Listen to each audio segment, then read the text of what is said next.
system and then connect, and it should go through a video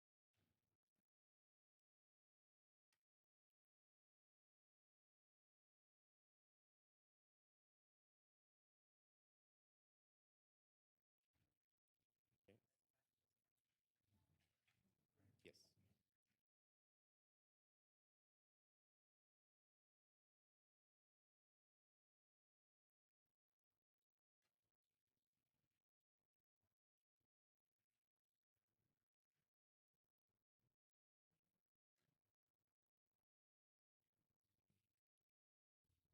Testing, test, test.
If we can.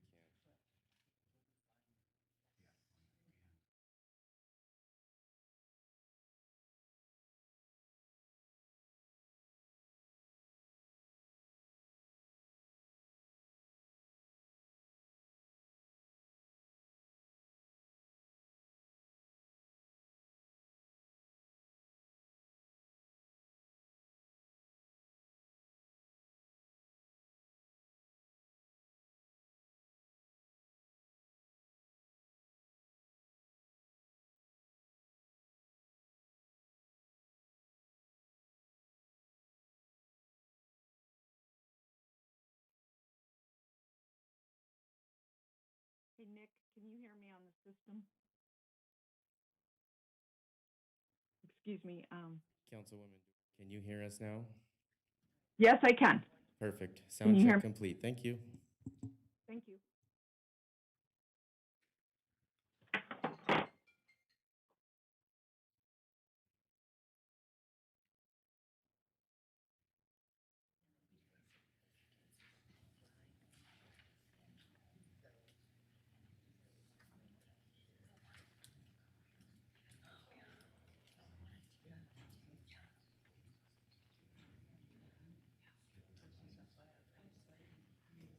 Can we do one more sound check?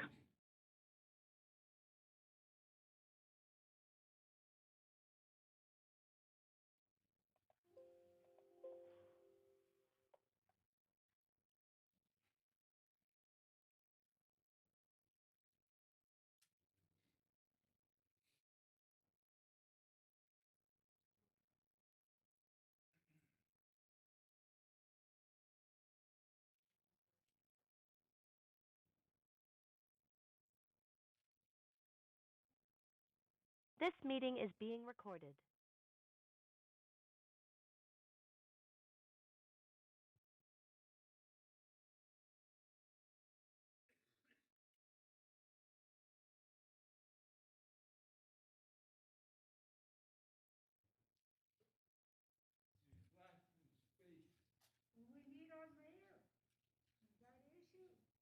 Madam Clerk. Madam Vice Mayor, we are ready to begin. And it should be noted, we have currently a couple of callers through Zoom, but we are going to go ahead and start our meeting today. So Thank you, Madam Clerk. We'll call the meeting to order for the joint regular meeting for Wednesday, August 11th. And Councilmember Delgado, will you lead us in the pledge?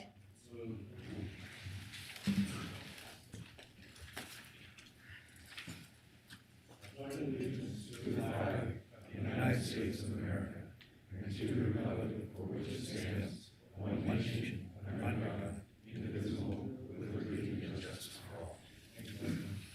Thank you so much. Madam Clerk, will you call the roll? Thank you, Madam Vice Mayor. Councilmember Breckus, I'm here. Oh, sorry. I'm here. Is that going? Dorr, Okay. Here. Delgado, Weber, Here? Jordan, Here. Reese, Here. Mayor Sheevy. Here, can you hear me, We can. Madam Clerk? Madam Vice Mayor, Okay, you do thank have a quorum of the Reno City Council for Wednesday, August 11th, 2021. Thank you so much. Our next item on the agenda is general public comment. It should be noted for those in the audience that comments are to be addressed to the mayor and council as a whole. Comments heard under this item will be limited to 3 minutes per person and may pertain to matters both on and off the council's agenda. Any comments or questions cannot be addressed by the council if topics have not been agendized for today's meeting. When you are called on for public comment, please state your name for the record and begin speaking. The timer will begin when you say your name, and you will be afforded 3 minutes. Lastly, while in this room, please be respectful. Warnings will be issued by the presiding officer if there is disruptive behavior, and you will be asked to leave the chambers if behavior continues. Our first public commenter today is Pastor Love and Levon Reed, followed by Mark Markell, followed by Bill Sims.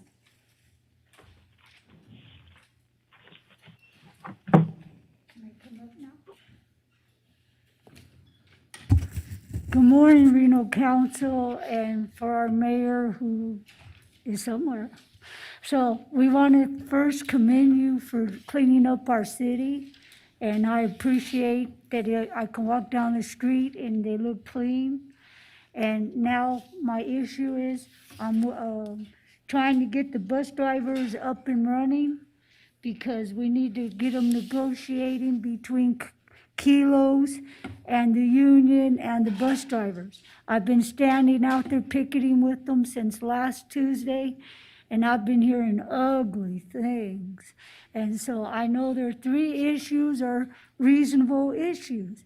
They need to make sure they protect their health care, and if they cut them down less than 30 hours a week or a day or however they do that, 30 hours, I think, a week, then they don't qualify for Medicare, and they don't get their health care, which is kind of unreasonable. And then their 3rd issue is they need to get at least 18 an hour, because it's ridiculous that they're almost in poverty level, and a lot of these bus drivers have been driving 15, 20 years, and they got health issues. If you look at them, a lot of them tend to have walking issues. And if you're doing an 8-hour shift, you shouldn't have to do 2 or 3 different buses just to get you up and running in an 8-hour shift. That's why they can't be reliable. So, that they need to get Kilos. If you can't get them negotiating, maybe we need to step them aside, release them from their contract, go back to old RTC in temporary, but get the bus drivers up and running. Because I have medical issues. I can't walk. I can't barely go to the doctor now. I can't get down, run my errands. I can't even go shopping for groceries. And this week, this is getting a real crisis now. So as I hear people around town, I've been hearing it for almost like 11, 12 days now. And both sides, nobody seems to be coming to the table. And I think that's kind of sad. And then I think Channel 4 and Channel 8, Channel 8 is with RTC, so they're not even broadcasting this. And then Channel 2, they've been doing a lot of, episodes, but the problem is they're cutting them short, so they're not really giving the real thing, issues to the people in the community who are suffering. So please, I beg everyone up there, I know you represent this city, and we want to get people up and running, let them be safe, let our bus drivers get up and running, and it's not unreasonable to treat them right, because you can't have good work, good people if you're not treating them right. So thank you, and thank you, everyone, and I hope the mayor and the governor gets together and gets them up and negotiating. So thank you. Mark Markel, followed by Bill Sims, followed by Jessica Castro.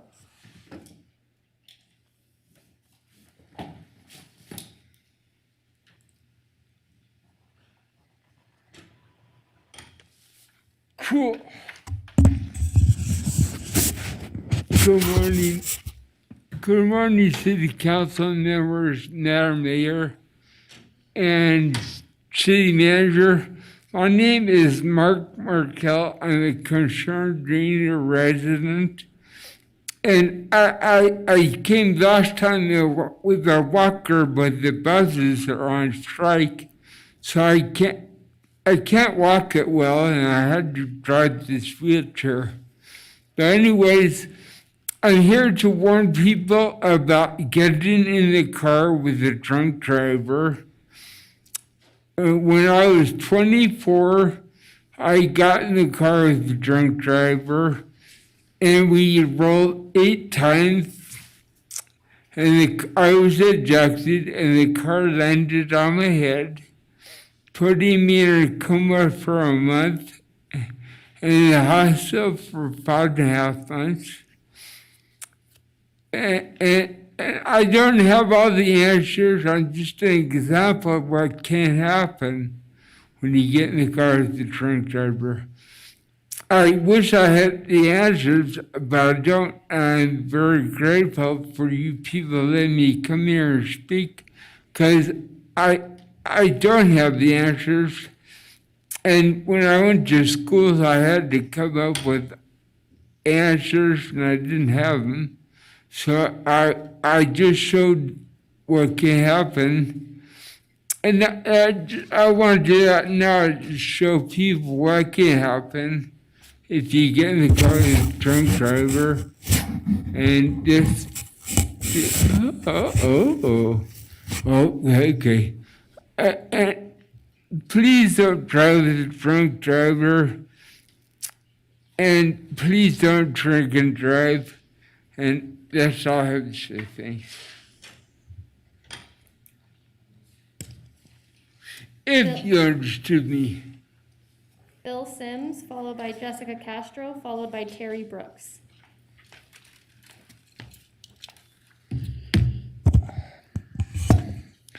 Morning, council members, Madam Mayor.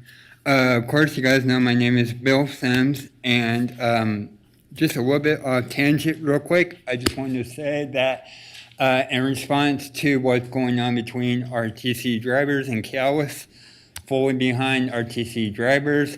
Kialis, from everything I've read and I've heard about them, they need to be kicked to the curb. And I've heard that you, Madam Mayor, will be hopefully getting involved and talks with those two. So if you do, please convince RTC to kick their contractor to the curb. They're no good for RTC drivers. Anyway, I'm here because I wanted to, of course, as usual, talk a little bit about the sweeps. First off, I just wanted to say that I do give credit where credit is due. And Devin, I know you helped our House West pregnant couple get into sustainable living arrangement. So, of course, I'm not a complete, ass, but, I do try. And the other thing I wanted to say is, actually, I saw a sweep happen at CARES campus last week. It was demoralizing. It was dehumanizing.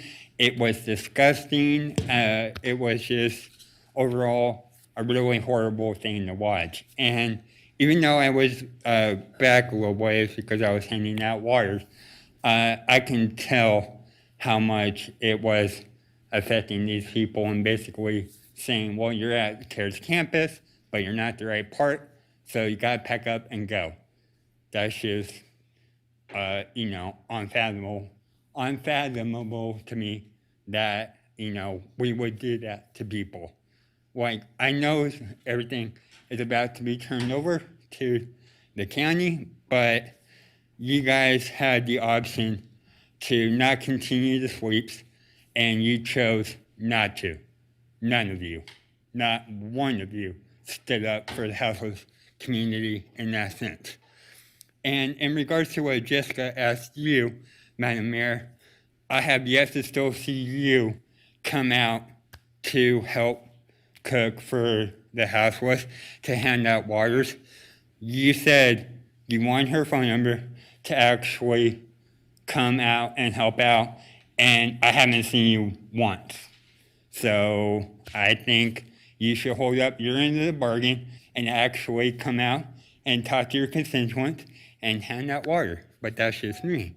Anyway, I know I have much time left, but the few seconds I do have left, I want to yield to Jessica because I know she has a lot more to say than I do. So I'll yield my time to her.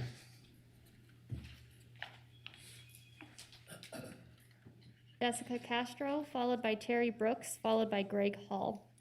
I don't think they gave me your time, friend. That's okay. I'm going to take it anyway. Sorry so much.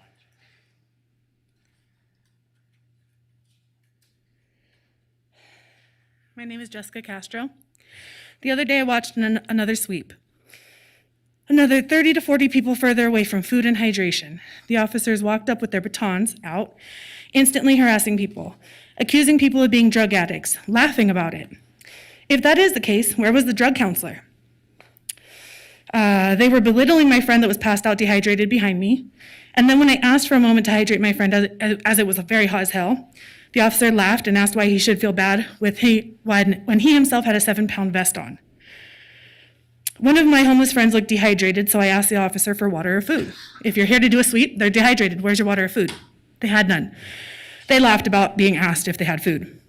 Then when I asked them if I could go get my water for the dehydrated fellow, they felt the need to motion me away like this.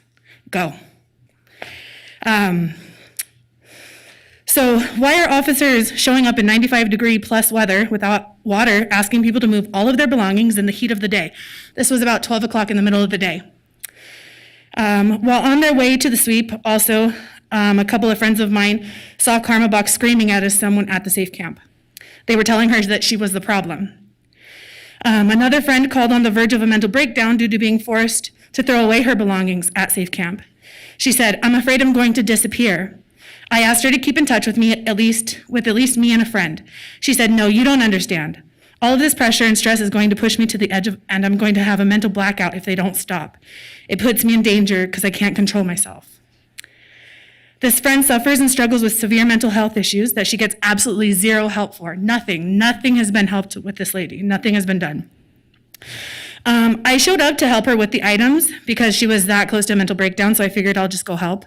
I got there and it was very important stuff. It was cast iron pans, a grill, things that these people use to support themselves to live on the streets, which we all know is exactly what you guys don't want them to do. But these things are important to them.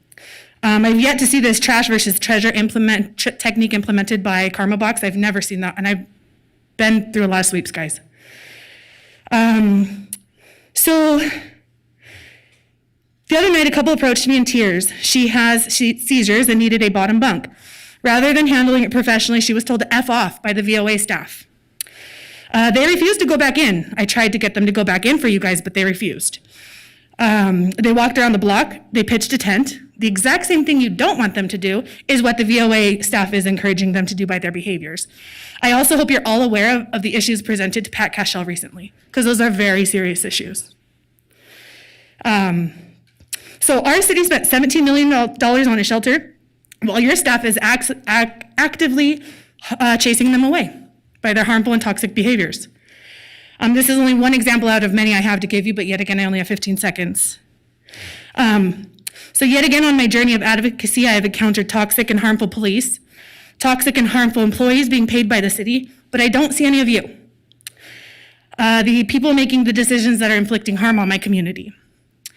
We need drug counselors. We need social workers. As I have been out here and I have yet to encounter one, not one. Thank you, Ms. Castro. We need mental health professionals. And what we don't need are dash cams on the police. Thank you. Our next public commenter is Terry Brooks, followed by Greg Hall, followed by Holly Wellborn. Ms. Castro, excuse me? Thank you.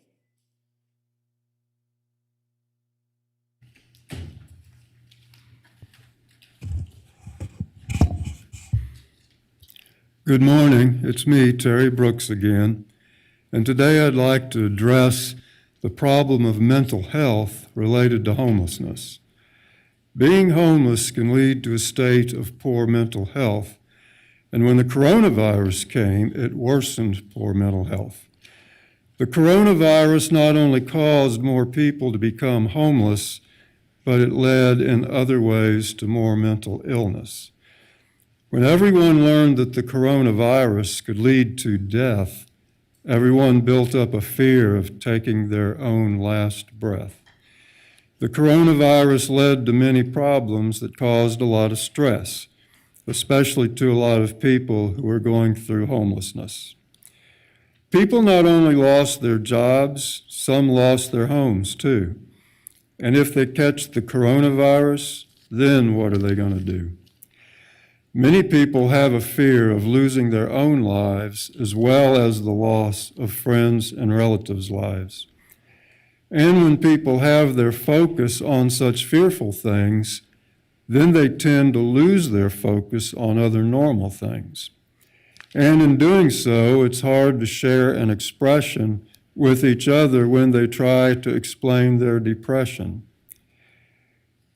And living in a life of fear can become an obsession, which then can lead to even more depression. And in such circumstances, wrong line.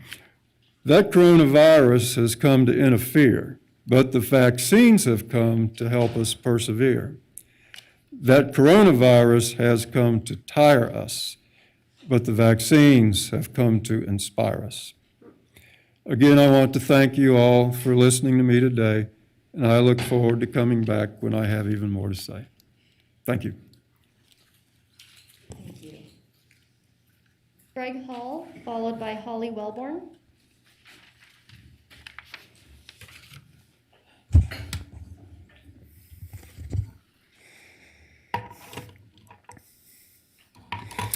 Good morning, Mayor Sheevy, members of council. My name is Greg Hall. I'm the CEO of Nevada Humane Society. It's a pleasure to be here. In the audience is Kristen Sabini, our development director as well. Just wanted to give you a quick update on what Nevada Humane Society is up to and express our appreciation for our citizens and its government. We did hand out our most recent 2020 impact report for your review. For those of you that know, Nevada Humane Society is the only open admissions, no-kill shelter in Nevada, and that means that we take in all animals of all conditions. That's the role that we play in animal welfare. We have 2 shelter locations, one in Reno, one in Carson City. We also work as part of a larger fabric of animal welfare with other shelters and rescues, and we absolutely support their missions as well and urge you to continue that support. Last year, despite COVID, we were still able to help over 16,000 animals in northern Nevada and beyond. One thing that people oftentimes don't know about NHS is we're 100% reliant upon donations. We don't receive any government grants, and we're not affiliated with any national organization. We do have a variety of public services in addition to our adoption services, low cost, spay and neuter, vaccinations. And so our goals are always to keep our animals home with people or to find them homes. Just wanted to remind you that Reno is a really extraordinary animal-friendly community. I grew up here. I experienced it growing up. We had more animals I can count. But some of the statistics that you might find interesting, nationwide, 57% of families own domesticated pets. In northern Nevada, that's 70%. But even more importantly, 82% of our residents polled actively care about the plight and outcome of homeless animals. So we have a very strong animal community. And I just want to thank you all on the council and our citizens as well for creating an environment for that type of success. We've been fortunate this year. We were able to stay open the whole time. We've also had a few bits of recognition that we've received. We were the best nonprofit for Best of our GJ this year. We have the highest rating on the West Coast for a major shelter in Charity Navigator. We've earned a platinum seal of transparency from GuideStar, and we're also nominated for Best Places to Work within an HRA.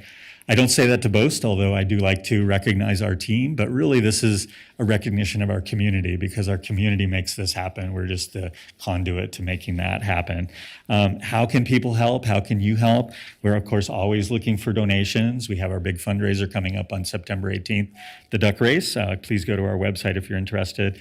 And we're always looking for fosters and volunteers. They're the backbone of our organization. Also, for any of you on council or in the public, we always love to show off our shelter. We're back open. We do require masks, of course, as you're happy to hear. And please come by and we'll be happy to give you a tour. So thank you very much. We really appreciate your time and all of the support that you give to animals in our community. You all are fabulous. Thank you. Mr. Hall, would you meet with my liaison outside, Nick Ciccone? He'll help you to coordinate a meeting for me. I'm sorry? My liaison will meet with you outside, and that way we can coordinate a meeting. Excellent. Thank you. Holly Wellborn.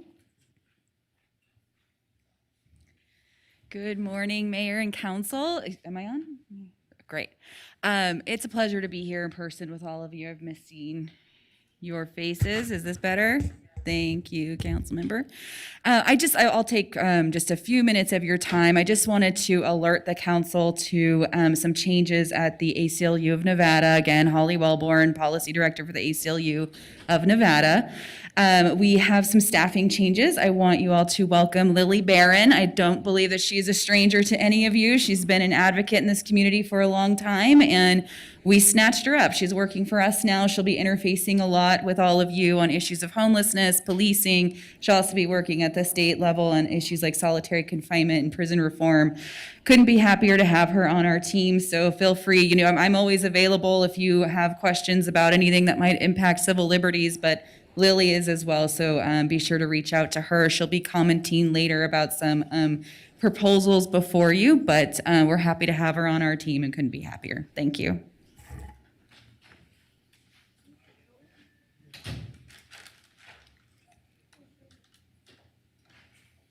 All right, our final public commenter this morning is our very own City Attorney Carl Hall.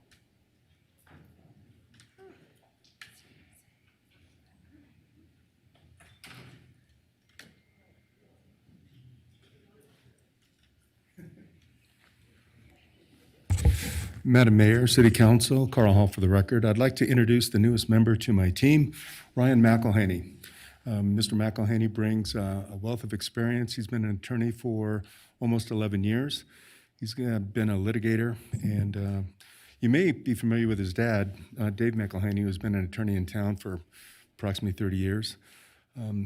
Ryan's going to be handling Parks and Recreation, and he's also going to be servicing the Senior Citizens Advisory Committee. So I'd like you to welcome Ryan to our team. Thank you. Okay. Mr. McElhaney, welcome to the city of Reno. It's always been a pleasure to work against you, or sometimes I think I've been an arbitrator in some of your cases, but nice to have you here rather than on the other side of the aisle. I know you'll do an amazing job. You're an outstanding attorney, and I look forward to working with you. Thank you, Councilman. Thank you to council. Okay. Thank you so much. With that, Vice Mayor, we have no additional public comment. We're moving on to item A4, approval of the agenda. Thank you. Should we go to Manager Thornley? Yes, thank you, Madam Vice Mayor. We do have one item today that needs to be pulled off the agenda. It's item G14, Golf 14. That's the appointments to the Ward 2 NAB. We'll bring those back in September. Okay. Move to approve the remainder of the agenda. There's a motion and a second. Any other discussion? Hearing none, all those in favor say aye. Aye. Opposed? Motion carries unanimously.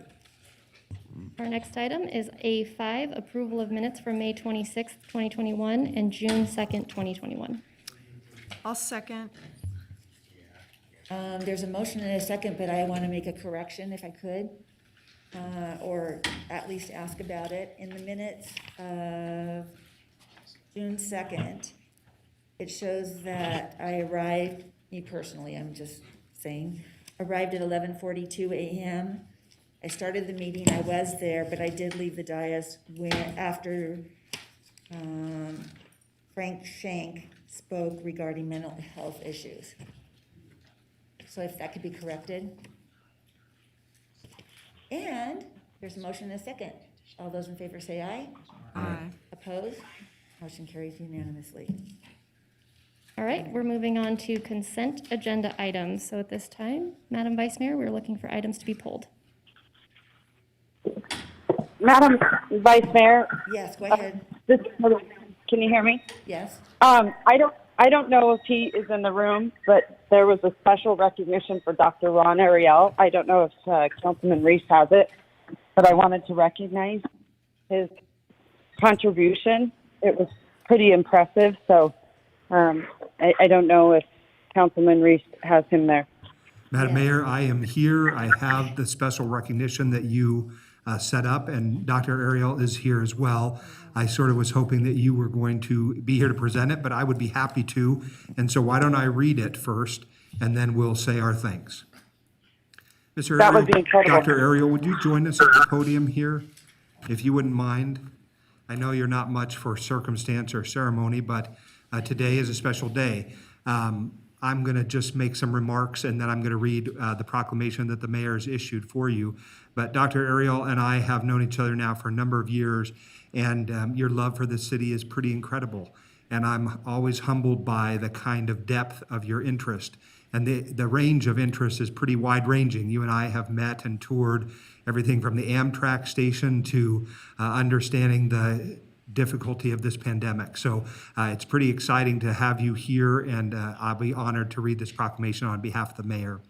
It reads, whereas Dr. Ron Ariel has been an integral part of the mayor's COVID response and COVID risk meter committee since her inception, and whereas recently during the course of a swift water rescue operation, Dr. Ariel allowed the Reno Fire Department wet team to gain access to his property to quickly reach a person in need of emergency rescue. And whereas after seeing the Reno Fire Department wet team in action, Dr. Ariel was inspired to offer an impromptu donation to the team to address any needs of the operation. And whereas Dr. Ariel's $5,000 donation to the Reno Fire Department will be able to purchase an outboard motor, essential supplies for the swift water response to the citizen guests of the city of Reno. And whereas in addition to his generous donation, Dr. Ariel has also offered the use of his property to the wet team for swift water training.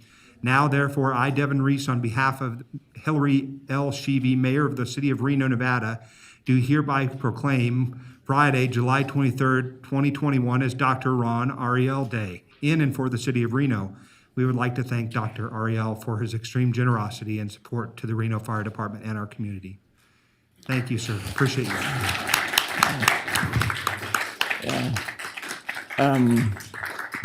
Taking care of the city and its citizens is a team sport, and everybody in this room plays a role in that, and lots of people who are not in this room play a role in that. And I'm really kind of stunned and humbled to be standing here, and I'm very grateful to have the opportunity. And so now, see, the mayor now has done something, so now I have to keep earning it every day. Okay? Every single day I get up and I have to earn it for all of you. And as I said, it's a team sport, and yeah, it's quite humbling. So I'm not more important than anybody else in this room, and that includes the audience. But I will keep trying. Thank you very much. Thank you. Dr. Ariel, I just wanted to tell you, I cannot thank you enough for all that you have given this city and to our community. You truly are a champion. You inspire all of us in so many ways, and your generosity, I hope you know, is just one of the kindest things. And I'm so fortunate to work with you on the COVID committee and your expertise. So I just want you to know, thank you so much, and thank you to Councilman Reese for this recognition as well, because I don't know another gentleman that is more deserving, and how hard you worked. So I just want to thank you from the bottom of my heart on behalf of the entire city of Reno. Thank you, Dr. Ron.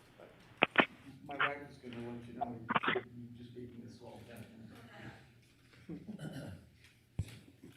All right, Madam Vice Mayor, with that, we're back on track with consent agenda, so we're just looking for items to pull. Thank you. We'll start with Councilwoman Breckus. Thank you. I'd like to pull items B10 and item B11. Thank you. Councilman Reese? None? Councilman Delgado? Councilman Jordan? Already pulled. Okay, and I'm going to Councilwoman Dewar. Yeah, thank you. Can you hear me? Yes. Good. I wanted to pull item, let me just see here. It was item 6 and B7. B6 and B7. Thank you. Yes, thank you. Okay, Madam Mayor? Okay, and I have none. So with that, is there a motion to accept the rest of the consent agenda? So moved. A motion and a Second. Second by Councilwoman Dewar. All those in favor say aye. Aye. Opposed? Aye. The motion carries unanimously. All right, we're on item B6 as pulled by Councilmember Dorr. Thank you. Yeah. Thank you so much, and thank you for making this Zoom process possible where we can participate as council on Zoom, see what's going on, hear presentations, see speakers. I really appreciate it. On item B6, I serve on the Western Regional Water Commission, and they often do grant money to local governments, but I was unclear. I didn't recall a new water quality crediting and offset program, and this is also discussed in item B7. So B6 is accepting the money, and B7 is entering into a consultant agreement. I just wondered if there's anyone from staff that could briefly address this new program. Absolutely. Good morning, Council. This is Nick Brothers with Environmental Engineering.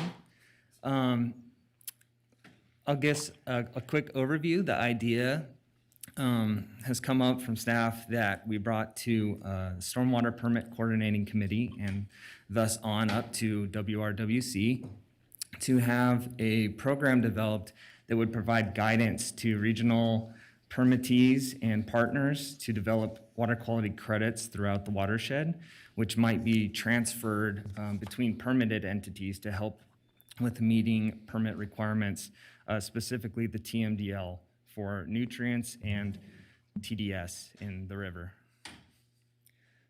Can you give us just an example of what this means? I mean, so I understand someone's kind of coming into the basin. I don't know, are we sort of at a maximum discharge level with our permit? And so we have to now do a net zero sum? That's pretty close. So we have NDEP as the regulator for all these permitted discharges, and they have split up the TMDL into a waste load allocation portion of which that can be spread across all of those permitted entities. And the waste load allocation currently is 100% allocated. So there are no further allocations for new dischargers. In the event that there is a new permittee that needs to discharge, they actually have to have waste load allocation taken from another permitted entity. So the idea here is that we can create some flexibility and people can get a net zero and stay in compliance with that cap. So is it just for the wastewater, or is it, I thought it was for stormwater, but is it really just the sewer fund? It's just wastewater? Currently, EPA does not have TMDLs apply to stormwater runoff permits. Whether or not that changes in the future, we don't know. So currently, yes, it would apply to point source dischargers. So that's not just the sewer plants, but it could also be dewatering of buildings or other discharges to the river that need that allocation. And one last question, when did we reach this 100%? Like, have we been at that for some time, or is that a recent development? So I'll say NDEP issued permits that were at 100% of the allocations out there issued to people. However, like Tum Wharf is not currently at its cap. So in the permit, there's room. So we're not at it regionally, but they're all allocated, if that makes sense. Yeah, but has it been that way for a long time, or is this a recent development? Nope, that's always been the case. Okay, so this is just a way to make it easier to allow businesses to come in and basically transfer and work with each other to maintain the zero discharge. Is that it? Yep, that's the goal. Okay, thank you so much for allowing me to ask the question. I'm prepared unless anyone else has questions. There to make a motion. is, Councilmember Dewar.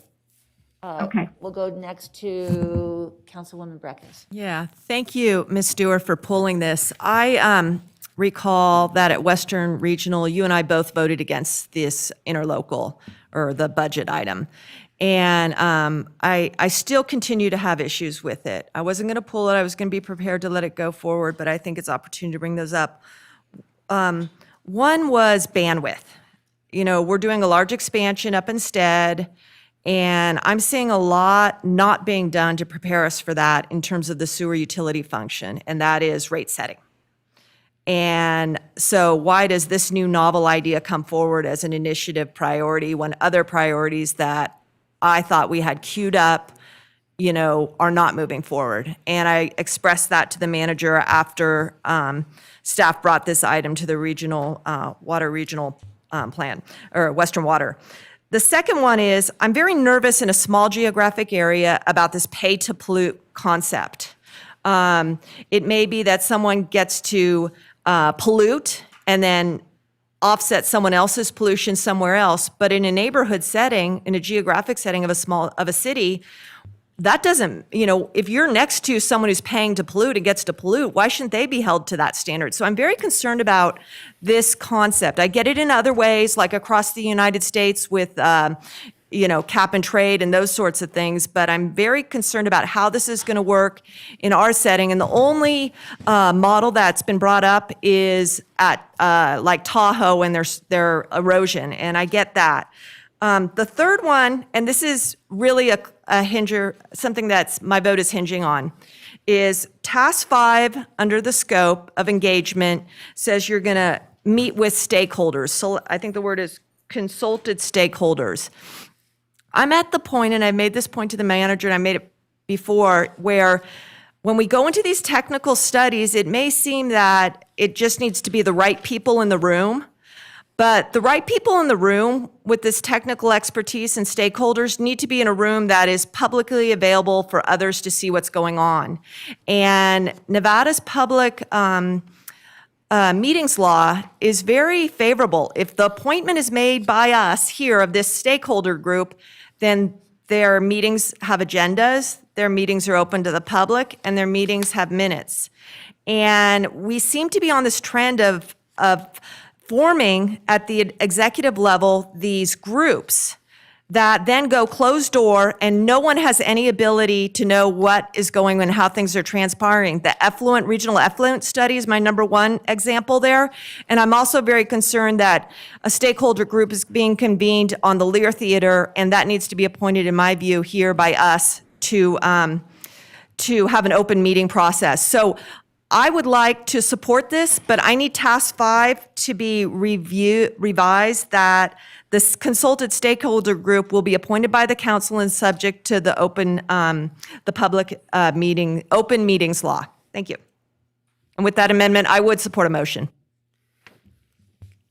Thank you. Mr. Flansburgh, go ahead. Thank you. For the record, John Flansburgh, Director of Public Works. I'd like to talk about what this is and what this is not. What this is that we have certain point source discharges like Tumwharf that's limited to how many pounds of nitrogen, phosphorus, how many total dissolved solids, all those total maximum daily loads we call the TMDLs. We also have non-point source. Those can be watersheds that have erosion, that when that erosion comes in, there's a certain amount that's allocated for those discharges. When we go in and we do a project to improve the erosion and to prevent those discharges, that erosion to occur that goes into the Truckee River, this is actually a way for us to capture and get credit for those types of projects, those erosion control projects that we're doing to improve the watershed. Councilmember Breckus, a good example would be, let's say we have people on septic, and we would like to go ahead and maybe extend the sewer line into areas that the people are on septic. You have advocated before that we set up projects to do something just like that. This is actually the method that we could actually determine a credit for taking people who are on septic today and who drain into the Truckee River, let's say, get credit for that could be transferred to Tumwharf to increase the pounds, even if it's 25 pounds, 30 pounds, 40 pounds more of nitrogen, for instance, on those limiting factors, that would actually justify us to use the sewer fund to actually extend the sewer lines into areas and to be able to take people off of septic. So that's the type of thing that we're looking at doing here. It's not about businesses coming in and us allowing businesses to pollute to our Truckee River. We're not going to allow that. They have to meet the standards that we have in place. So I hope that helps clear up what this is and what it is not. Thank you, Mr. Flansburgh. Was there a motion? Real quick. Yeah, I was. Nick Brothers again. I just wanted to address your item 5 on the process by which we would develop this program. Currently, our plan is to do this in a public meeting format, which would be at the Stormwater Permit Coordinating Committee meetings, the same way that we did the watershed plan for 2020 update. That would allow existing representation from City of Reno, Sparks, Washoe County, as well as those meetings being attended by NDEP and TUMWA and open to the public. So currently that is the plan for outreach and communication on how this would be developed. Just hope that answers that question. Thank you so much. We'll go to Councilwoman Dewar to make the motion. Madam Vice Yes, Mayor, hold on, Councilmember Dewar, I'm waiting in line to speak. Okay, I apologize. I am so sorry. Okay, thank you. Well, we have a lot of TVs to look at and monitors, and so it's a little overloading. I know, I'm not even looking at that one, so thank you. Councilmember Reese. Well, for my part, I will profess I just don't understand the items raised by my colleagues. In part because when the things I fall onto a consent agenda, what we do as council members prepare for these meetings is we review the staff reports. So that means I don't know what Councilmember Dewar your issue is, Councilmember Recker similarly. So for my part, either we have to table this and move forward on another day where I can get up to speed on it, or what I would have appreciated is if either of my colleagues who had issues with this item had just reached out to me and said, hey, Devin, this item is on the agenda, here's an issue I'm having with it, you'll need to do a little more research. Because for my part, there's no other way for me to know or substitute my expertise, especially with Councilmember Dewar's extreme knowledge on water in this region. So I'm not really prepared to pick and choose between the staff's recommendation or the alternative because I'm unprepared to do so based on the depth of Councilmember Dewar, your knowledge. So it's both I'm trying to reveal something about how I go about preparing for these meetings, and so it's difficult to hear the kinds of intimate and detailed discussions being had on this item when I don't know anything about the Western Regional Water Commission.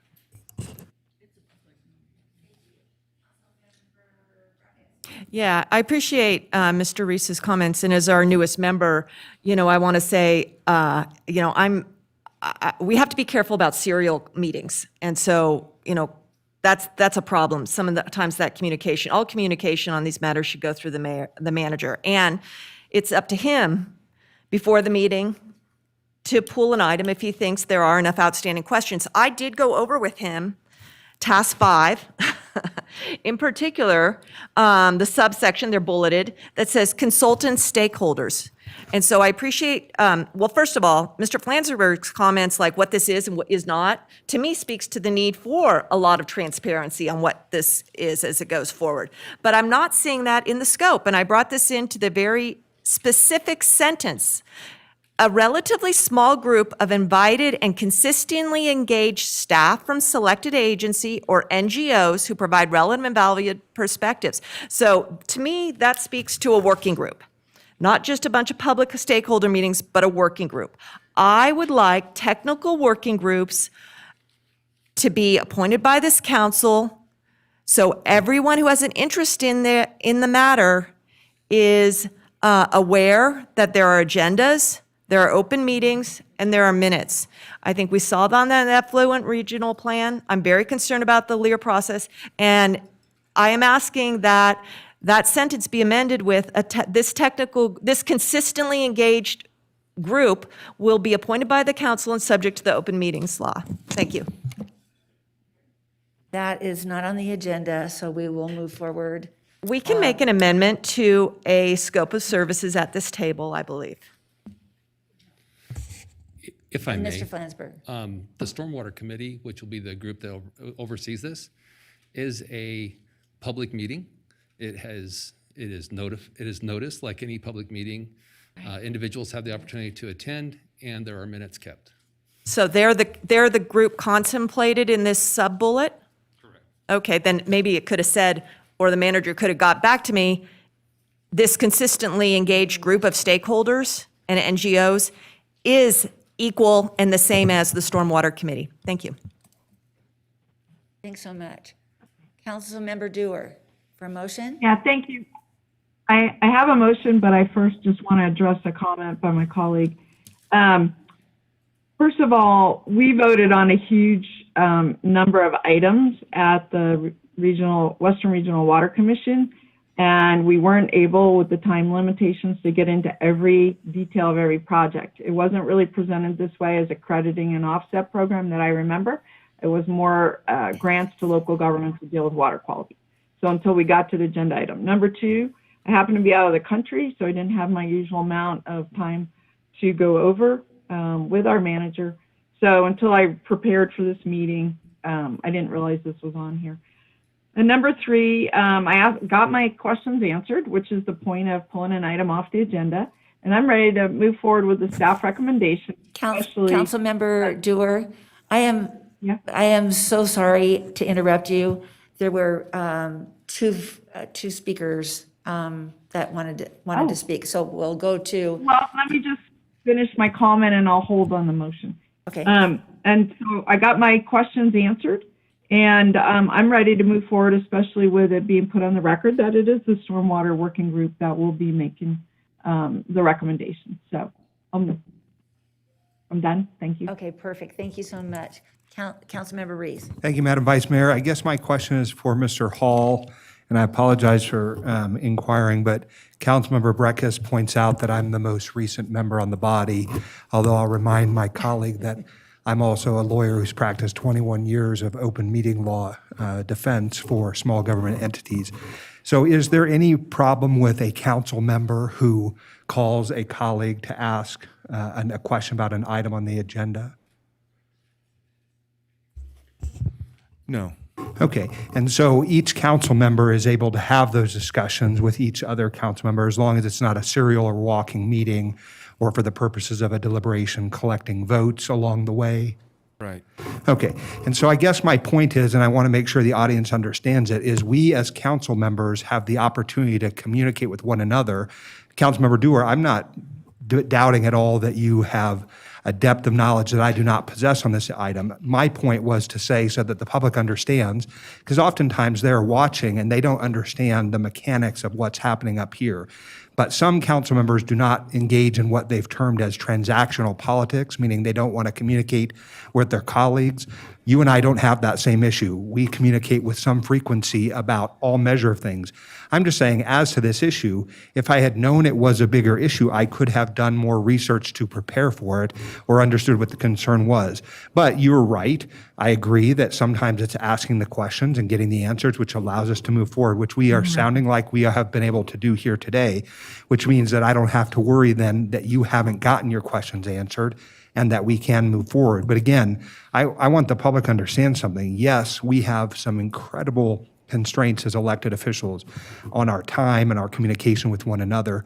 But one of the hallmarks of the open meeting law is that we are able to essentially, and the law speaks to it, is lobby one another on an individual basis. And so that kind of work is what it takes to get things done, I believe, on the body. So I thank you for the work that you've put in, Councilmember Dewar, and I'm happy to support your motion. Thank you so much. Thank you. Councilmember Jordan. Thank you very much. And I think along those same lines, some concerns that I'm hearing, and maybe our city manager or our city attorney could chime in. Councilwoman Breckus referenced the Lear Theater and a potential working group with regards to that. I don't believe those items are on our agenda and are anything that this body can speak to. And I'm concerned, speaking with regards to that is a violation of the open meeting law as well. If our city attorney could confirm. Well, clearly the Lear Theater was not on the agenda. I think it was a tangential reference to it, but obviously we're not going to discuss it or vote on it here in this meeting. Thank you very much. Thank you. We'll go back to Councilmember Dewar for a motion. Great. And I'm going to add one parenthetical before I make my motion. That is, sometimes I pull an item off an agenda because I personally have a lot of questions. But sometimes I pull an item off an agenda so that the public fully understands what we're doing. I had the benefit of attending the Western Regional Water Commission. This particular item is not why I didn't support a particular motion. It was something else. And I want to make sure that the public knows what we're doing. So sometimes that is why I pull it. And in this case, that's why I asked the series of questions that I did. I think it's really important for transparency. So I'll make a motion to approve items B6 and B7. Thank you. There's a motion. Seconded by Councilmember Reese. All those in favor say aye. Aye. Opposed? Aye. The motion carries unanimously. Thank you. All right, Madam Vice Mayor, we're on item B10, which is LDC 21-00017 for Santerra Quilisi Properties. Thank you. And that was Councilmember Breckus. Yeah, I don't believe that we need staff up here for this. This is a item certifying a plan unit development out in the Bird Eye area. It's a massive development. I objected and didn't support, the series of votes that came before us related to our ability to serve it, with public safety and infrastructure. But this, now it's gone to regional, now it comes back to us for certification. It's all prescribed under statute. But I want to be consistent with my vote history on this massive development. So I pulled it, and I'll wait for the vote and vote consistently with how I viewed this previously. Thank you. There's a motion. Second. A second to approve. All those in favor say aye. Aye. Opposed? Opposed. Thank you. No. Okay, was that a no as well, Ms. Dewar? Yes, it was, and the same reasons, and I would have pulled it if Ms. Breckus had not. Thank you. So there's a motion and a second, and Dewar and Breckus are both no's. All those in favor say aye. Aye. Aye. The motion carries with the 2 no votes. All right, Madam Vice Mayor, we're on item B11, which is the forensics agreement with Washoe County, Thank you. pulled by Councilmember Dewar, Councilmember Breckus. Thank you. Councilmember Breckus? Yeah, I would like a staff report on this from our chief. Thank you. Perfect. Thank you. Chief Soto? Chief. Chief Soto for the record. So item, let's see, I guess it's B11, is the forensics. And just to give you some background and history on this, Councilwoman Breckus, we had an MOU, as you know, with Washoe County that dates back to the 1990s, in which we had an exchange of services between the Reno Police Department, Washoe County Sheriff's Office, in which we provided dispatch, in which Washoe County provided forensics. Fast forward to today, obviously forensics has become a lot more busy in this world in which we live, and there's a lot more requests and demands. Washoe County decided that they wanted to end that MOU, which they had a 30-day out to do, and create their own dispatch division and charge us as the Reno Police Department for the forensics, meaning they didn't want to have that exchange of services anymore.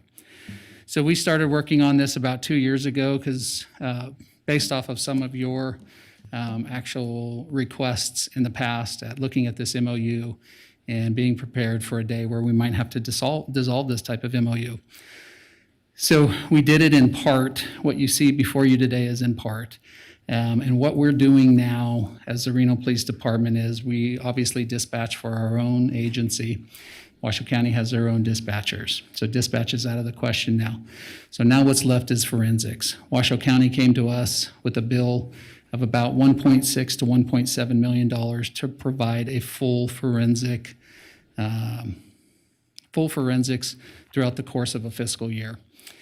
In that $1.6, $1.7 million was the crime scene investigation portion of it, which is what we had taken steps during the budget cycle to identify and fill those positions for crime scene investigation. So what that means is we'll have a forensic supervisor, and that's somebody who obviously oversees all of our forensics and also oversees our evidence collection division.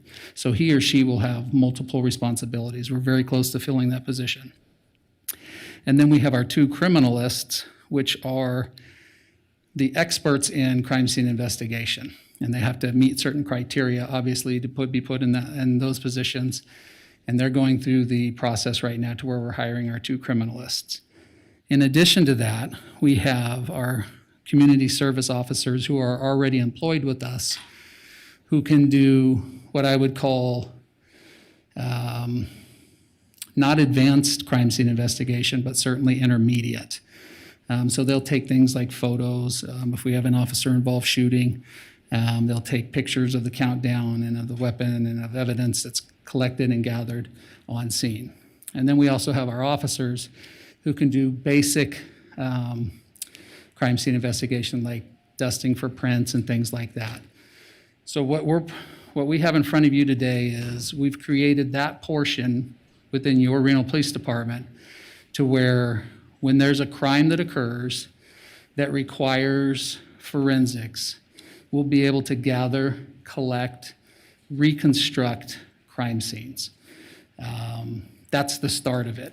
So in doing so, that bill that was 1.6 to 1.7 million through Washoe County is now 1 million. And what Washoe County's responsibility is on this contract is that they will process everything that we collect and gather, evidence, things of that nature. We don't, at this time, have the equipment to do that, nor do we have the staffing or personnel to do that. But that doesn't mean that that's not something that we're looking at in the future and preparing for. I would like, in the next 5 years, to have our own crime lab at the Reno Police Department. But it takes a lot of things like grants, positions, and obviously funding to do so. We've already started looking at how we're going to prepare for that piece of it. In the meantime, we have a good working relationship with Washoe County. They'll process that evidence, which makes it easy because it's local, it's here. We can ask questions, we can ask for a rush on something. But we're doing all that front-end work that Washoe County has done in the past. That's in a nutshell. Yeah, okay. Thank you for that explanation. So I asked a lot of these questions on Monday and just didn't get there. And it wasn't in the staff report. And, my memory can go back as far as budget. And budget did show 3 forensic investigation services positions added. And you just addressed those. So the question I had when I reviewed this over the weekend is, I remember adding some resources to the police department for this effort. Are those, now that we're going into this MOU with Washoe County, are those disappearing or are those being changed into that? You just explain what I felt really could have helped to have been in that staff report, that at budget, you adopted a new budget with the supervisor and the criminologist, and they're going to get us this far, but we still need this far from Washoe County. And the question then to you is, Is it all or nothing? I mean, you've got this little middle ground, and that's a operationally okay thing to do, right? Correct. Okay. Operationally, it's Okay, to so do, yes, ma'am. that was good, because I know also when I was at the Civil Service Commission back in December, we approved the minimum qualifications in council. So we've done a whole lot of work to get us somewhere, Correct. but none of that was really referenced in the staff report. So I get that. It's a one-year agreement. Is this new 1 million, is this accounted for in your budget this FY or not? Most of it. Maybe finance can help out. Maybe there's salary savings or something? So Deborah Lochner, Finance Director. In the budget, we also included $830,000 for contracted services. So there's really only a gap of about $170,000. That's not budgeted. But with the size of the police department budget, it's likely they can absorb that. Okay, yeah, maybe salary savings from getting this. Okay, so that helps me explain what I was wondering about, and then we'll continue to look to see what our next step is. But here's another question. We put a fair amount of resources to do something I think we need to do routinely for every department, and it's your turn right now, is doing an internal police performance audit, looking, broadly at operations. It's a good, look in the mirror to see how we're doing. I haven't seen that report. I understand it's in draft stage. Can you preview what's in there as related to this function? I think one of the things that you'll see, and no, I haven't seen the report either, Okay. but I have had conversations, and I think one of the things that will be very beneficial to the city of Reno with these three positions that we've identified for this is the evidence portion of the Reno Police Department. So our evidence division right now, we have 2 evidence technicians, and that's it, to handle what is a monumental amount of evidence, and we had it dotted throughout the city. We have since moved most of it into one secure location.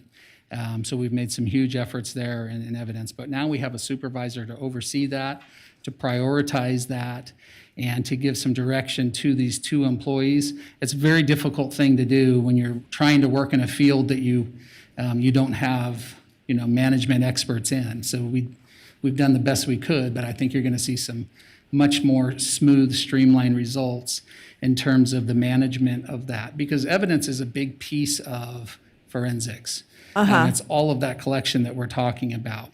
And we just want to make sure that we have a system and individuals in place to where that's categorized, to where it's safe, to where it's where it should be, and moving in a speed and direction in which is appropriate for what this is. Okay, well, thank you very much. I appreciate that elaboration upon the staff report. It makes me comfortable that we're moving in, the direction we thought we were, and thank you. You're welcome. Thank you. Chief Soto, I just have a question for you. Yes, If ma'am. we don't contract with Washoe County, otherwise, if I understand this correctly, we would have to go outside of the state. Is that correct? Yes, and we did research on that as well, to where, let's just say that next week Washoe County decided that they weren't going to be in the forensics business anymore. We don't have any private individual forensic labs here in our state. So if we were to do something like that, we would have to contract through what would be the nearest is in Richmond, California, that would meet our needs. And we have looked at that. We have looked at the cost of that. And we've looked at the pros and cons of that. We will always have that as an option. But again, what I would like to move towards and what I think would be best for our city, because of all the forensics that we deal with, being the largest agency in Northern Nevada in terms of that collection, would be to create our own lab and start working in that direction. And I think given what we're doing here today, which is approving this piece, and what we've done and what this council and city manager has approved through our forensics division, we'll have no problem working towards getting grants to secure that type of equipment that we'll need to improve that in the future. Yeah, thank you so much. I appreciate that, because I think it's important to also keep top of mind of how we keep that money in our community as well. But I think as we grow into this medium-sized city we're now, but I think you've done a phenomenal job and appreciate your leadership on this. So, Absolutely. thank you. Thank you. All right, Councilman Reese, go ahead. Thank you, Madam Mayor. Chief Soto, I want to thank you for the work that your department's put in on this.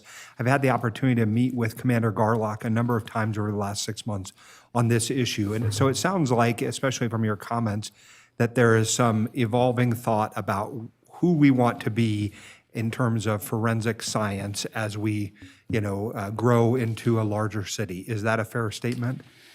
It is, and if you look back at the history of what we're talking about today, this was agreed upon in 1990, when forensics were not what they are today. So it's fair to say that with all the work, since Washoe County took over that piece, they're experts in forensics because they've been working on it for the past 30 plus years. Just like we're experts when it comes to dispatching.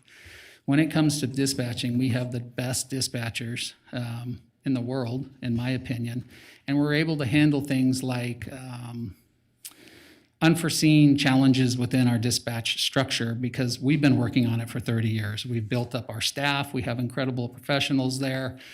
We understand what happens when the system goes out, so on and so forth. So what we're doing now, Councilman Reese, is we are working towards becoming experts in the forensic field. This is the first step. It's a baby step, but it's an important one to move the city of Reno into a place in the next decade to where we can manage this on our own, and you'll all be making decisions on what you want our forensics division to look like. Well, and I suppose that this relates to a conversation that is an ongoing conversation that you and I have also had on this subject, which is about cold cases. I believe that we need to give more attention to cold cases because there are families out there who are still suffering from the lack of knowledge about what happened to their loved ones. And so this is an area that's important to me, and I think that this is a small part of getting us to what I ultimately think will be a more robust ability to handle some of those things. You're correct. This is a huge piece for cold cases because now we can go to our own experts and put our own timelines on it. And the Reno Police Department's already taken measures in terms of identifying a cold case unit and how that's going to operate and how that's going to work. And this is a very important, integral piece of that. Well, and perhaps we can talk about that offline. The last comment I want to make is for our manager. Mr. Manager, and also I suppose for our staff. Every staff report that goes into making these meetings happen is important. And every staff report is not equal, right? Some are smaller, some are very long. But I do think it is unfair to really characterize the staff reports as being deficient. Sometimes they are. It's human nature. We cannot get every single piece of information that every human being might want to see in a staff report.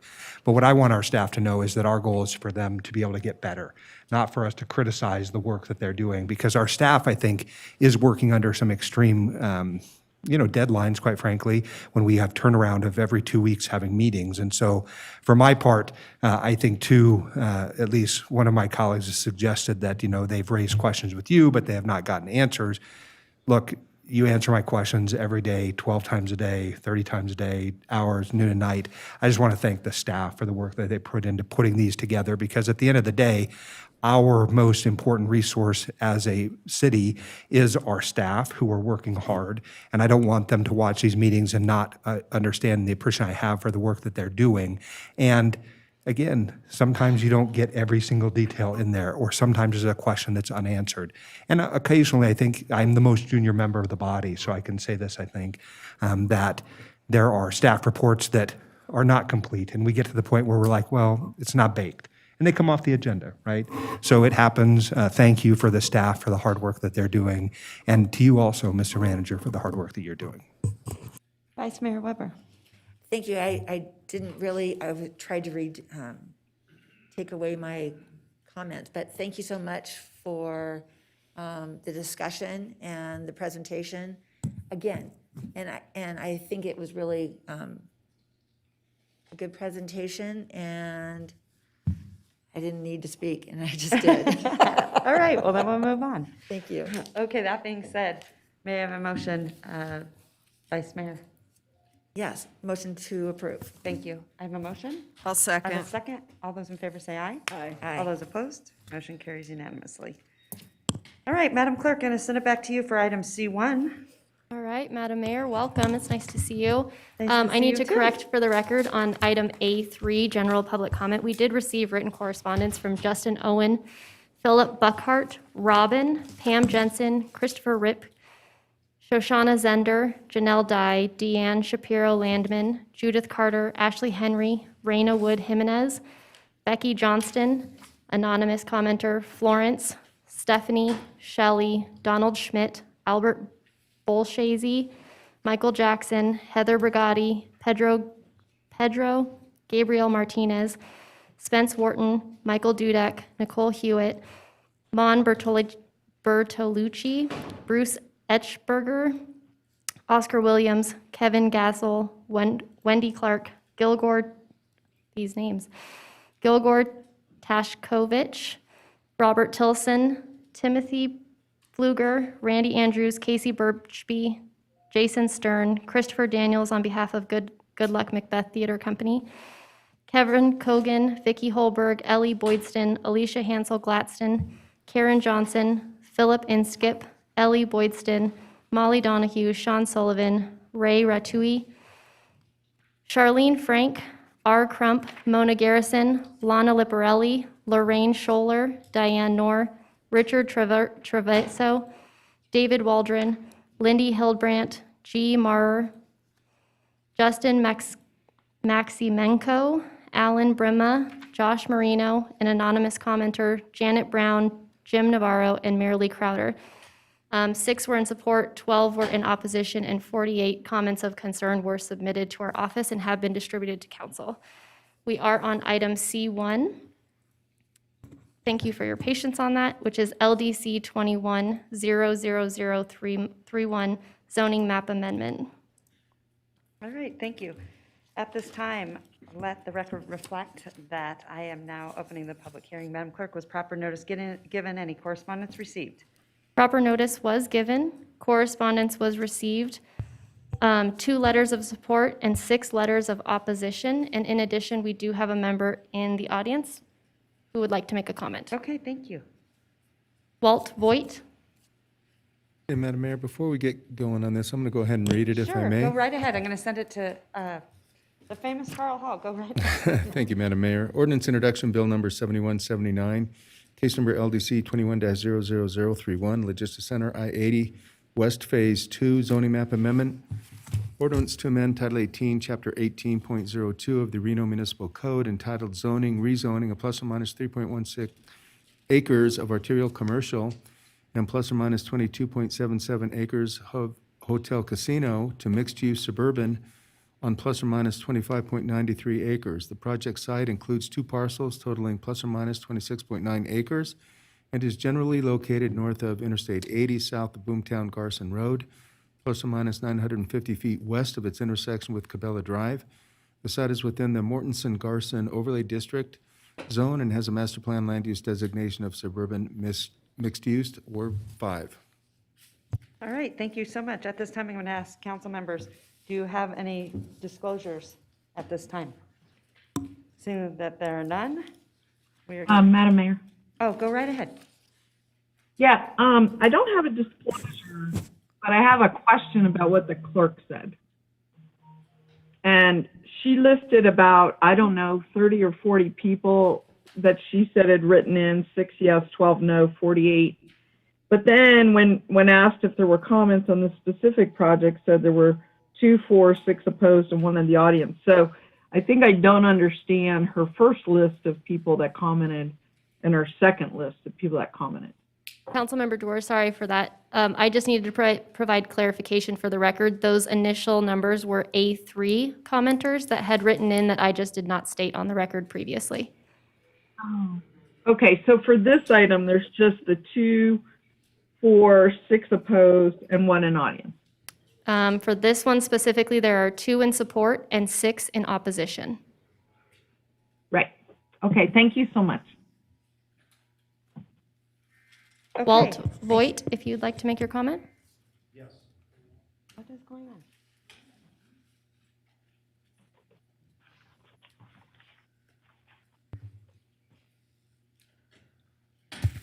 I'm Walt Voigt. I'm from the old school. I'm not technically savvy. I can't email you. I can't type. I walk around spectacles and a pen, write things down that I half remember. But I'm a family man. We purchased a house in this subdivision that is directly going to be hidden from view by a warehouse. Call it anything you want. A real fancy name, Lodge Center, give it a number, show some really, really nice pictures of, I don't know where they took them, that it goes right over and sees a mountain. There's no way. Most nicer subdivisions in our city and many others make sure that all the utilities are under the ground because we don't want an unsightly 35 to 40 foot power pole to oppose our view. So now we have a 43 foot warehouse of concrete construction that is hundreds of feet wide, and we're going to hide it behind some 6 foot trees that are very skillfully put on a piece of paper. I love watercolor painting, landscapes, but putting lipstick on a pig still makes it a pig. This pig does not belong in the area where we already have 270 families, kids, adults, old folks like myself that do not want to compete with 18-wheelers that need a place to park while the snow covers the pass, or they can't get over, or they choose not to. So we're going to park on Garson Road. The overpass can't hardly, if you had a stalled car on it, would be blocked for virtually all emergency services. A fire in one of these warehouses, this isn't a good fit. We need something else. Just because we can't think of something doesn't make this a good solution.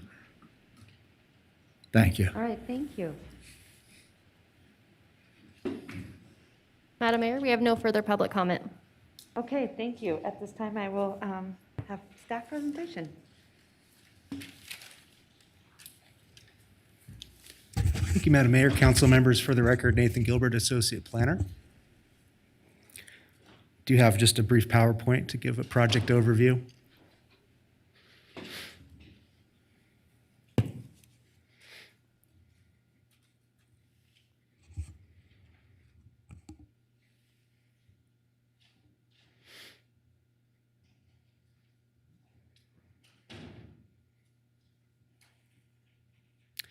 That's the applicant's presentation.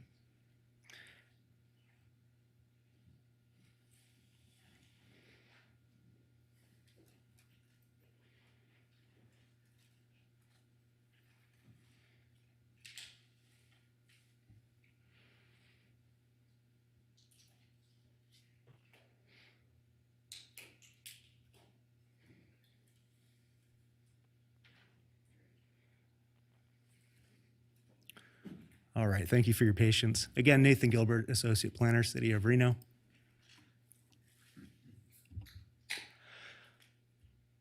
This is a request for a zone change to change an existing zoning on 25.93 acre site consisting of 2 parcels.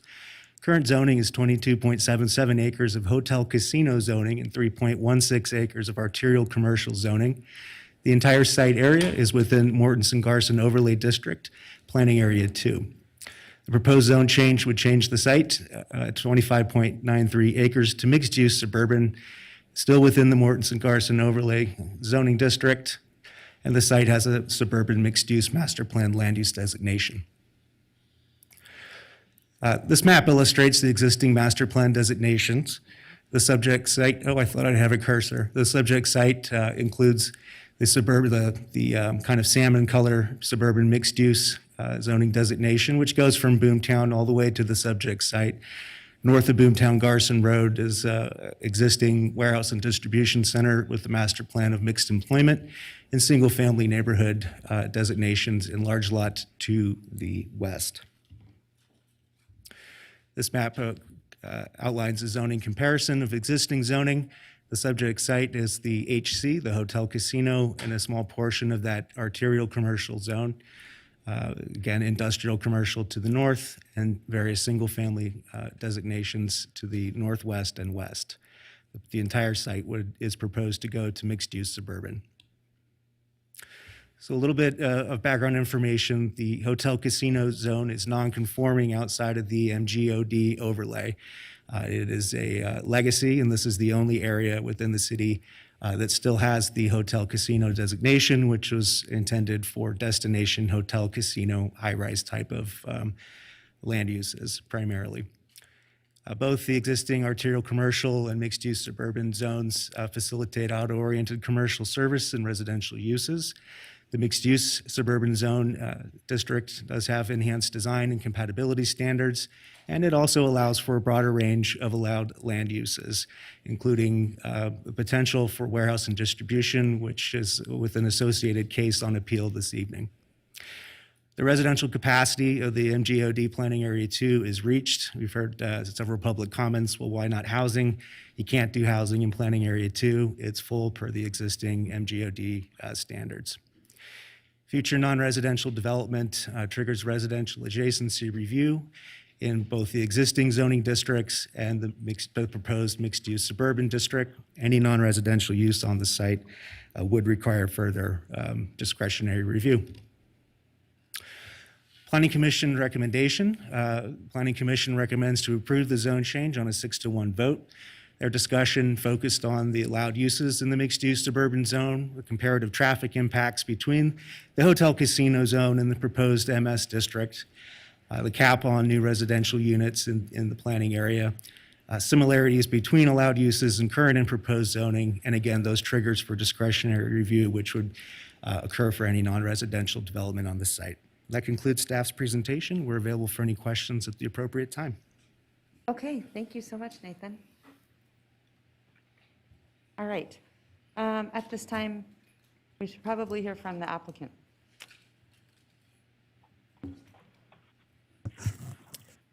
Good morning. For the record, my name is Ken Crater, representing the applicant Dermody Properties. I believe this to truly be a housekeeping item. This zone change will simply allow this piece of property to be brought into conformance with the Reimagine Reno master plan with the mixed suburban zoning. And we work closely with staff. We've done a considerable amount of public outreach, in fact, as many as I've ever done in any project in my entire career. And again, this is not associated with the project. This is just simply a zone change that will eliminate the hotel casino zoning and bring the property in conformance with the Reno master plan. And I'm happy to answer any questions. Okay, thank you so much. All right, Councilwoman Breckus, 3 minutes. Yeah, thank you, Madam Mayor. Mr. Gilbert, so I recall this body asking staff to engage a process to do revisions to the Martinson-Garson overlay district. Where are we at on that process? Thank you, Nathan Gilbert, Associate Planner. Staff has done substantial work on that. We recently finished up what we hope to be our last stakeholders meeting with the various property owners and Verdi stakeholders, residents in the area. And I believe that is anticipated to go to Planning Commission for review in early September. Now, are you looking down at the parcel level and looking at the zoning of some of the parcels as a part of that role? The existing MGOD overlay has kind of an anomaly, as you probably recall, in that it has base zoning in the actual overlay standards. So what is tentatively proposed is for that base zoning in the overlay district to be removed so that the base zoning would be the standard adopted base zoning that we use citywide. with the corresponding overlay additional development standards. Okay, so we'll be doing, as a part of that, some rezonings. The map would be removed, and so rezonings, so for example, if this were to be adopted and ultimately effectuated, it's contingent upon that zoning map in the MGOD being removed. Yeah, I mean, my vision when you go out and do a neighborhood plan, and this is a neighborhood plan, that you look at, you know, how things are zoned, how things are developed, and then the ranges of uses and, you know, compatibility among there, and also then the infrastructure and services to provide. Is that kind of how you're approaching that planning effort? Thank you. For the record, Angela Foos, Assistant CD Director. The MGOD text amendment had a very clear direction on what was going to be reviewed. Changing the zoning was not part of that direction. There were some key items that the stakeholders that live in Verdi asked to be included as part of the process. And again, changing the zoning was not part of any of that direction from council or questions from the neighbors. Okay, are you looking at compatibility of uses among those that have been built since the MGOD was adopted? No. So compatibility is not a factor in what the long-range planning effort we put you up to do? No. Okay, thanks. Thank you very much, and I think it's a good opportunity to thank all the stakeholders that did participate in that process of the MGOD discussions, and the priorities within it were driven by the neighbors themselves, and they were a very engaged and thoughtful group, and it was a model, I think, that really we can look to in the future on how to do things in a comprehensive and collaborative way. And Angela, I can't thank you enough for all of your work on that. You sat through, I attended many of them, but you attended all of them, and it started out with Arlo, who did a great job kicking that off as well. And I'm excited to see what comes through the Planning Commission and then to us. But kudos to all the stakeholders, and there was a number of them, and they were great. I did want to ask a question. So this, as I recall, this was previously believed it was going to be a truck stop, correct? Thank you, Council Member Jordan, Nathan Gilbert. Yes, up until fairly recently, December of last year, the site did have an entitlement for a 24-hour truck stop. Okay, and I'm not, obviously, we're not going to get into any of the project details. This is just a zone change. So I appreciate all the work that's been done. I'm going to keep my comments to the item before us here today. Thank you. Go ahead, Councilwoman Durr. Yeah, thank you so much. On the zone change, I had a few questions, and I just wanted to get the answers on the record. First of all, for staff, the objections that came in, were they about the zone change or were they about the project? And if they're about the zone change, if you could just summarize for us what the issues were. Thank you, Councilmember Dewar. I'm not aware of any specific concerns with the zone change. I did see one comment that noted the fact that if the zone change is denied, the ability to consider the warehouse and distribution project would be terminated. Okay. My second question was, I had the same question, I guess, as other people, which is, why not do residential here? Because you're next to residential, and even though there is one logistics center, maybe residential would be a better use along the freeway, as again, the gateway. I remember on the Santera project, which we considered recently, they too proposed industrial along the freeway, and we got them to take that out, actually. But I heard the answer was that the MGOD has a limit on the number of homes. And could you just address that? That's correct, Councilmember Dewar. This is in Planning Area 2, which has a finite amount of residential units that are allowed. And that goes back all the way back to settlement history with a hard cap on residential units. And so Planning Area 2, where this site is located, would not be allowed to have additional residential units. Okay. And then under the mixed use zoning, which is what's being proposed here, does that allow housing? That does allow for housing, although the MGOD overlay would preclude that. But you're working on the MGOD overlay, if I understood the previous answers, correct? Is that one of the things that could be addressed? That's correct. The feedback that we've heard from stakeholders for years, particularly in this revision, is that hard cap on allowable residential units was a preferred option that was discussed, and that's where it stands now. Okay, and then I had a question about the truck stop myself, independent. That too has been discussed for a long time. Is truck stop allowed within the MU zoning? The mixed-use suburban designation does allow for a truck stop with a conditional use permit. Okay, so was that allowed in hotel casino also? No, it was not. The truck stop has been a legacy item that was last entitled in 2013, I believe, with a special use permit.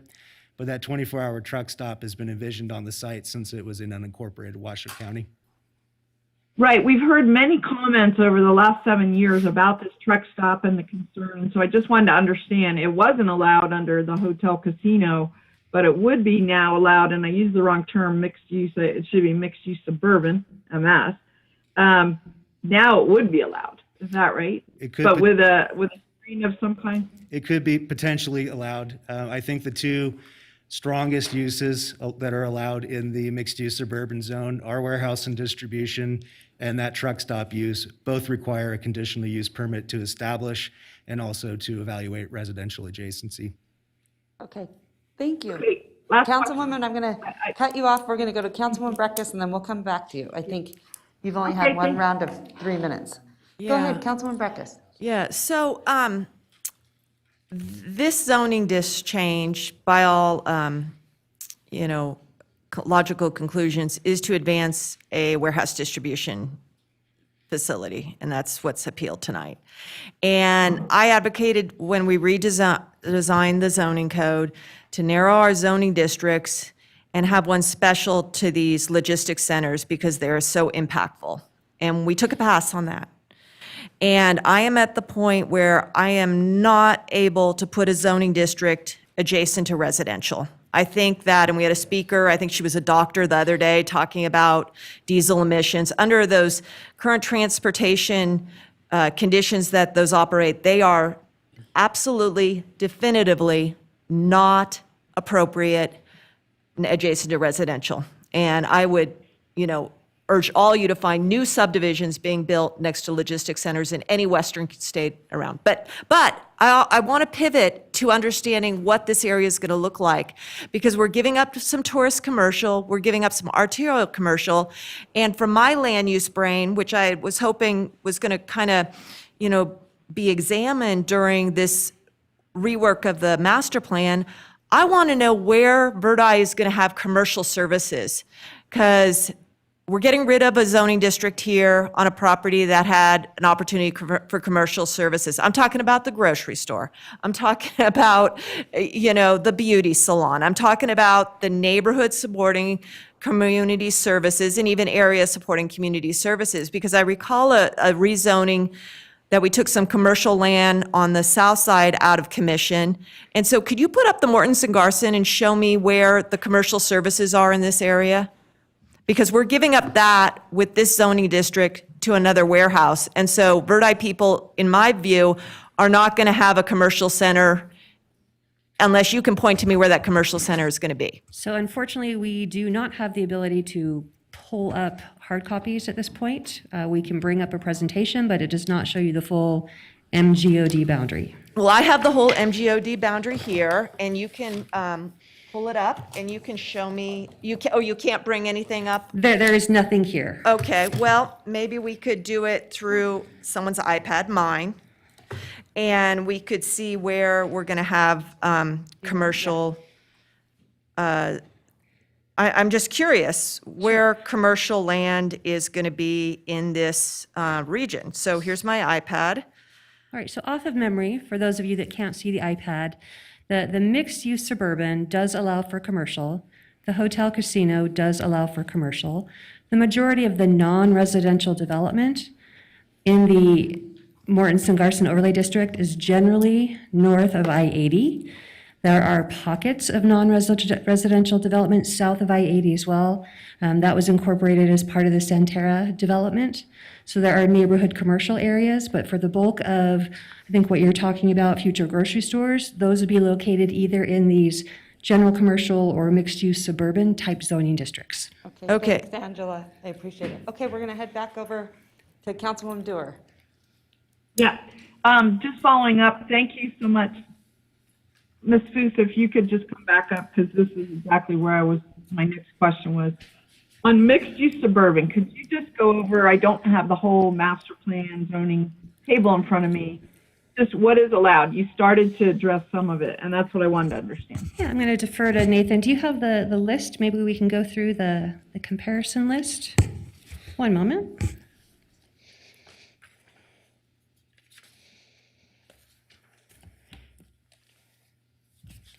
Okay, so again, just to reiterate, because we're in an overlay district, this site does not allow for residential development because they have capped out. There is no more residential development, no matter what we zone this property, allowed on this site. So other uses that would be permitted within the mixed-use zoning. Help me out, Nathan. Okay, so we're looking at animal clinics, antique stores, RV and boat sales would be a special use permit or a conditional use permit. Thank you. Thank you. I mean, you don't have to get down to every kind of business. Understood, Council Member. The arterial commercial and mixed-use suburban zones allow for almost identical uses. I think the key distinction, as far as allowed uses, it's that mixed-use suburban allows for slightly more robust land uses, more intense land uses. The biggest one would be the possibility for a truck stop or a warehouse and distribution use. The range of other standard commercial uses are consistent with the arterial commercial. The hotel casino with zoning designation, which takes up the bulk of the site, is fairly restrictive. The commercial uses that are allowed there are generally associated, just accessory to a hotel casino type of use. I hope that answers your question.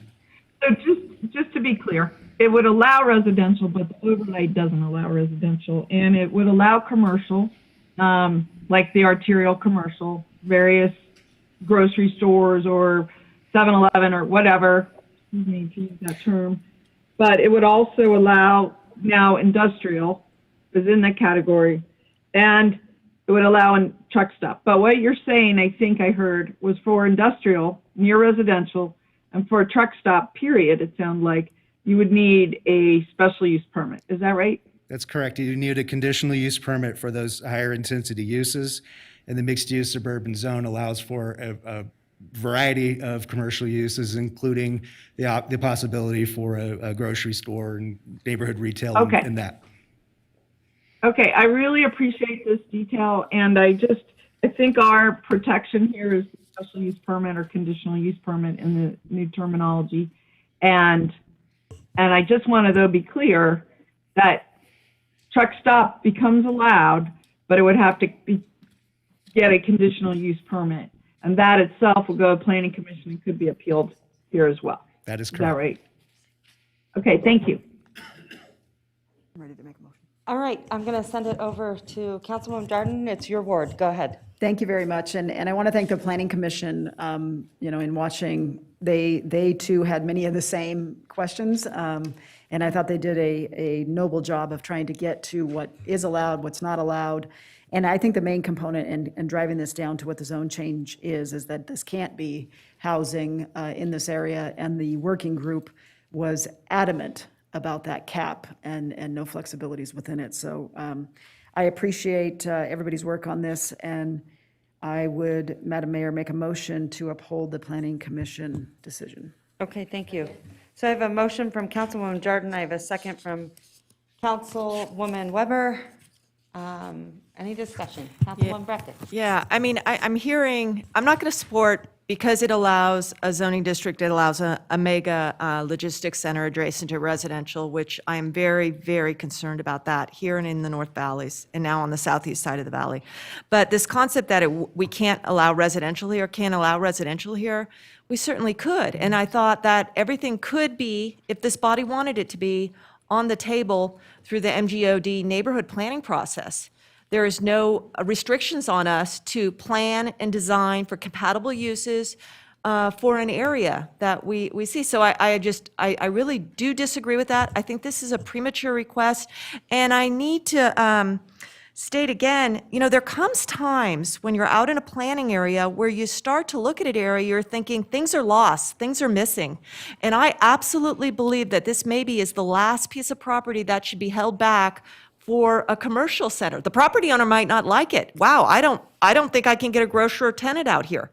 But that's what this area needs and will not have the land use for. And it's going to clog a lot of people driving, on the freeway to go to other commercial uses. We have created a complete haphazard land use incompatibility mess in Bird Eye, and it's been on our watch since we came in 2012. And this, maybe will get us through the end so we can go back and try to, fix what we've messed up. But this one is very disconcerting to see it go this way. We should hold on commercial land use and get the right land use in there. So I won't be voting in the affirmative. Thank you.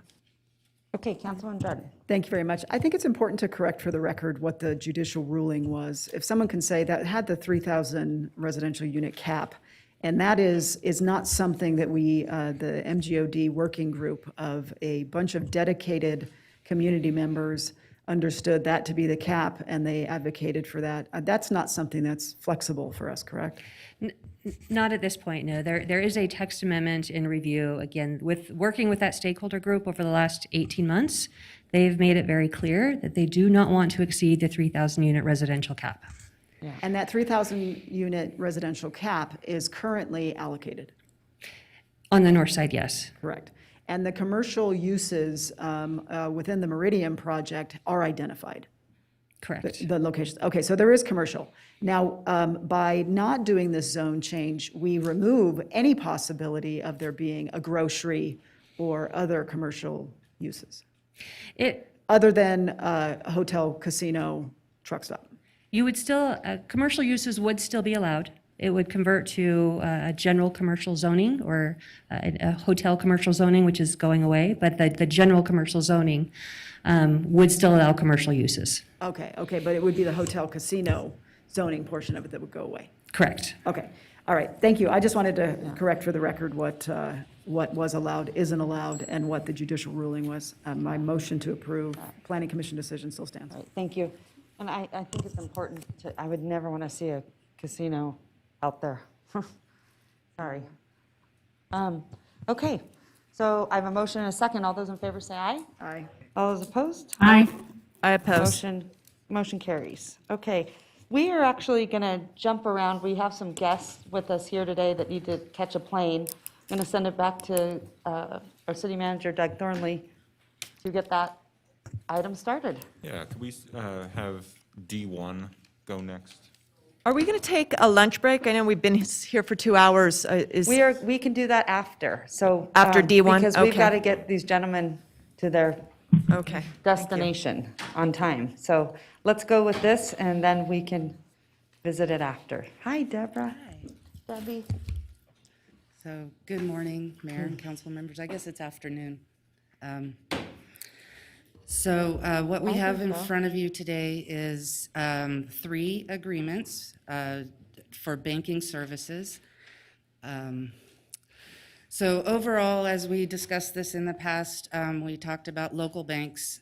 We've done more research, and there are no large local banks located in Nevada.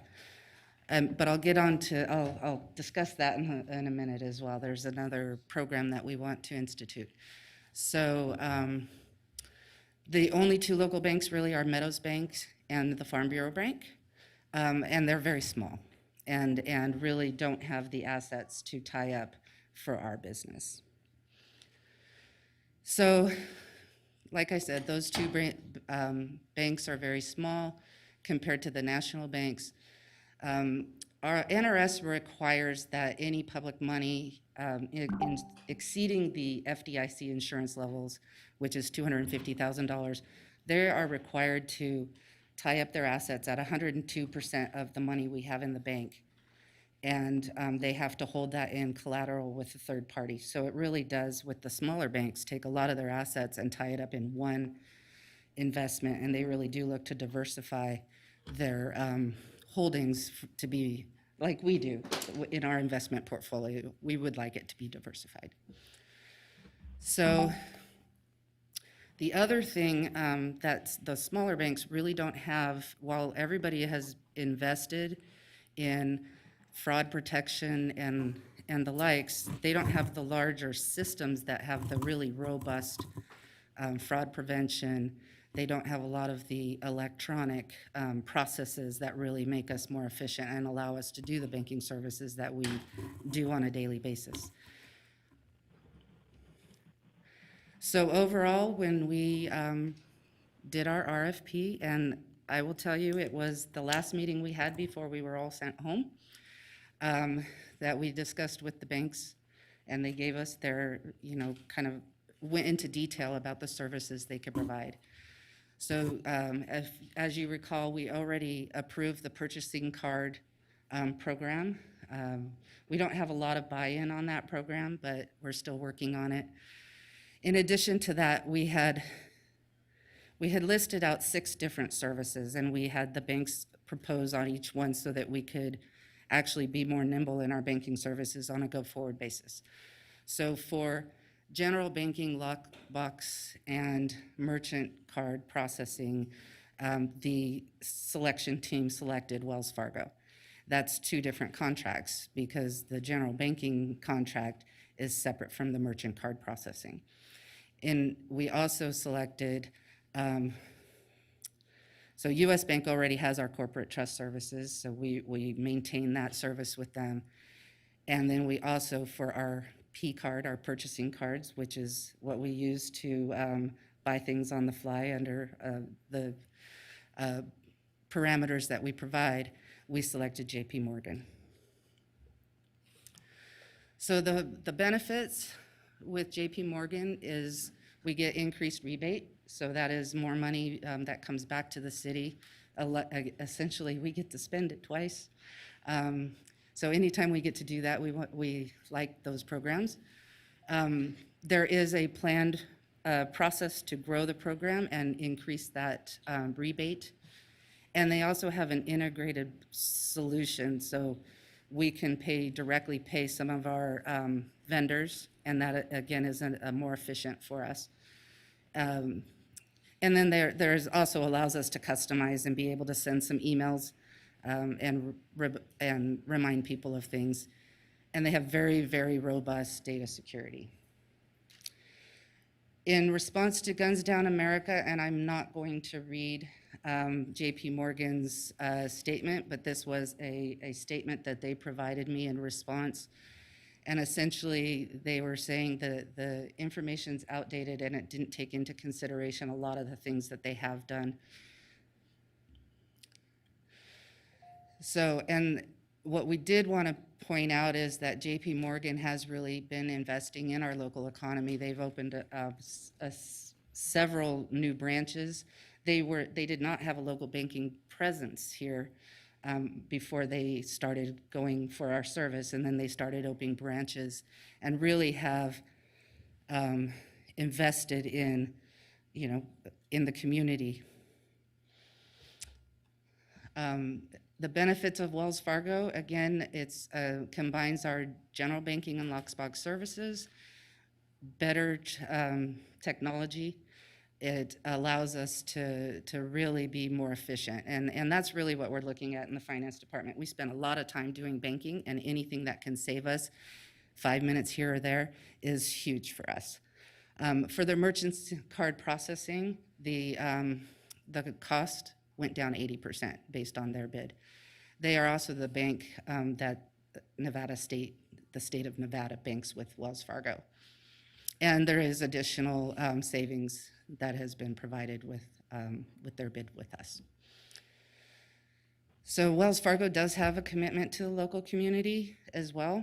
They have, almost 400 people that they hire that work in our local area. And they are actively engaged in volunteering in the community. And they continue to invest in our community.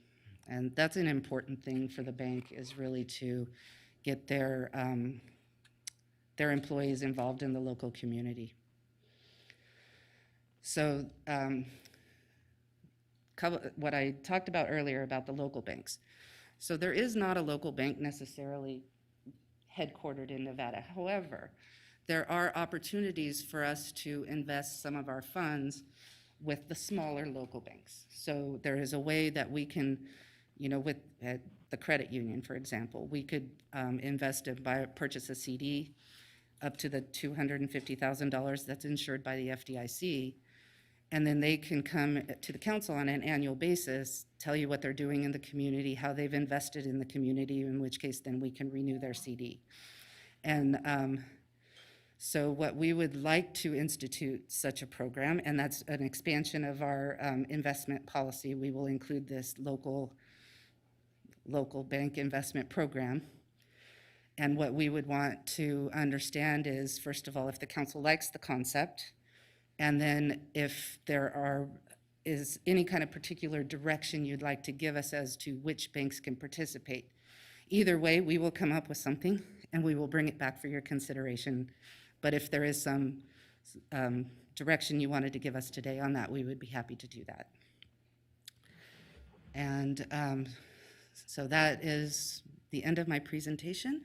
What you have in front of you today is 3 banking agreements for approval, and then just direction on whether you would like us to continue to pursue the local bank investment program. Okay, thank you so much. Just really quickly, while I have it on top of mind, does Wells Fargo keep track of sort of those community numbers in which, like, let's say, for instance, the personal line of credit that they withdrew? I'm just curious on what magnitude is Wells Fargo working community-wise? Those are certainly things that we get This is concerned related about. to the information that just recently came out saying they were Yeah. going to cease doing that program. Yes. Right. Well, what we have is Mr. Pat Foley here, who can talk about. I'm curious how well you keep track of that by community. How community-oriented is your data, and do you have those numbers? For the record, I'm Patrick Foley with Wells Fargo, and part of our government banking team. Wells Fargo made a decision on our consumer credit programs back earlier this year. In turn, it's had an impact with our operations. To that end, we are doing some studies, and we are taking a look at it. However, that decision was made going back with a lot of consideration earlier this year itself, and the significant impact to it. The issue of the consumer credit, we have other alternatives, specifically helping to replace a lot of what we had with those lines of credit type of programs, with ones that are a little bit more scheduled out. And we're still trying to go through those as we proceed to see exactly what the significant impact was. However, we did have alternatives available to them and did make some adjustments over time. Okay. The other one that concerns me is it was the PPP. Really, how that was allocated. I know that we had a lot of Wells Fargo customers that did not obviously, get funded in the first round, and then there were some in the second round. And I think, there's a real appetite when, your community starts to see that, hey, going local versus, a big bank could be more advantageous. And so Correct. I would just say, with that in mind, when you have cities directly and states that do banking on that level, that there's got to be, some real dialed down community focus and some way in which to offer, solutions, to that level. Correct. And, not to, the biggest of the big, because we saw that there was a lot of issues with issuing that PPP. So I watched a lot of that stuff. Correct. And Well, thank you. I really Understand. feel like, I think that's where banks have to get back to, and that's where, local banks have done a really good job when, community first. And so I really hope that those types of initiatives do come down, especially when governments and especially local governments are your customers. Okay. So thank you so much. Okay, Councilman Reese. Thank you, Madam Mayor. Ms. Lochner, thank you for the presentation. I think part of this is simply my desire and a reflection of this body's desire to see that who we bank with is also shares the values that we share as a community, right? So all of these questions are not asked in a vacuum, right? Because we could look at any laundry list of banks and pick out something we did not like about them or something we think they could do better, right? I mean, as you look at these policies over time, you know, they have evolved. At some points in time in our history, we were looking at the banking relationships with their impact during World War II, you know, or looking more recently about banks that banked in blood diamonds or, right? I mean, there is a history of looking at politics as it relates to banking agreements, right? I think for my part, when this came up, we were at a moment in our country's history when we were reckoning with the growing impact of gun violence. I was someone who believed that we needed to look at the way that we banked with or which banking group we were banking with and their relationship to gun violence. And for your part, you've gone out and done the work and had the conversations that are hard, and you've answered that question. Now, does it answer it to the greatest extent humanly possible in all measure for my concern? No. But is it better than what we understood the presentations to have been the first time? Yes. Right. And so for me, we're stewards of our financial resources, and we're trying to make decisions about the ethicality of the banking relationships we have. So you have gone out because you are a professional and you've done the work.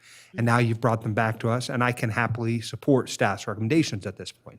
Right? Because although I can't agree on every single jot and tittle of every agreement that every bank has ever made with anybody on the planet, I do think you've done the work to answer the questions we asked you to do.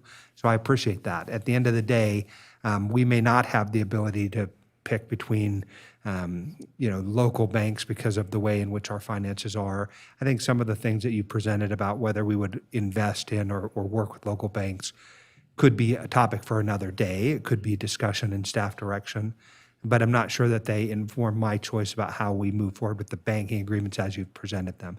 And so again, I thank you for doing the work. I'm sure it wasn't easy. I'm sure at times you were like, you know, cursing my name, but we did it, and now we are here. And so thank you for that, and thank you for bringing us the opportunity to move forward and protect our resources as a community. All right, thank you, Councilman Reese. I just want to clarify, you're the government affairs, are you here locally? No. No, again, Patrick Foley for the record. I am with the government banking group, and we just manage government relations with our government accounts here in the state of Nevada. Okay. I'm the relationship manager for the state of Nevada, for Okay. Washoe County, for Truckee Meadows, on down the line. Oh, here, okay, and so then I for just the want to city. make sure that we get your contact so that we can communicate with you. Please do. Because, Please do. Yeah, because like I said, during the PPP process, I had so many small businesses that reached out. We couldn't get any answers. It was really, really challenging, so it'd be really helpful to have Dave direct Howell, contact. Dave Howell is our government relations person and works closely when, you know, during the legislative periods, as well as meeting with other local government entities. In turn, would be more than happy to spend some time. Fantastic, thank you. Councilwoman Dewar, go ahead. Yeah, thank you so much. I just wanted to make a few comments too, because I too raised the issue of gun violence association and also other social responsibility issues that I was concerned about. I mean, it's the way I make my own personal investment decisions. So I try to bring that ethic and perspective to my government hat as well. I really appreciate the work that staff has done. As usual, great job going out there and asking the hard questions. So thank you very much for doing that, Deborah. I had a follow-up, which Deborah said in her presentation, there are no quote unquote local banks. But then she asked us a question, which is, which local banks would she like us to work with? So Deborah, could you just address that kind of dichotomy and explain a little bit more about what you mean? Right, so at the beginning of the presentation, I showed that there were 2 actual local banks that headquartered in Nevada, and they're very small considering, when you look at the larger banks and you look at the assets on hand. So what I say as far as a local bank investment program, it doesn't sit to make it just local banks. So we would have to broaden the definition of who could apply for that program. So that was, while there isn't a local bank necessarily other than the 2 that I showed, there are other banks in the area, I think, that could benefit from having a small, investment from city funds. And so we would look at. Could you just recap the 2 that you mentioned? Can you pull up that slide? One of them's the Farm Credit Bank.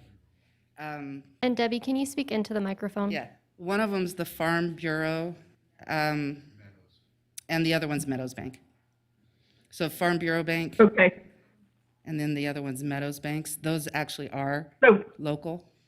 So there's 2 other banks that I think of as local. One is Plumas and one is Heritage, I think it is. Heritage is not Why- local.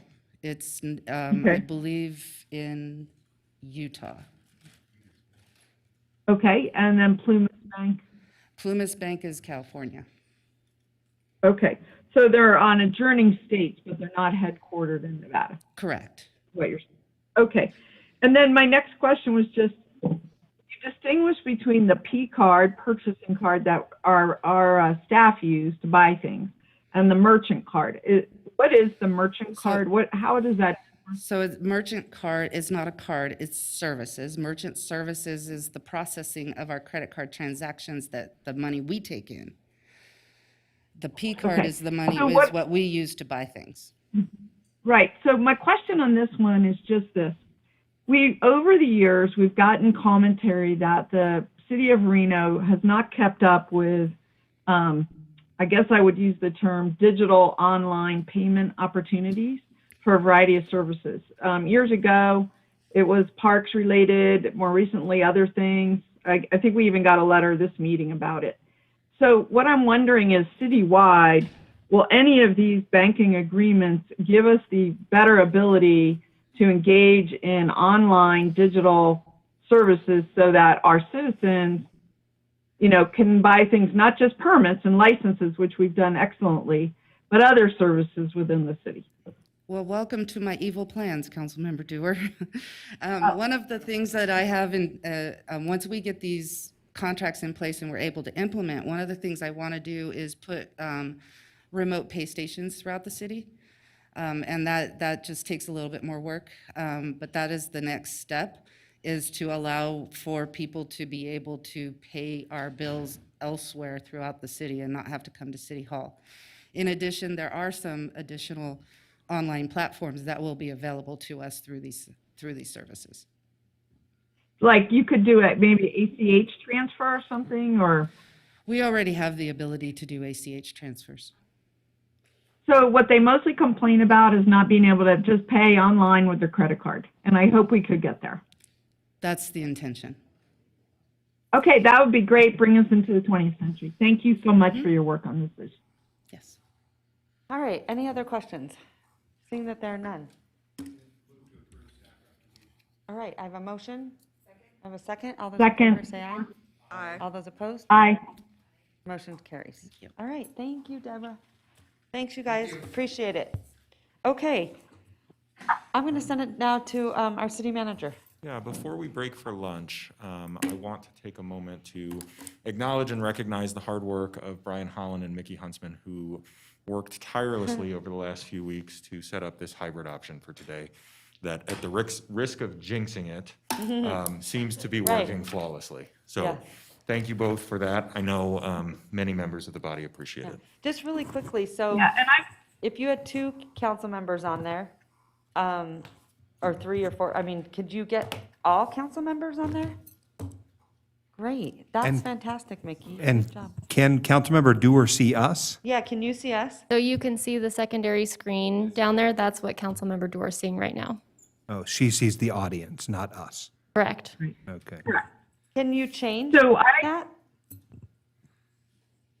So we have an official hybrid option launching effectively September meetings. But this is our interim solution to make sure that those members that can't be here presently are still able to engage with the room and the presentations. Oh, cool. Okay, I love it. I think you guys have done a great job. Councilwoman Dewar, how do you like it? Yeah, I wanted to comment and thank you, Mr. Thornley, for introducing the subject. I wanted to do a shout out. First of all, why am I remote? I'm being proactive and I am waiting on a post-international travel COVID test, which is recommended by the CDC. And I realized that was not consistent with showing up in person for our council meeting, nor a meeting I have tomorrow on regional planning. So I didn't expect to be the first person utilizing this or the guinea pig, but here I am. It is working fantastic. I can see the audience. I cannot see the council, but hey, I can hear the council. I can see the speakers and I can see the presentation. And it is really a huge step above participating by phone. And I really did want to commend Brian Holland, who's in the IT, and Mickey Huntsman, obviously our new interim clerk. And also, though, not mention J.W. Hodge, because behind all of this, there has to be a pusher, project manager, someone who's as committed to the end result as the staff who are executing. So I wanted to do a shout out to him too, because he is one who came here and believed in being able to have a meeting like this where people could participate remotely. So thank you to all three and to our manager. It's working. And you'll be happy to know you look beautiful on there too. Usually, you know, sometimes you get this weird picture and you look great. And Madam Mayor, could I, since we're talking about this and the manager said September, we're going to have the option to go hybrid, you know, transparency in how we conduct our business is such a core value.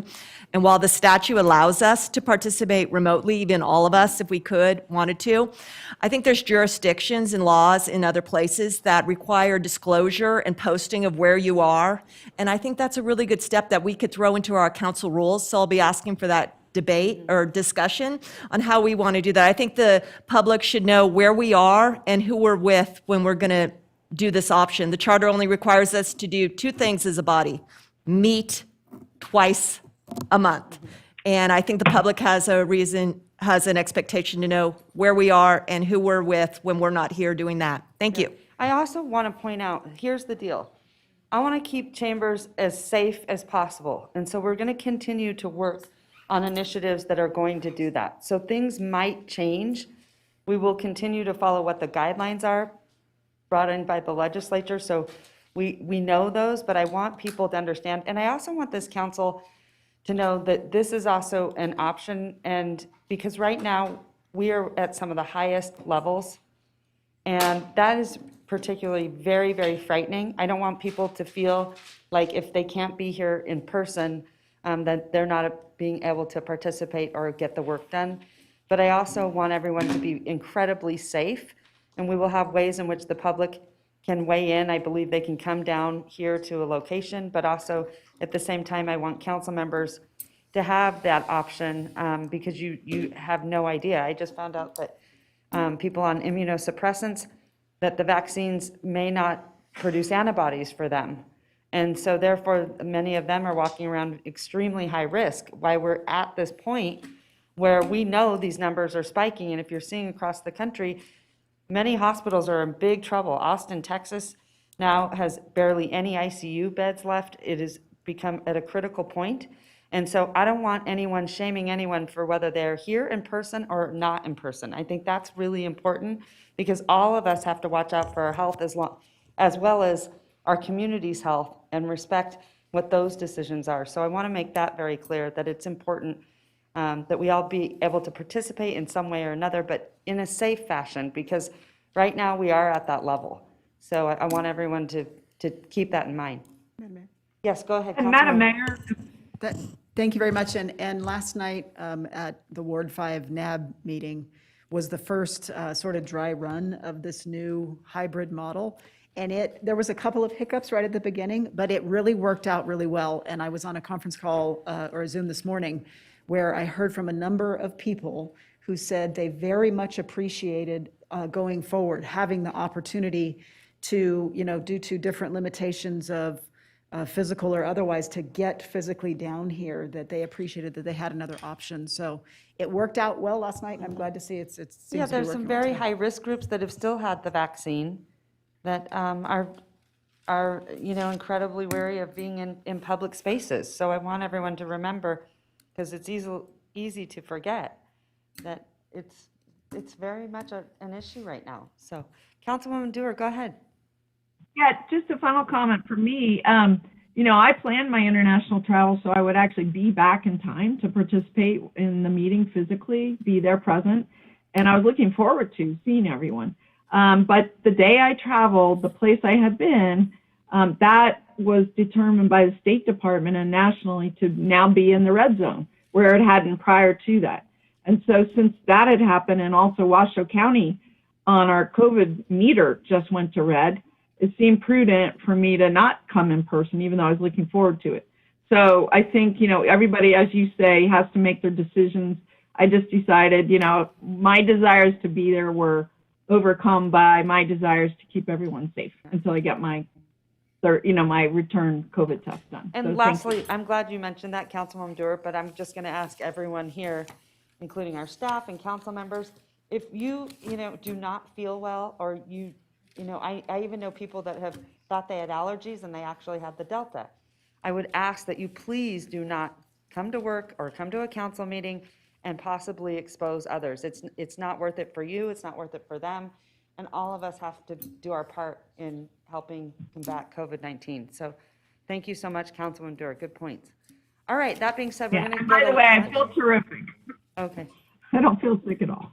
Oh, no, you look great. So I'm just saying, if you do, I know people that walk around that are sick that think it's just something minor, and I would just ask during these trying times to make sure you don't come to work. All right. Go ahead. Thank you, Madam Mayor. If you'll indulge me just 2 more minutes, we have an important introduction to make. We do have a new member of staff. I don't know how many of you have yet had the pleasure of meeting our new PIO, Cassie Harris. Cassie, would you come up to the lectern and introduce yourself, please? She comes to us by way of renown. We are thrilled that she's agreed to join our team and help us get our message out into the community. She's like, great, you just embarrassed me, I Doug. did. Thank No, you I so did much. that, and I didn't tell her I was going to I do got that. to meet Cassie yesterday. She is delightful, and I told her I love your hair. I love it, love it, love it. Thank you so much. Good afternoon, everyone. I'm pleased to be here.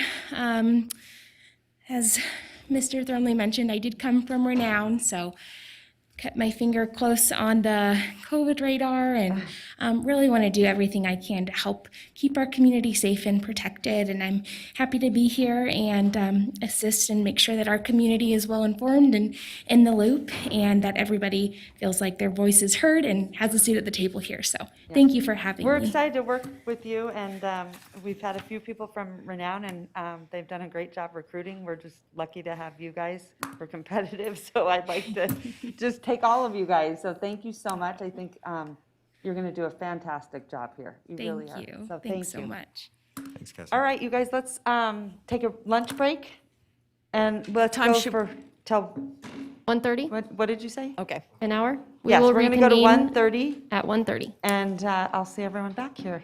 Thanks.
enter your You have entered the meeting as a panelist. Attendees can now hear you speak. This meeting is being recorded.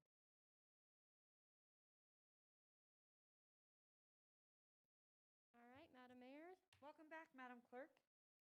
So take us into the next item, please. All right, we're getting back in order, so we're going to go ahead and move to item C2, C21, and C22. Okay, at this time, Madam Clerk, I will let the record reflect that the City Council is opening up the public hearing. Madam Clerk, was proper notice given? Any correspondence received?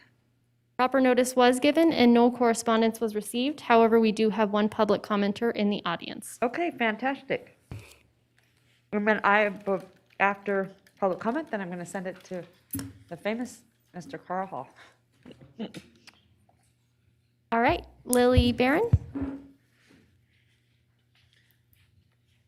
Hello. Hello. Madam Mayor and Council, how are you? I am going to make my first comment on behalf of the ACLU of Nevada. The ACLU of Nevada has always been a champion of transparency and accountability in policing and digital surveillance. We are hoping to hear further discussion on these measures that will provide clarity in these issues. We would like to ensure that the parties involved in police encounters have free access to the entirety of the footage obtained during an incident within a reasonable amount of time. We are beginning communication with municipalities across the state in an effort called CCOPS, Community Control Over Police Proposals, that would require community input and provisions be put in place before we take measures that could have negative effects such as over-surveilled communities. Historically, the Reno Police Department and District Attorney's Office has been known to spend 2 or more years to release footage to families of those involved in fatal encounters, officer-involved shootings, and other violent discourse. This extended process is agonizing for families and causes unnecessary trauma, and is often still met with many unanswered questions from the families involved and the community at large.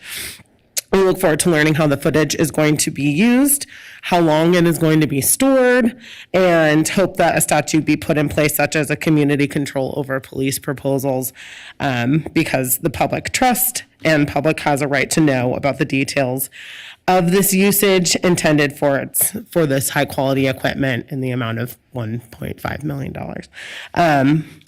And we also, again, would like to reiterate that we would like the footage be released to parties involved within a reasonable amount of time.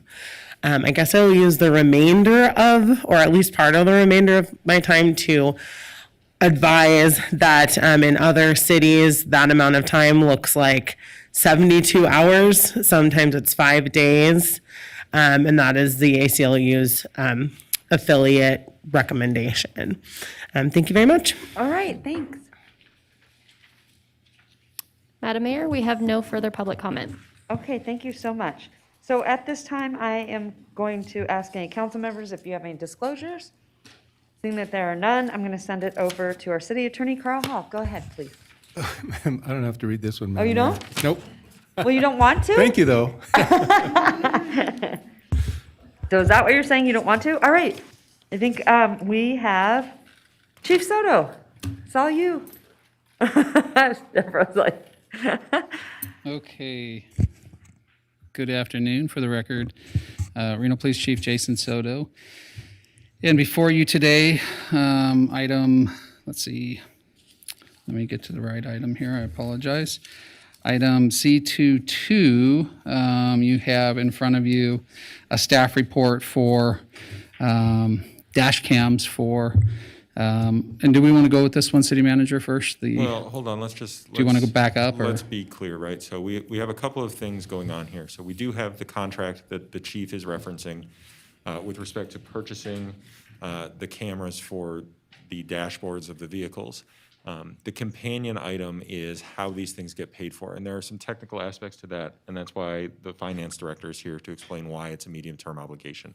Right. And so I think probably for clarity's sake, it's worth opening both these items at the same time, having a background overview done by the police chief, and then having Director Lochner step in to explain how the purchase will work. Fine. Does that work for everyone? Sure. Okay. I think that's good. That's probably a little bit better.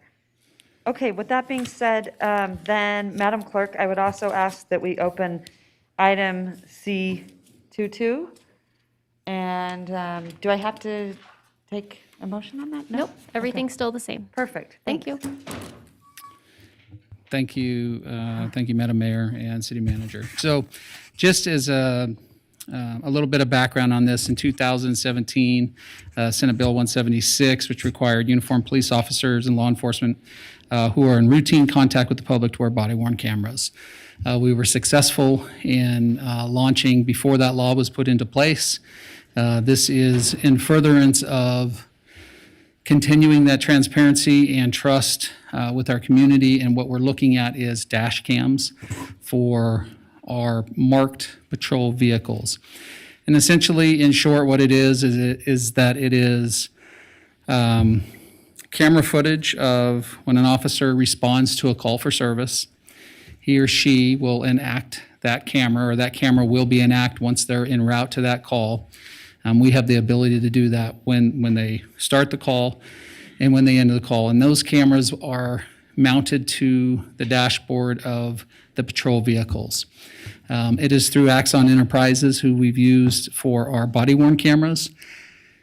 And that's important because all of that technology talks to each other, so it makes it really easy for us to download all that information and have it readily accessible if we get such a thing, some type of critical incident or a complaint from a citizen, so on and so forth. So it's through Axon. It is funded through the E911 board, which was established as a funding mechanism to pay for this body-worn footage, not only for cameras, but also for body-worn cameras, but also for the vehicles. That E911 board has a 5-year master plan in which they identify the funding for all of the cameras on a year-by-year basis.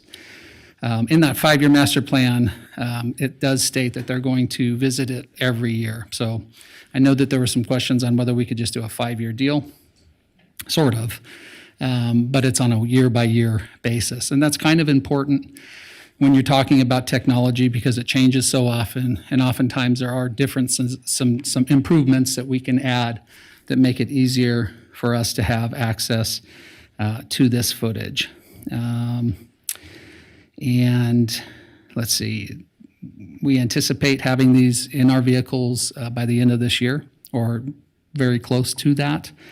And it's just an addition and furtherance of having footage for and of our officers in their daily duties. The body-worn cameras have been an extreme success in terms of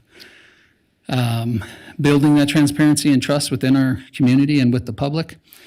We have changed some of our policies and procedures to address some of the issues in terms of timeliness and how quick we can get that footage out. We'll continue to make efforts and work with advocates such as the ACLU, who have been very helpful, helping us understand some of the concerns that our public does have, not just here in Northern Nevada, but throughout the state. And we will continue to do that. And that's really what we have in front of us. So it's funded. We do have a funding mechanism. We do have a funding source. We do have a timeline. And I'm available to answer any questions if any of you have them on the actual camera portion. Okay, thank you so much. All right, Deborah, go right ahead. So, okay, Deborah Lochner, Finance Director, for the record.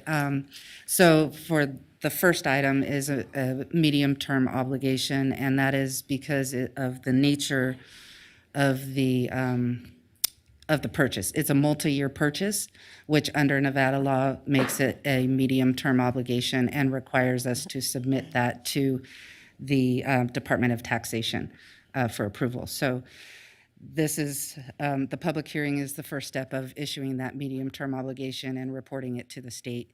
And that is, the E911 board has committed to paying for it, but we have to apply for it every year. So this is but the agreement is a multi-year agreement that we are obligated to pay. And so that is why we are having a public hearing to issue a medium-term obligation. All right, thank you. Okay. And just to reiterate, Chief Soto, this was implemented at the legislature, correct? So at the legislature, what the legislation, the law piece of it was for body-worn cameras. Now, car dash cameras are not law.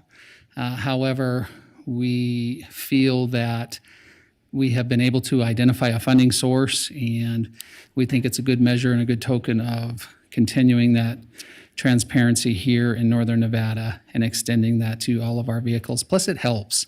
Yeah. It helps on investigations. It helps Yeah, in a plethora of ways. So in several instances. Yes. Yeah, because you see them a lot, all the time, you know, Yes. the footage from the car, which I think, to your point, and thank you for being so transparent and going, you know, another step, which I think a lot of cities aren't doing that unless they are mandated to do so. So thank you. Okay. absolutely. Councilwoman Jordan.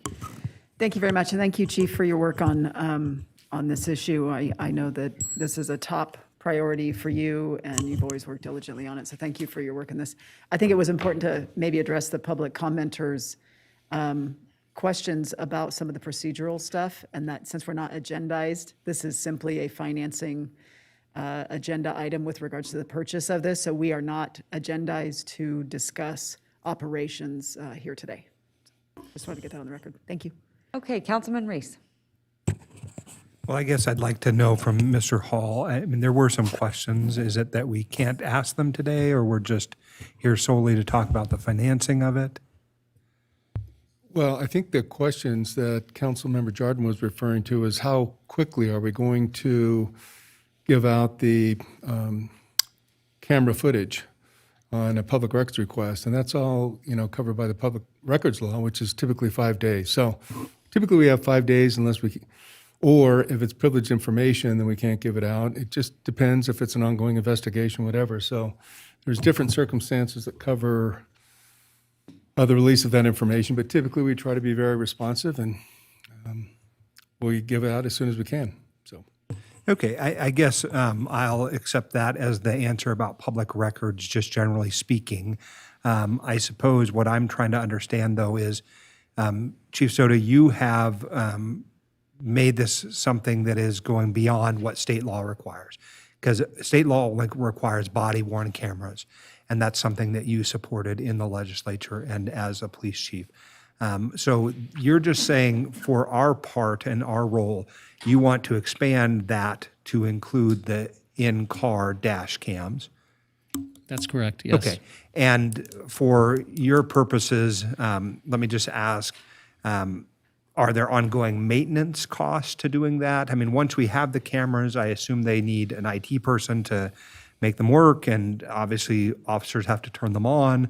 And what can you tell us about that? Yes, there is ongoing maintenance, which is included in this proposal and this costing. And then there's also, just like everything else, like every single phone that all of us have, eventually you need to upgrade that equipment.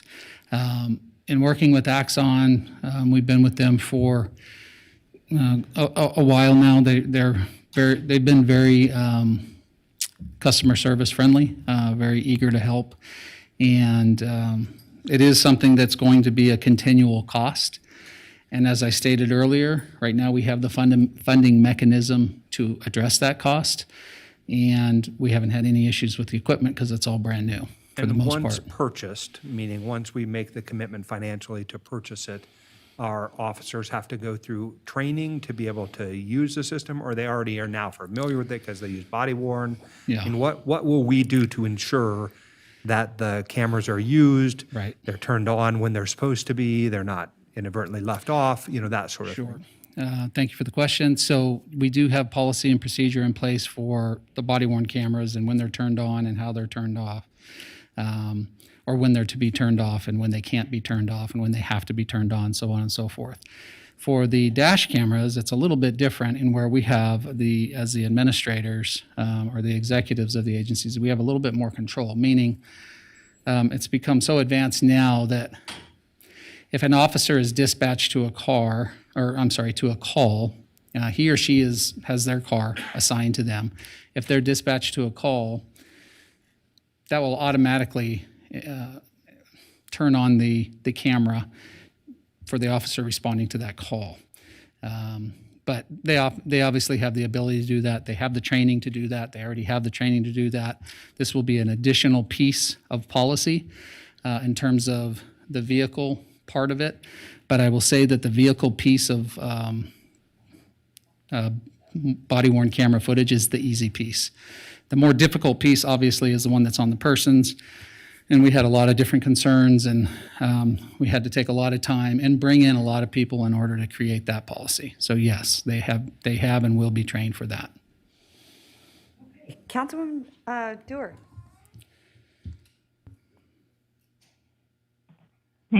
Thank you. I really appreciate Chief Soto bringing this item forward. I wanted to make sure, and I may have missed a few things he said about the why. Why have you decided to do this? Okay, thank you for the question, Councilwoman Dewar. There's a couple reasons. One is for the maintaining the trust and transparency within the community. I think it's important that we take some self-initiated measures, this being one of them, to share with our community. So I think that's one big piece of it. I think another big piece of it is it gives us the ability oftentimes to do investigations better. If you think about a critical incident and the response to that type of critical incident, we'll have that many more, that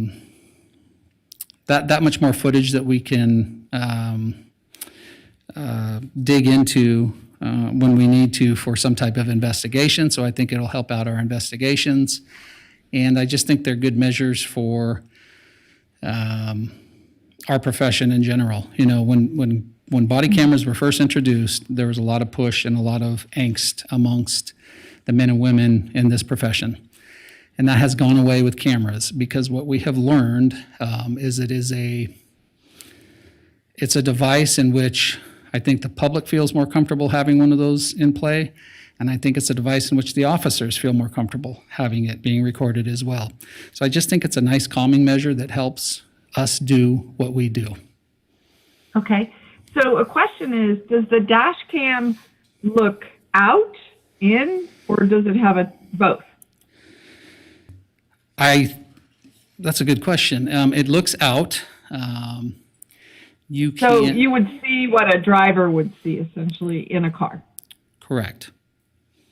And then is there one in to where you could see what the officer's doing, or how the officer, what he or she is saying, or if they have someone in their back seat, you know, like maybe they're securing that person, you know, or protecting that person, would you see into the car? Sort of. For that, we already have policy in place. So if you're doing a transport or something like that, we already have policy in place, which addresses when to turn on and when you can and cannot turn on or turn off your cameras. And it's important that we have that footage, you know, on the trip from wherever it is. If we're transporting somebody, let's say, to a youth home, or we're transporting somebody to jail, or we're transporting somebody from point A to point B, to have all of that on being recorded, just so that there cannot be any allegations that we cannot account for as a And is that being recorded on the police officer's camera? Well, in this case, it would be both. But yeah, the police officer's camera is going to get what we're looking for. Okay, when you say both, I guess I just thanks for indulging me. I'm trying to understand, is it like you can see into the car? You said kind of, but I'm not sure. No, think of the body-worn camera as being inside the car, and think of the dash cam as being outside, seeing what the officer sees en route to a call. And the body-worn camera, though, is also, but they both have the same view, which is out. Yes. Okay. One is attached to the car and one is attached to the officer. Correct. Okay, so it might be worth a consideration, and it's something just to talk to the manager about. You know, I think it would further protect the officer and the residents who are participating to have what's going on in the car in a video way. You know, I assume you could hear it on the officer's body cam if they turned it on. But anyway, it's just some things to think about. What is the perspective looking in on the scene? You know, as if you're standing outside the car looking into car, because a lot of stuff happens in a car, you know. I understand exactly what you're talking about, and I don't want to speak out of line, but I think that there is a feature in which we can hit a button on the dash cam that will show into the car and the passenger in the back for those exact type of situations. And I will confirm that and share it with the city manager, but I'm fairly certain that that is a feature. Okay, well, I think that would be a great feature to protect everyone, you know, involved in anything. Thanks, In fact, Councilmember. I just confirmed it as a feature. Okay, thank you. Moving on. Any more questions? Seeing that there are no questions, I'm going to send it to you, Madam Vice Mayor. Give me a motion, please. I have a motion. Do I have a second? I have a second. Any discussion? All those in favor say aye. Aye. All those opposed? Aye. Motion carries. Okay. Moving on, Madam Clerk. All right, Madam Mayor, with that, we're on item D2, internal audit, second follow-up from Emily Kidd. All right. Hold on. Great. Thank you so much. Okay, Madam Clerk, do you have any public comment at this time? We have none registered. Okay, thank you. Emily, it's all you. Nice to see you. Nice to see everyone. For the record, Emily Kidd, Internal Auditor, City of Reno. So this is a standard follow-up that we have first on D2. This is regarding the 1902 Sewer Fund Internal Controls Audit. This is the second and last that you'll see with this particular audit, as both of the items have been resolved. The first, we had executive management help us determine a path forward for sewer fund expenditures. And the second outstanding item we followed up on this time is going to be re-reviewed because we didn't really get the action that we were looking for in the resolution. So you'll see that come up in the next audit plan. Any questions for the sewer fund audit? All right, thank you. Good job, by the way. Okay, any council members with questions? Councilwoman Breckus, 3 minutes. Oh, thank you, Madam Mayor. So my question, Ms. Kidd, and maybe I missed this before, is, and I talked about that with the manager, on your response, you know, when you say management response and you say a policy determination will be made regarding the types of expenditures, that is not clear enough to me, and I might make a suggestion and ask you what you mean. You know, obviously, our manager has his policies and procedures, and a lot of departments, you know, like the cameras we were just talking about, have their own internal operational policies. I think I was confused on an audit, which is kind of a big issue. When you use the word a policy determination, like we're the policy body, and the sewer fund is really important to me because it impacts every single household, every business, and that rate structure in particular, which is on an escalator. So in terms of this, you know, you have in here a couple times a policy determination was made by new executive management regarding the type necessary and reasonable expenditures from the sewer. Food, you know, so that, you know, whether or not food is purchased one way, that's probably a very operational, you know, issue. But the other one you mentioned was, well, you said policy determination will be made, wait, not that one. Yeah, you did. Policy determination will be made in consultation with the new city manager appointment by city council. I guess that means, that's qualifying that. But, so these were all, when you said in this one, which is follow-up about policy, you meant city manager policy, right? Mostly. So this is our sewer fund, which, as you know, is an enterprise fund, and there are determinations in NRS that house those in a particular way, and we can use them in a particular way. It is not clear in NRS where those can and can't go necessarily. So in the fieldwork of this audit originally back in 2019, I did reach out to regional partners, different cities, Department of Taxation, different counties, to make sure we're on the same page as everyone in the way that we're utilizing our enterprise funds, our sewer funds. Everyone else kind of has there's not a clear path forward. There's not a straight line that we can say yes, no, yes, no. So this audit did flag a few things that I had concerns about because of those loose parameters. Once we sat down with executive management and departmental management, the three that were identified, one still didn't hit the mark for me, and that was the food. And the other two did make sense to use with the sewer fund. Really, this did shine a light on what we want to do and what we don't want to do going forward, because it hadn't really been discussed at length. Well, I don't know if it's useful feedback to you, but I think when you do make a policy determination, maybe you flag where in the chain of the organization it goes, us who sit at this table, the manager, a department policy, it just, that clarity, that jumped out to me at this point. And certainly if you're going to other jurisdictions, asking them what they're doing, and you show jurisdiction X has a whole council resolution, on allowable enterprise fund, expenditures versus, general fund, then that's, that guides you up to us, I would imagine. But thank you. I just wanted to get that clarity. I appreciate it. All right, Councilwoman Jordan. Thank you very much. I'm going to be just very brief. You have brought a couple of these audits to us, and I just wanted to give you kudos. I know this is work that really does help inform us to do our job better, as well as everybody in the organization. And you always do such a professional job. And I know you just love coming to the podium in front of us. But I just did want to say that the audits have really been well done and very informative and really helped to drive a better organization. So just thank you for your efforts. Thank you. Okay, that being said, any other questions? Seeing that there are none, may I get a motion to approve this item? I have a motion, I have a second. All those in favor say aye. Aye. All those opposed? Motion carries unanimously. Okay, moving on. Sending it back to you, Madam Clerk. All right, Madam Mayor, we're on D3, which is also Emily Kidd, internal audit, fourth follow-up. Okay, long time no see. Go. Here we are again, audit follow-up. So this is the fourth audit follow-up for the audit 1803 building permitting process audit. There are a few hanging chads on this one regarding the software in use and the data within it.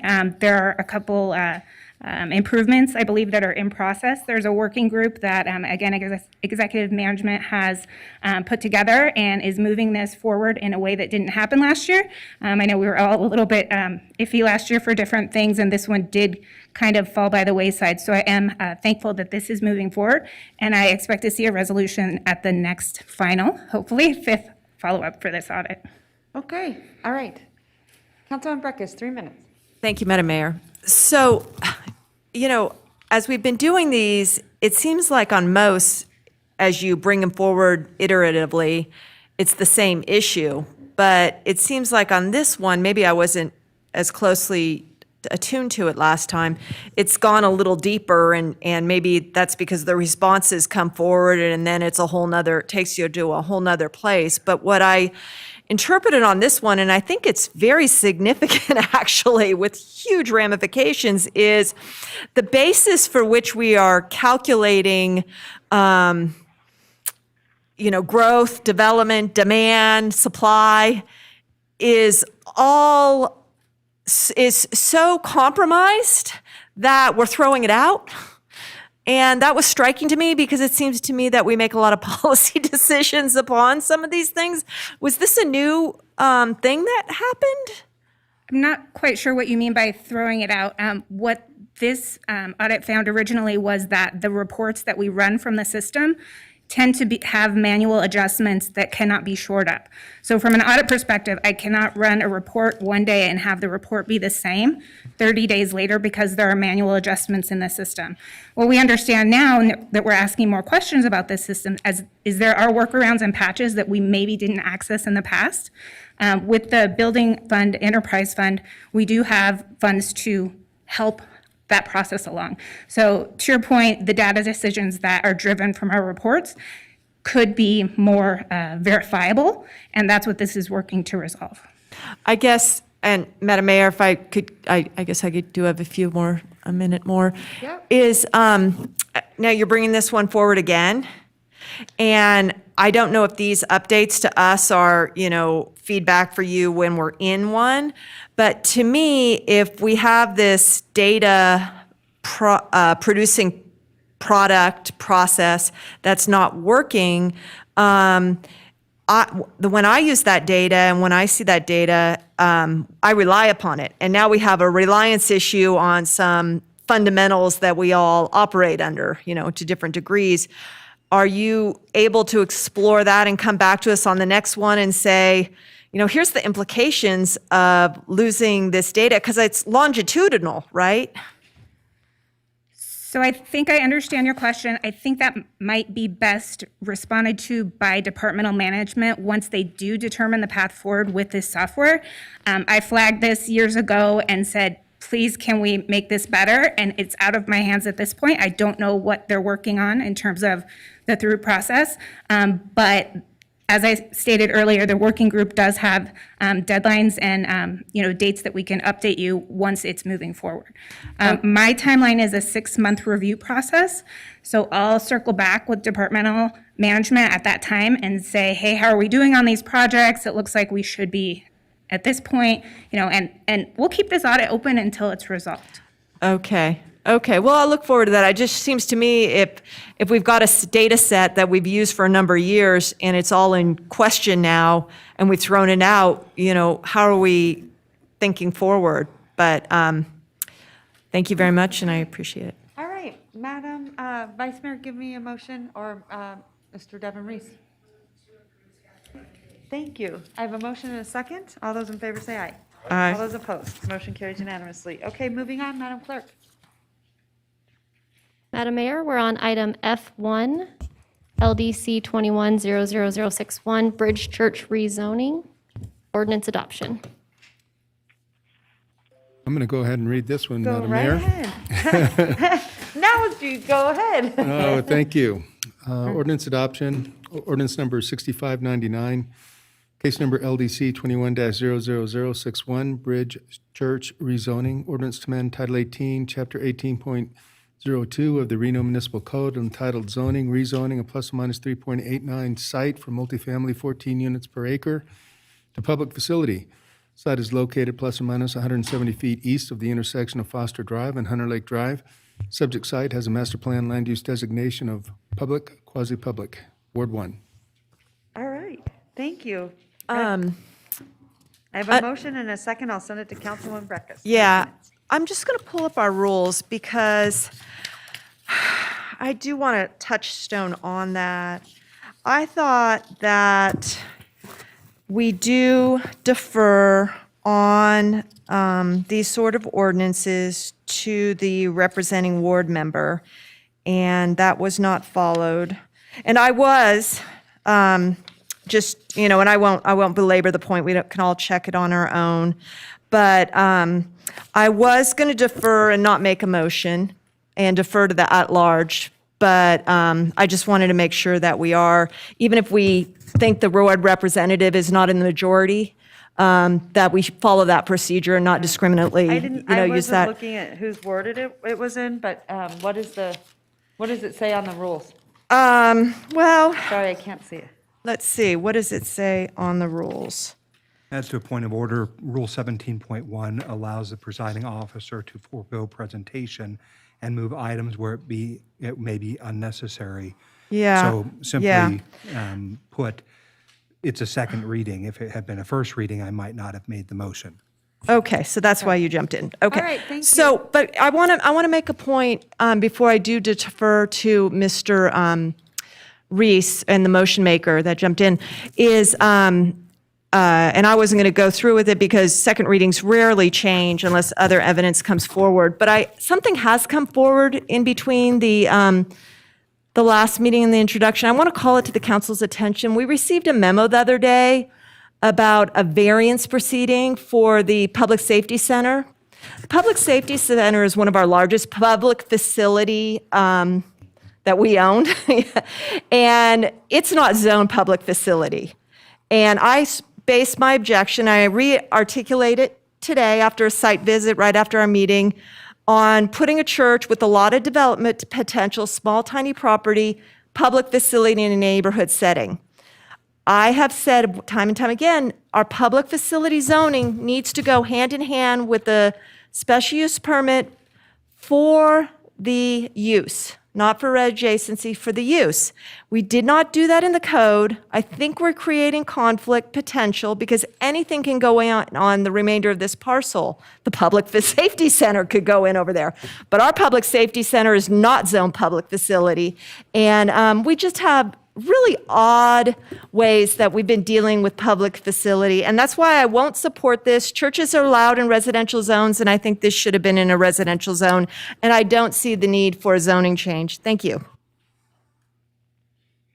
Okay, moving along. So I had a motion and a second. All those in favor say aye. Aye. All those opposed? Motion carries unanimously. No, it doesn't. No, I got it. I got it. Don't worry. We'll get it on the record. Mickey? Yeah. Okay, moving along. Wait, can we can we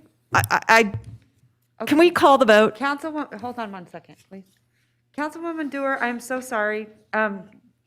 We kind of got a little sidetracked over here, so I apologize. So before we do anything, I want to make sure that go ahead, Councilwoman Dewar, it's your turn. Okay. Thank you.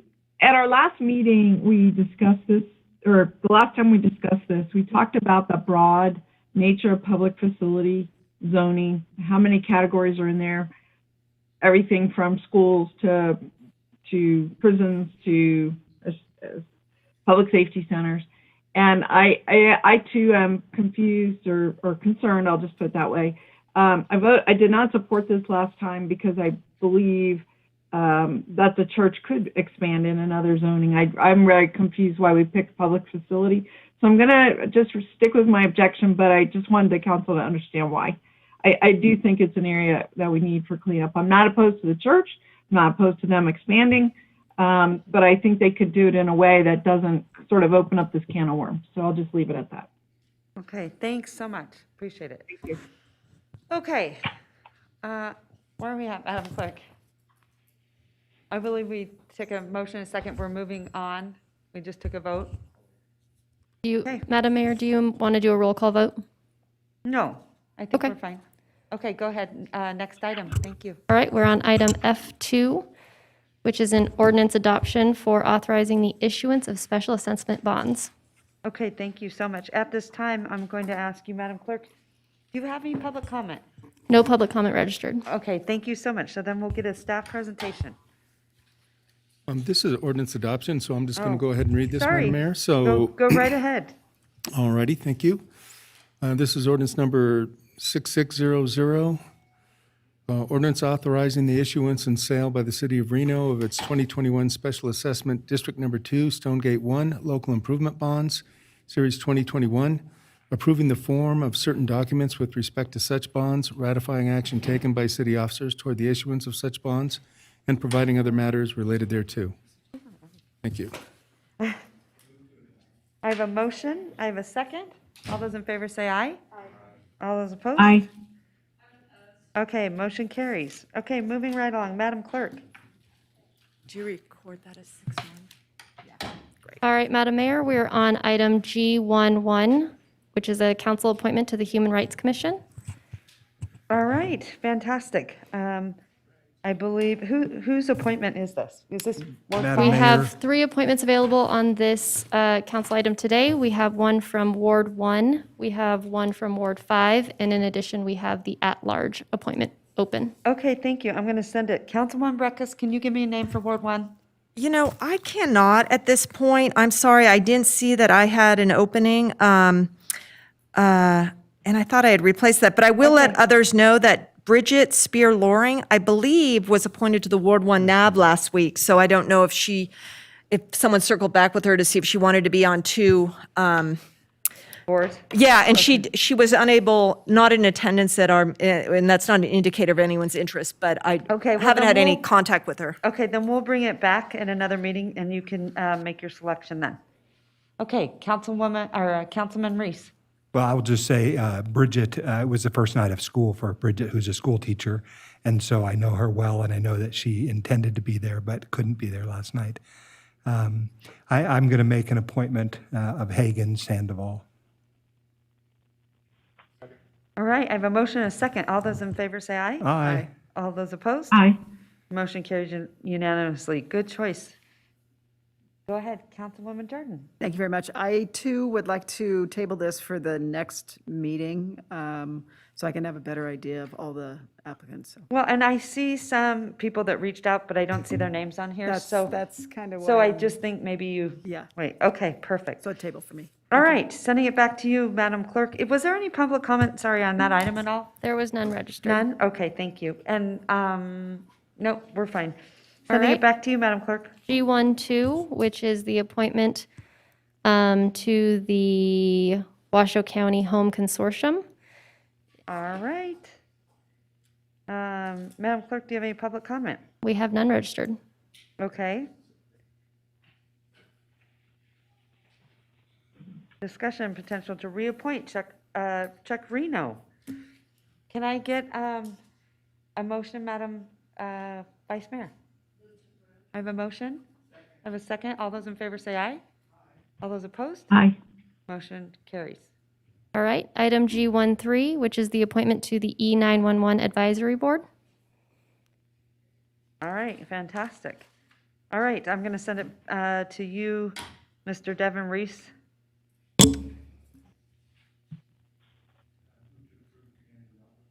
Okay, thank you so much. Before we do that, Madam Clerk, do you have any public comment? We have none registered. Okay, I have a motion and a second. All those in favor say aye. Aye. All those opposed? Aye.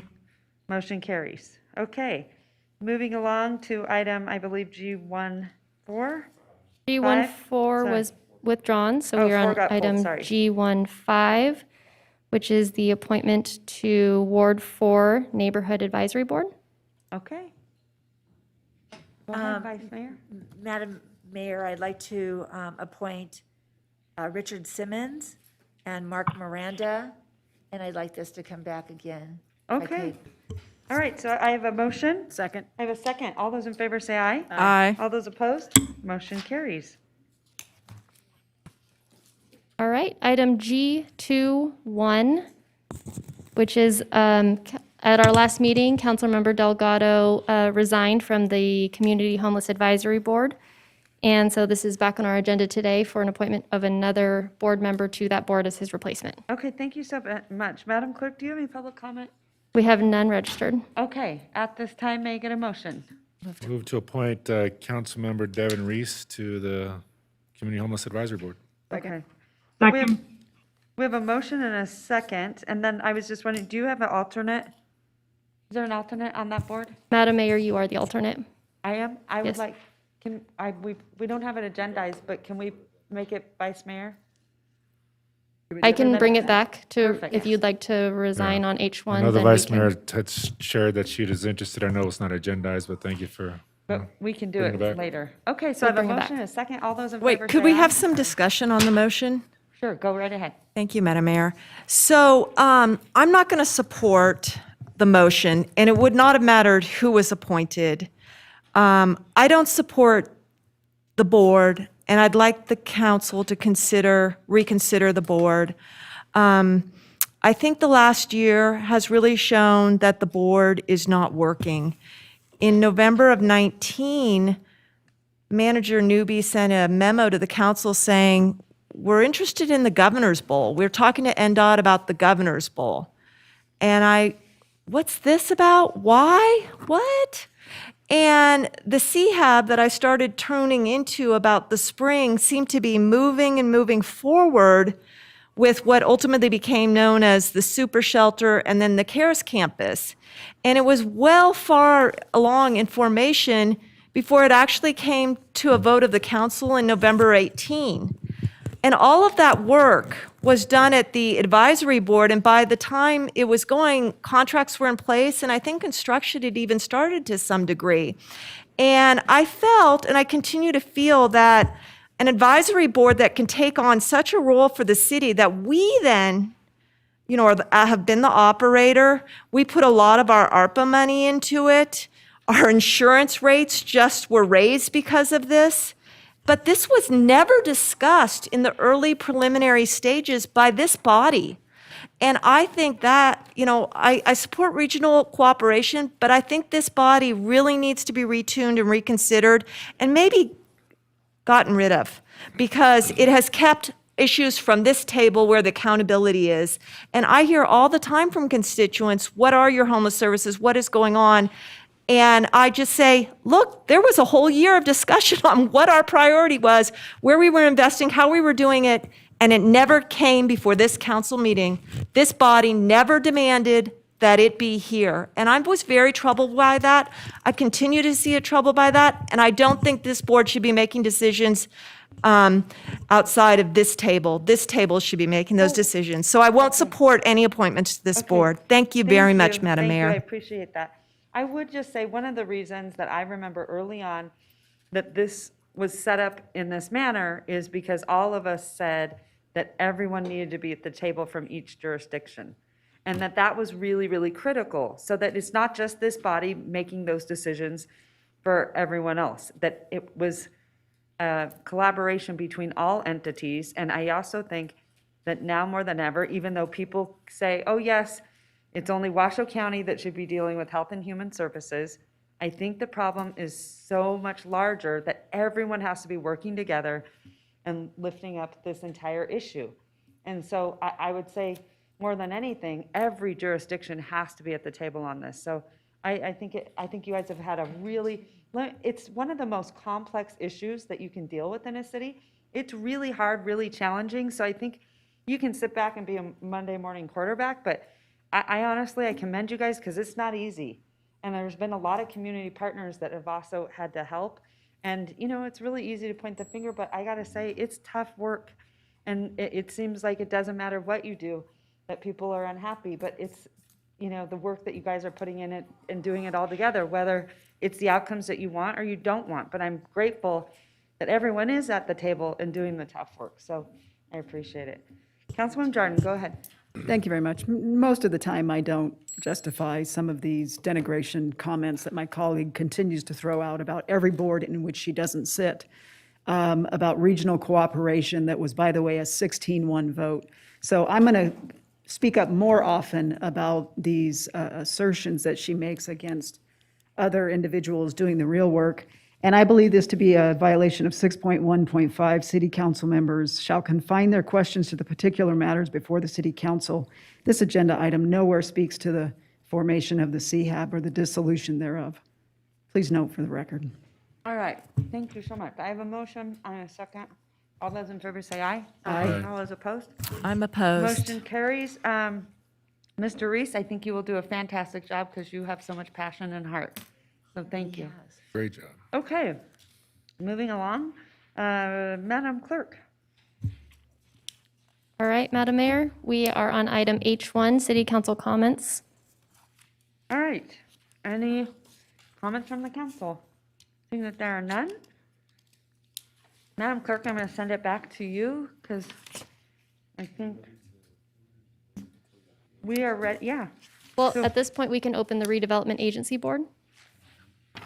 Okay, let's do that.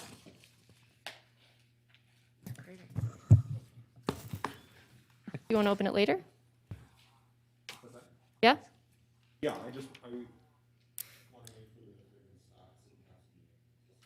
Yep. So we're on recess for the Reno City Council meeting at 2:21, and we will reconvene at 6 o'clock for the 6 o'clock hearing, item I1. At this time, we'll go ahead and open the Redevelopment Agency Board, and I'll call roll. All right. Councilmember Breckus. Here. Dewar. Here. Delgado. Here. Weber. Here. Jardin. Here. Reese. Mayor Sheevy. Here. You do have a quorum of the Redevelopment Agency Board for August 11th, 2021. We're on item L2, which is public comment, at which we have none. Item L3 is approval of the agenda for August 11th. Second. I have a motion and a second. All those in favor say aye. Aye. All those opposed? Aye. Motion carries. All right, we're on item L4, which is the potential approval of a resolution for the RDA, which is Jeff Limpert, and it should be noted we do have public comment in the audience. All right, Jeff, nice to see you. Okay. All right, our first public commenter today is Rebecca Dixon.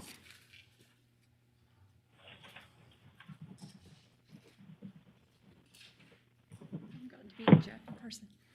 Hi there, I'm Rebecca Dixon, Madam Mayor, council Hi. members. I'm actually here today on behalf of the Community Foundation of Northern Nevada, which used to be the Community Foundation of Western Nevada. I think a lot of you know our CEO, Chris Askin. I'm actually here on behalf of him today. I was asked to consult with the Community Foundation about this piece of real estate. They acquired this piece in around 2010 at the advice of one of their financial advisors. The property was in distress. It was an asset that was in a short sale. The developer had gone under, and the property had reverted back to its original land zoning. Subsequently, the zoning's been updated over the years, and so it seems like a good time for the Community Foundation to liquidate this asset, pour that money back into the community. Just some basic facts about the Community Foundation. Over the last 22 years, they've contributed $145 million to the Truckee Meadows community. Their assets are made up of roughly 40% donor-advised funds, of which they're standing at around $140 million right now. And so this particular donor that contributed this property to the Community Foundation has been a decades-long contributor and will continue to do so with these funds. So I wanted to just be really clear, because I think there might have been some confusion, that 100% of the funds from the sale of this property go directly to the Community Foundation. They own the property, and that money will be 100% donated back into the community. They also do have some interest in various different things that are going on right now in terms of housing, transitional housing. So we just wanted to make sure that that was on the record, that that is where this money's going. That's all I have. All Thank right. you. Nice to see you, by the way. I didn't recognize you with your mask on. Yeah, I know, Thank you for everything you do in our community, Rebecca. Thank you. It's great to have you. Okay, Mr. Limpert, take it away. Good afternoon, Madam Chair and board members. For the record, Jeff Limpert, Revitalization Manager. I apologize, I do have a expanded map, but I didn't realize we wouldn't have an overhead projector. But the purpose of the map was really just to kind of clarify any concerns about what is on the agenda today. There was some confusion, I think, in terms of it is have something to do with the Automobile Museum and the land transfer that occurred in 2015, 2016 with that property. I just want to clarify for the record that the Zero Museum and Zero Wild Waves parcel has nothing to do with that transaction, and whatever agreement was in place at that time is still in place. That the potential release of any covenant on this land would not impact that agreement. So I'll move on with the presentation with that clarification. Okay.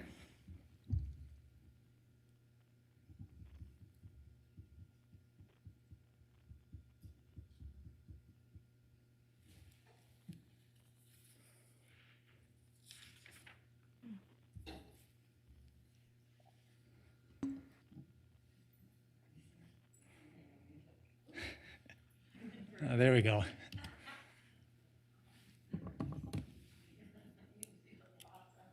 So again, the property that we're referring to is Zero Museum Drive, Zero Wild Waves. In this aerial, you can see it's the land east of Museum Drive, so not the property to the west, which would be the Automobile Museum. It's made up of two parcels, that little skinny line that runs north and south of Museum Drive, and then the larger parcel.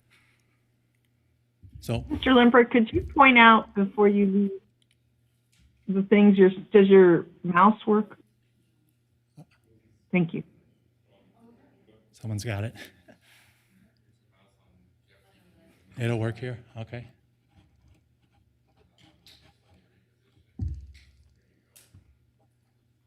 So What again, you were just saying. Councilwoman Jewell, what would you like me to clarify? Yeah, you were just explaining, but I didn't understand what you were pointing at. Okay, so on this overview, is the blue line represents that parcel on Museum Drive. So that's 012-440-04. And then this slide here shows the larger parcel of 012-440-08.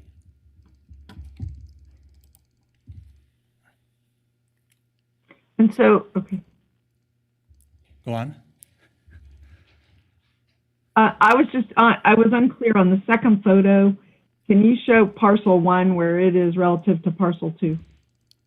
They're almost one and the same. You can't make it out in the second aerial because it's such a Can skinny you just parcel. use your cursor? Can you just use your cursor to show us where it is? Is it on the left there? Technology, getting the best of me. So right along this edge would be. That's what I thought. Yeah, 012-440-04. Okay, thank you. Yep, sorry about that.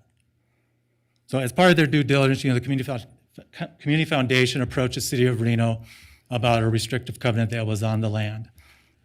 They were asking that, that it be removed, to release that covenant. That covenant specifically said no construction on the property. And so some of the history of that is back in 2006, the RDA entered into a DDA with Riverfront Village. They agreed to sell a small portion of the overall parcel. So if you go back to that map, there was 0.3917 acres of property that the RDA owned.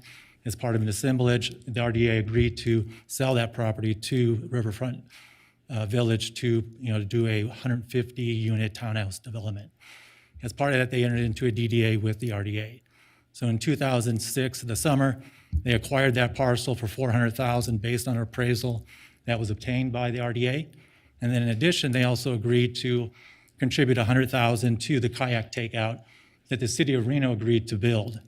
And that was evidenced in the settlement statement that those funds did transfer to the city of Reno. And that was all part of the DDA at the time. And in 2009, that agreement was terminated. You had the downturn, the Great Recession. And so they approached City Council at that time, or the RDA, to release the termination agreement. And at that time, the RDA board agreed to do so. As part of that, they received their $100,000 back because the kayak takeout was not completed. And then in addition, they were relieved of the $400,000 line of credit that they entered into as part of the DDA as well. The best as we can tell from staff after reviewing all the reports, the covenant was added because the belief was that the developer was going to come back in and enter into another DDA for the property. However, that never occurred. The property was ultimately short sale to the Community Foundation, and another DDA was never entered into. So we fast forward to today. As some of you are aware of, there was planned expansion of that automobile museum that never came to fruition. That is no longer seen as a viable product or project. And so now they would like to move forward and monetize that property that they own. From staff's perspective, we support that because there was no substantial advantage gained by the property owner at the time they acquired the RDA parcel. We did receive fair market value for the property, and ultimately another DDA was never entered into. So with that, I'll take any questions. All right, Jeff, great job. I'm so glad that you showed those parcels because I remember this council donated land to the museum. I don't know how many years ago that was, 6, 7? Yeah, it was 2015. I think there ultimately. was some confusion that that was the same parcel. And so I think you did a really good job clarifying that. Okay, the one thing I did want to say, does that have river access, that parcel? It does go to the high water mark of the Truckee River. It does. And would that access be available for public use? Yeah, there is a public easement that runs across that entire front section of the parcel.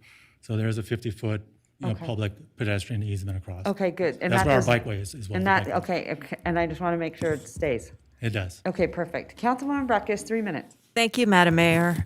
Mr. Limbert, thank you for that. Have you chased back the chain of title on this property? In terms of the transfer of the deed, I mean, to a limited. Okay, so I have confusion, and I did my own research into our own records, the item the mayor was referencing. And both your staff report and the nice lady who sorry, I forgot your name, from the Community Foundation said that they've owned it since 2010, this parcel, bought it in a short sale. But in 2014, we had a staff report, and that staff report told us that it says the museum has paid $3.2 million toward the cost of the premises. That's the one that they are on, they're building. They were asking us to give them that property, and we did, in good faith. And now would like to expand the premises on the adjacent property the museum has recently acquired. This is a staff report to this council in 2014 by Miss Lori Miles. So, I'm trying to get my head around, there was a short sale, and we've owned it since 2010, and Lori Miles coming in 2014 and telling us that the museum owned that property. So how can, what I can't speak to the staff report that was done in 2014. Okay. But the parcel that the Automobile Museum owns, they had a land lease, a ground lease with the city or the RDA for, I don't know the time frame exactly, but several years. And then they wanted to acquire the ground lease from the RDA. That was done as part of the agreement in 2015. Yeah, I know all that, and Right. that's in the staff report, and I was here for that. I'm trying to understand how this property came to the Community Foundation, because we knew in 2015 it was owned by the museum. Do you want to let us know how you acquired it and how much you acquired it for, and who was the short seller? Was it the museum? No. So that would have been Riverfront Village. They were the original owner of all the parcels. Yes. They assembled them. And then in 2006, they acquired the RDA piece, and that was the final piece for their assemblage. They moved forward with their development plan in accordance with the development agreement. They put in over 650,000 improvements to the site prior to the downturn in the economy, and then that's when they went out of business. And then the property was ultimately short sale to the Community Foundation in 2010. But Jeff, this was never owned by the museum, correct? Never owned by the museum, as far as I can tell. We've got a staff report saying that the museum acquired the property, and we gave that land to the museum for nominal cost based upon that. And I'm concerned now that there's some monetization of this property, and I think we should get a share of it, frankly, for this covenant and for what we did to the Auto Museum, which somehow had a hand in this chain of ownership. Are we sure? Because that's not what. My research of this does not show that, so I really can't speak to the question. Who short-sailed it to them? Who'd they buy it from and how much Riverfront for? Village.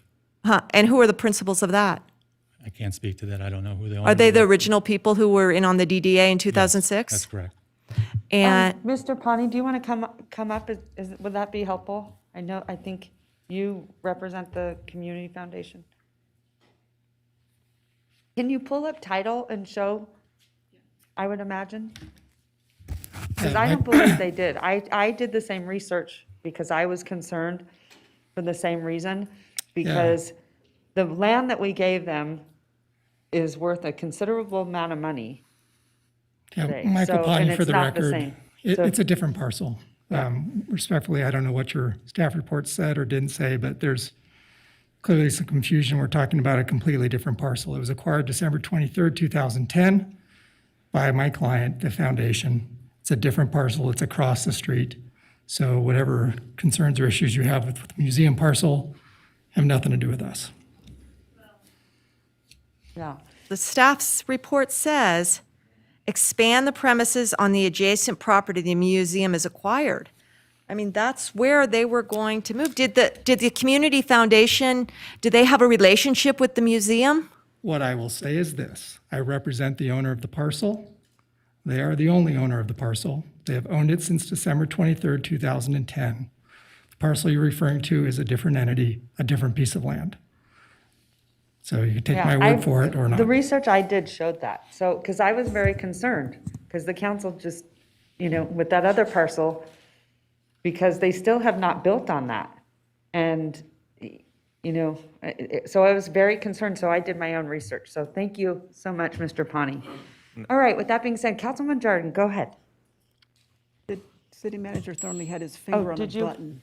I did. I just, for sake of clarity in the record, I do want to say I've pulled up the assessor's data on both of these APNs. Yeah. And one was transferred to the Community Foundation in July of 2011. That was Zero Museum. Zero Wild Waves was transferred to the Community Foundation from Riverfront on December 23rd, 2010. Okay. Councilwoman Jordan, go ahead. Thank you very much.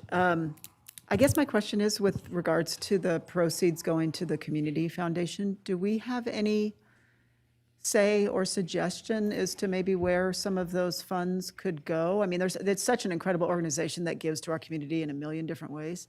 Obviously, we as a city have things in which we're most passionate or interested in. I don't know if that's something we can give us a suggestion, or if there's any sort of level of input that we could have on that, because I know it could go to a million different great things. Like housing. It could housing, could CARES campus, I'm just saying. It could go to a number of different things. So I don't know if we have any suggestion in regards to that. Yes, I mean, I'm not prepared to answer that question. Staff did not look at that as a potential avenue. I don't know if anyone else has comments to make regarding that. Okay, thanks, Jeff. All right, Councilwoman Breckus, 3 minutes. Thank you. I would like, maybe if it's Lori Miles, to come down and explain, it's a completely different property, but what did she mean? Because the only property adjacent, it's not the Renaissance. So I would like that. I understand the transfer, but maybe at that point, the understanding was the museum is acquired and they have the ability to acquire it from the community foundation. I don't know. Even if I put that aside, I think that this covenant has value and it should have value to us for something along the lines of what my colleague was saying. I don't know how you appraise that, but we just saw some profit sharing on some property that was to be sold, and the 10 has been explained to be sold, and we should get some value on that for us to earmark where we would like to do it. I really believe that if we have value on a property, we need to put it somewhere. I know that this thing's going to tiff, but I think that we need to, and I don't want to negotiate at the table in any way. So the only way I would say is come back in 2 weeks and tell us a value that can be based upon the value of that covenant. That's what I believe. Thank you. But when the museum deal happened, you did that for $1. So I don't, that doesn't make sense. Anyway, go ahead. Councilman Reese. Thank you, Madam Mayor. I guess for my part, number one, there is little to no value in a restrictive covenant. You can't really monetize it. I suppose in some real estate world, there would be a way to do it, but at our level in the city of Reno, I just think it's unlikely. Second, there is value. The Community Foundation of Western Nevada, now the Community Foundation of Northern Nevada, I guess, changing their name. They're incredible, quite frankly. And what they do every day is incredible. And the number of lives they've impacted and the number of foundations that they have supported and helped us to help the least fortunate among us. So there is value. And the value is in supporting a community partner who this money will go to and for which the good mission of the work that they do continues. So that is sufficient value for me to say that I can give up a covenant which has little or no value to an entity which I know has just an incredible track record of doing so much good for so many people. I just don't want us to lose sight of the fact that that's who it is. Good comments, Councilman Reese. I also think that, what are we going to do? Hold Parcels Hospital hostage so that we can hinder the Community Foundation from doing something really special here? So anyway, I just think that that's ludicrous. I think I can answer Ms. Jordan's questions and possibly Ms. Breckus. The Community Foundation, the Automobile Museum has never had anything to do with this parcel, ever. They've never owned it. This was bought from a developer that went under. The agreement that was put into place was the hope that that developer, as Jeff illustrated, would be able to resurrect that. If you remember the timing of this downturn of the market, I don't think any of us thought it was going to go on that long. Right. And I think they thought they were going to get it back together. And then it was an advisor to the Community Foundation who recognized that this might be a good piece of property to own in this particular donor-advised fund. I have spoken to both the Community Foundation and the donor-advised fund holder, who will have these funds go into their fund. They have been very, very clear in their statements that 100% of the proceeds from whatever sale we can effect, and let me be really clear, we cannot effect a sale with this type of covenant on the property. So they have both been very clear that I am able to say to you today, 100% of those proceeds will be back into the Truckee Meadows. Further, the donor has allowed me to say that they have a strong interest and have had for several decades in housing, in transitional housing. They have participated in the Sage property that we've got, as well as the property of the 20 homes being built in in Golden Valley. Yeah. So just to answer your earlier question, there is a clear message from both the Community Foundation and the donor of the direction they'd like to go. Yeah. May I ask a question, a follow-up? When you say the donor, so there's an individual who identified that property to you? So the way this works is that the Community Foundation has about 40% of their funds in what we call donor-advised funds. Uh-huh. So those are anonymous. We don't discuss who they are. That's not our right to do so. And that's why they create funds at the Community Foundation. So often the donors will have specific interests. Uh-huh. And sometimes they'll donate real estate, which happened in this case. It's a pretty common scenario. Is it possible that this donor, I'm trying to get my head around what we were told with the Auto Museum, that this Your report donor, was just mistaken. this donor has an interest and was going to fund the Automobile Museum expansion and then pivoted their giving? Is that possible? I couldn't speak to that. Okay, thank you. Madam Mayor, I'm prepared to make a All motion. right, go ahead, Councilwoman Jordan. Thank you very much. Move to approve. All right, I have a Second. motion and a second. All those in favor? Aye. Say Aye. All those opposed? Motion carries. All right. Good job. Thank you so much. Great seeing you. Madam Mayor, could we possibly reopen an item? We can. I apologize. I think I moved too quickly through Yeah, that item. And I think, Madam Mayor, if I can we just close out, finish out Oh, redevelopment sure. agency board really quickly? All right. So, So, We're on item L5, which is board comments regarding city boards, commissions, activities, okay. which we have none? No updates? Okay, great. We're on item L6, which is public comment, which we have none, so I'm just looking for a motion to adjourn. I have a motion and a second. All those in favor say aye. Aye. All those opposed? Motion And carries. before we move back, can we ask the city attorney, do we need to wait till 6 o'clock since we said we were in recess till 6 o'clock? Okay. oh, But okay. at 6 o'clock, what is it that we need to do? It's the G11. I apologize. It's an I'm not appointment sure if it's the combination that between you my wanted to mask make. and the glasses. I need to, yeah. Anyway, I'd Can like we to open do that G11. first at 6 o'clock? That Yes. works. Perfect. Thank you. So we'll bring it back at 6. All right. Okay. So we are in recess until 6 o'clock. Okay, everyone. Thank you. We'll see you at 6.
Madam Clerk, are we ready to go?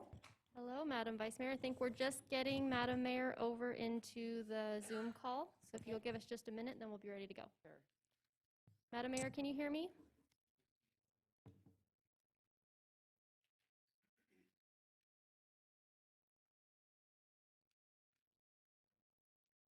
Madam Mayor, *6 if you.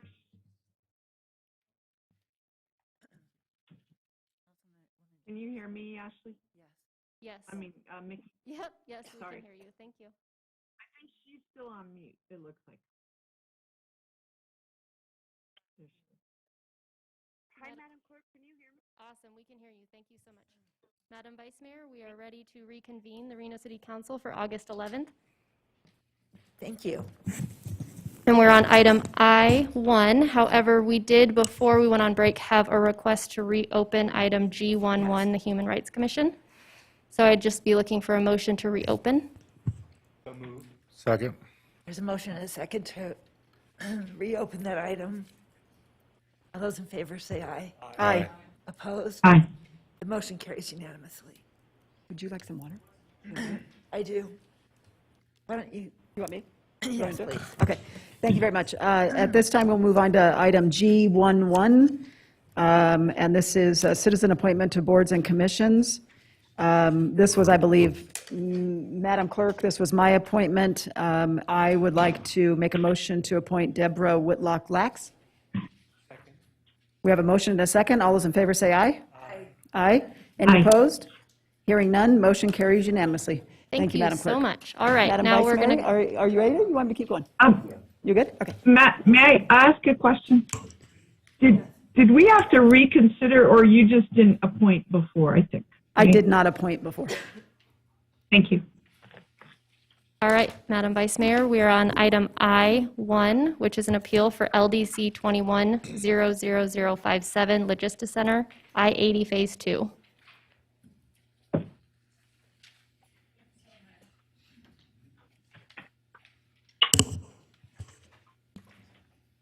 Will our city attorney, Mr. Hall, I'll go ahead and please read introduce. the agenda item?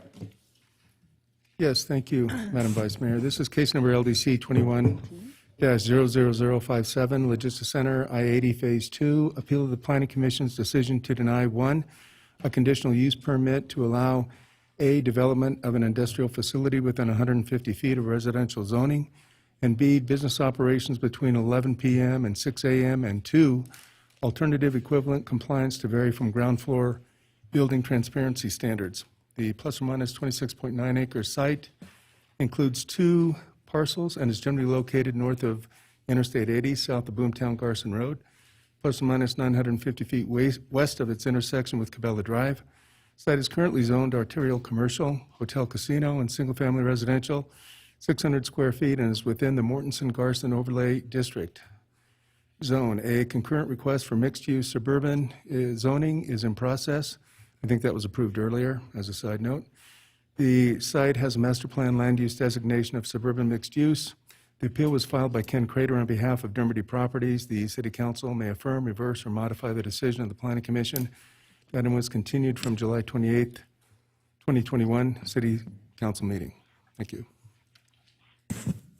Thank you. Madam Clerk, I'll now open the public hearing. And now, Madam Clerk, was proper notice given? Proper notice was given. Thank you. Does any council members have any disclosures? Hearing none. At this time, I will ask Nathan Gilbert to provide a staff presentation.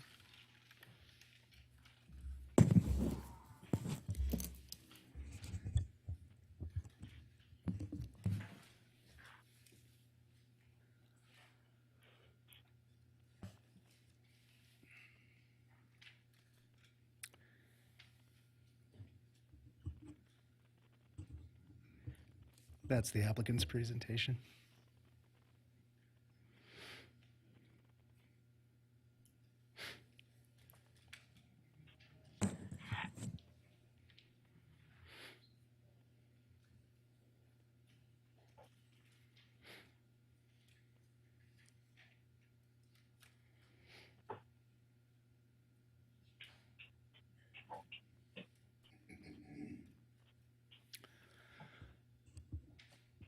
right, thanks for your patience. Thank you, Madam Vice Mayor, council members. For the record, Nathan Gilbert, Associate Planner.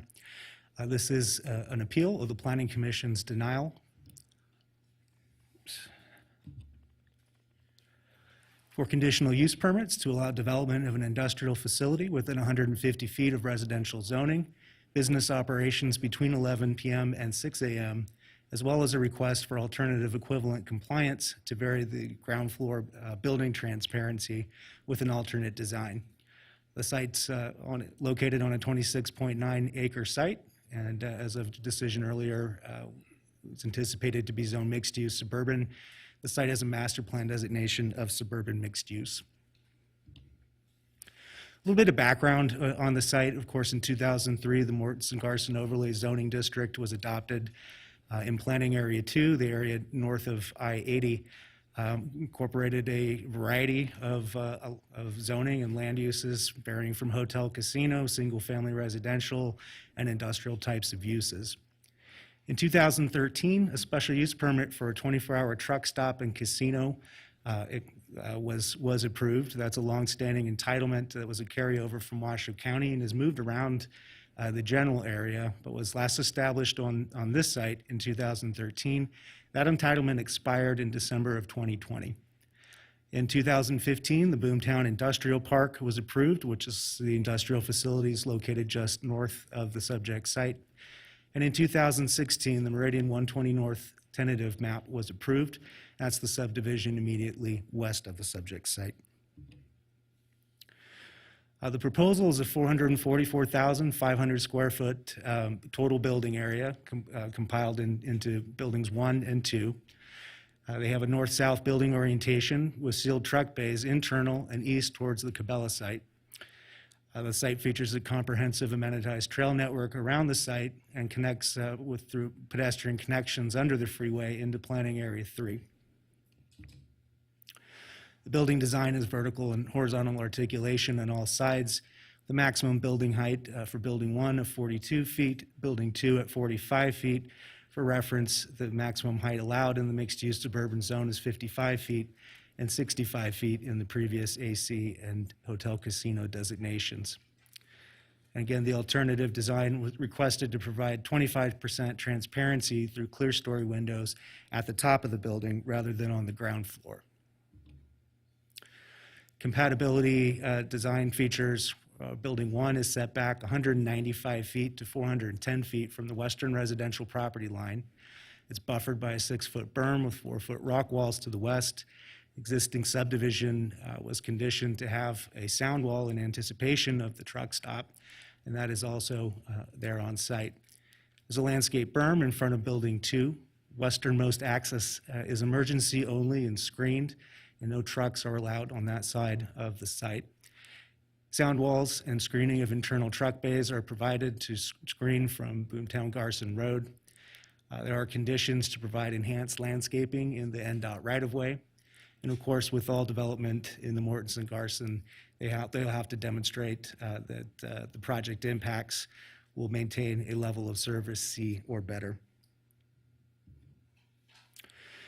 The Planning Commission decision was to deny on a 7-0 vote. The discussion focused on concerns with residential compatibility, industrial uses as a gateway feature coming in on I-80.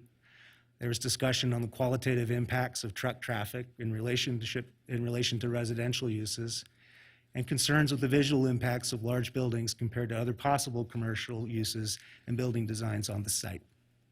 With that, staff's available for any questions.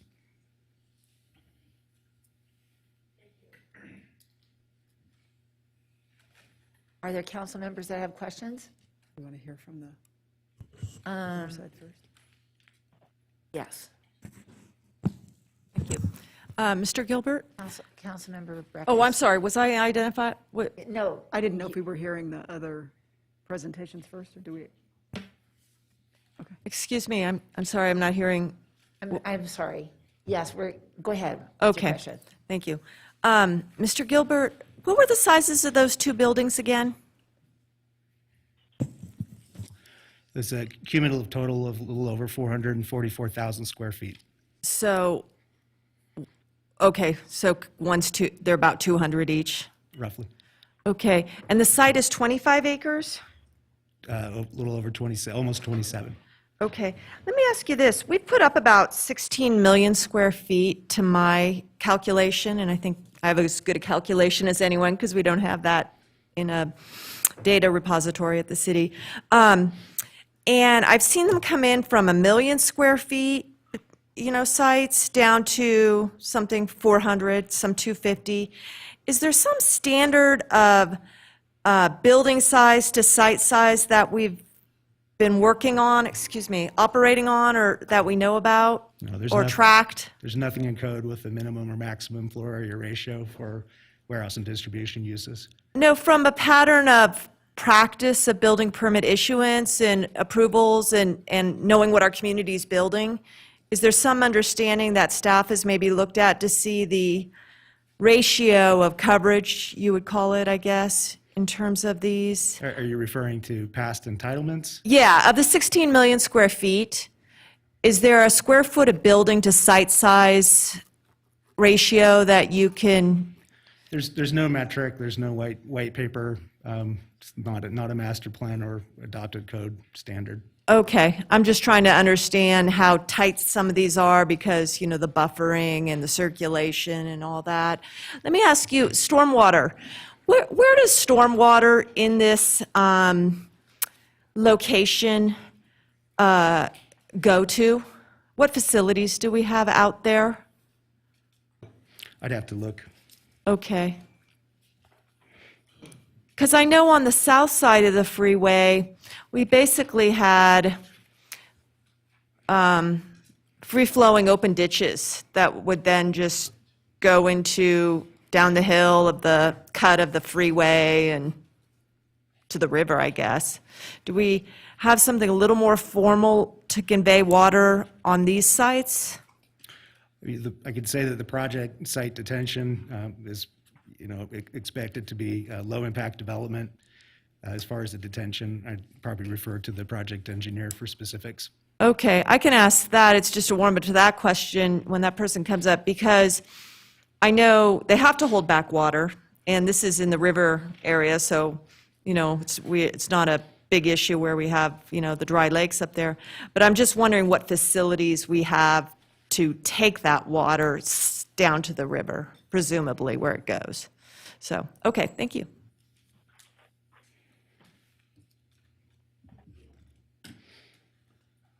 Next up is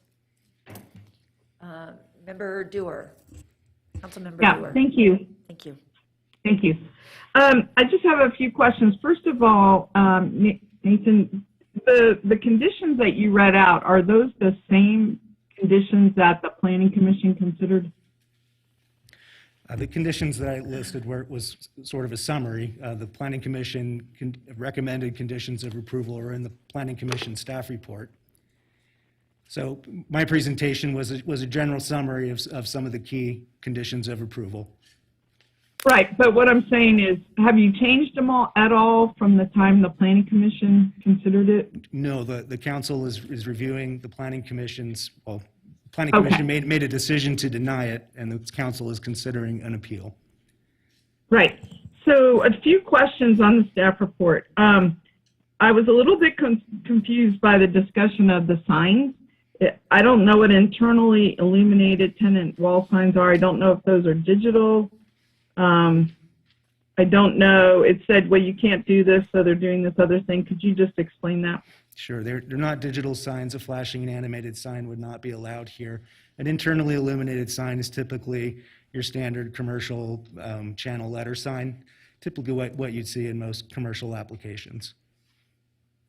So, but it says that condition 10 limits the size to just one, it sounded like?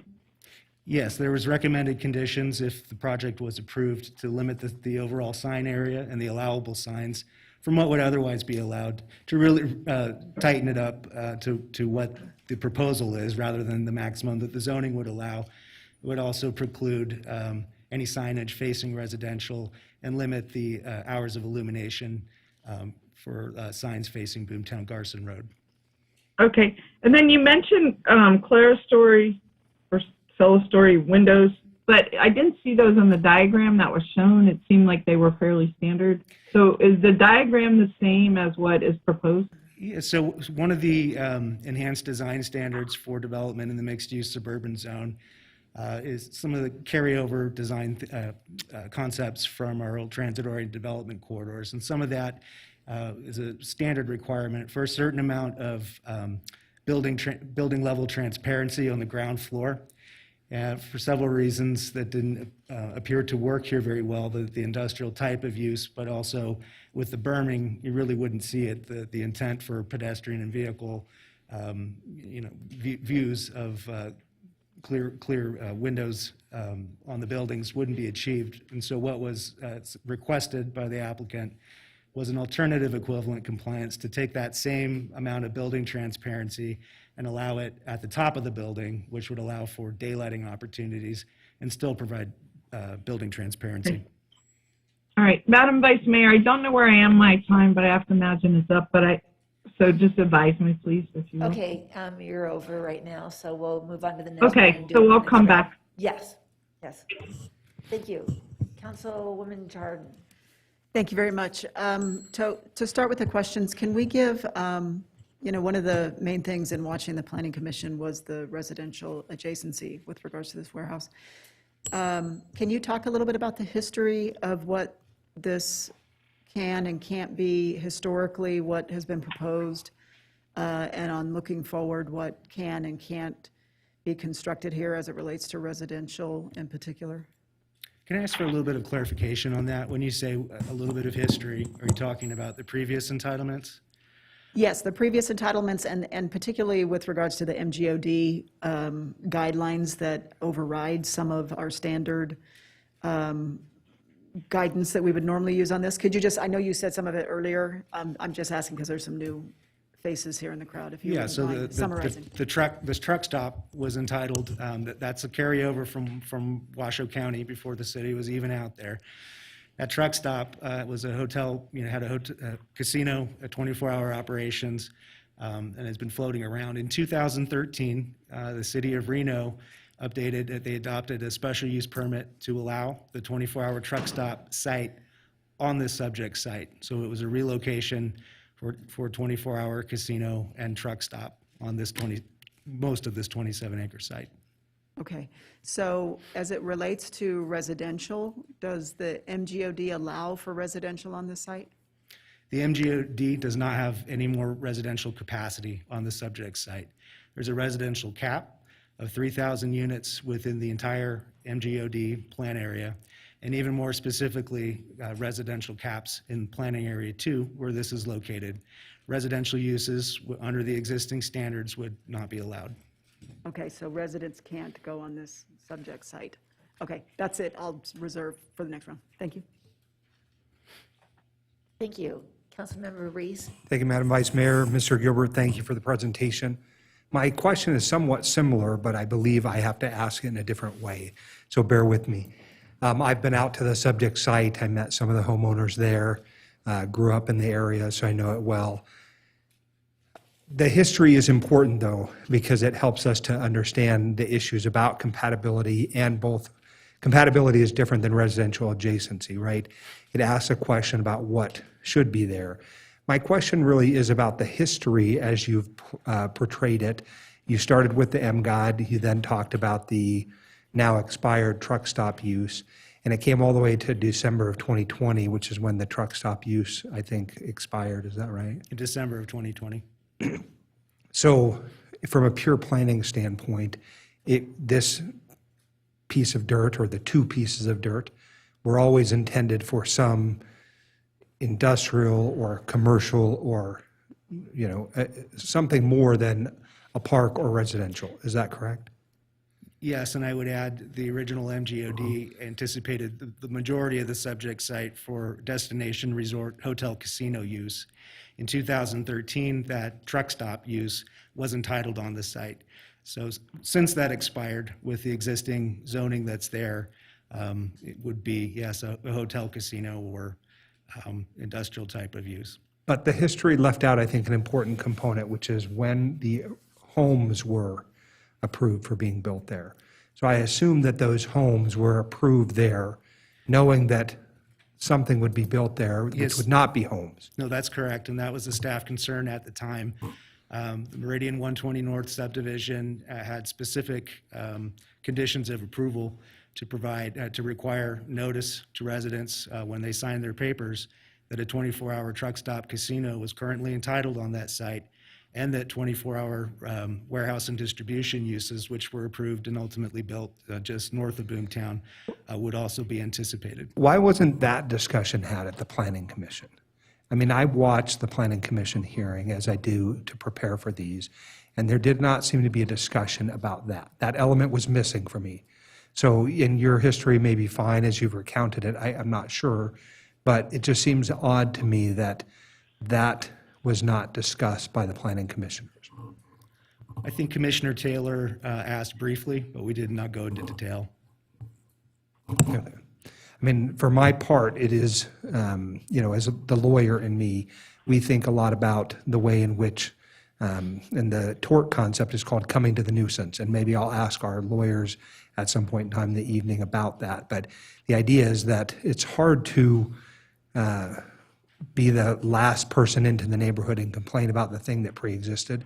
This is troubling to me because I do think there are compatibility issues, but I'm not sure that I can solve them. So I'm trying to understand how it was dealt with historically, because a council prior to me made that choice. And now I'm constrained by some of those choices. So I'm trying to understand, and I might have a second round of questions about the history if we get back around to me. Thank you. Thank you. Let's go to Councilwoman Breckus, second round. I'm sorry, I don't know how to turn my request off, but I don't have any more questions for Mr. Gilbert. Thank you. Councilwoman Dorr, do you have more questions? Yeah. Second round. Go Yeah, ahead. I just have a couple. I am, one of the questions I have is that it talks about the building heights, 40 and 45 feet, I think, or actually said 42 and 45 feet. And I just wondered what dictates the building height. I mean, it seems like there's a height from the ground, which is a loading platform. There's if this is a warehouse, it seems like once you allow for the trucks coming in and out, that the height could vary. Could you just talk to us about that? Building height would generally be from the finished grade. And so there were specific conditions of approval to limit the building heights as proposed in the planning material, rather than to allow, a potential redesign once we get to building permit to allow, the mixed-use suburban zone would potentially allow up to 55 feet. And so that condition would cap it to the building height as proposed. And it also has a condition to further restrict any mechanical equipment that would normally be allowed to exceed that building height. Okay. The other question I had is about traffic. So this traffic, once the employees arrive, would primarily be trucks coming and going. It sounds like 24 hours a day. My concern, over the last 7 years, we've heard frequent public comment from Verdi area residents about this one access from where I-80 exit dumps off over to the Boomtown, and it's a narrow road. I've been there many times. There's no sidewalks or bikeway. It's just, 2 lanes with no breakdown lane and no other extra room. What I'm concerned about is that each project we've talked about for the 7 years, whether it's Santerra or San Lucas or Meridian 120 or you name it, this overpass has come up for 7 years. And what I always hear is, well, that's an NDOT deal. But everything that we approve increases traffic on that overpass and only exacerbates the problem. And so what I've been wondering is, when does it get addressed? Was it discussed by the Planning Commission at all? Thank you. It's been discussed by the Planning Commission at length, as you mentioned, and also City Council.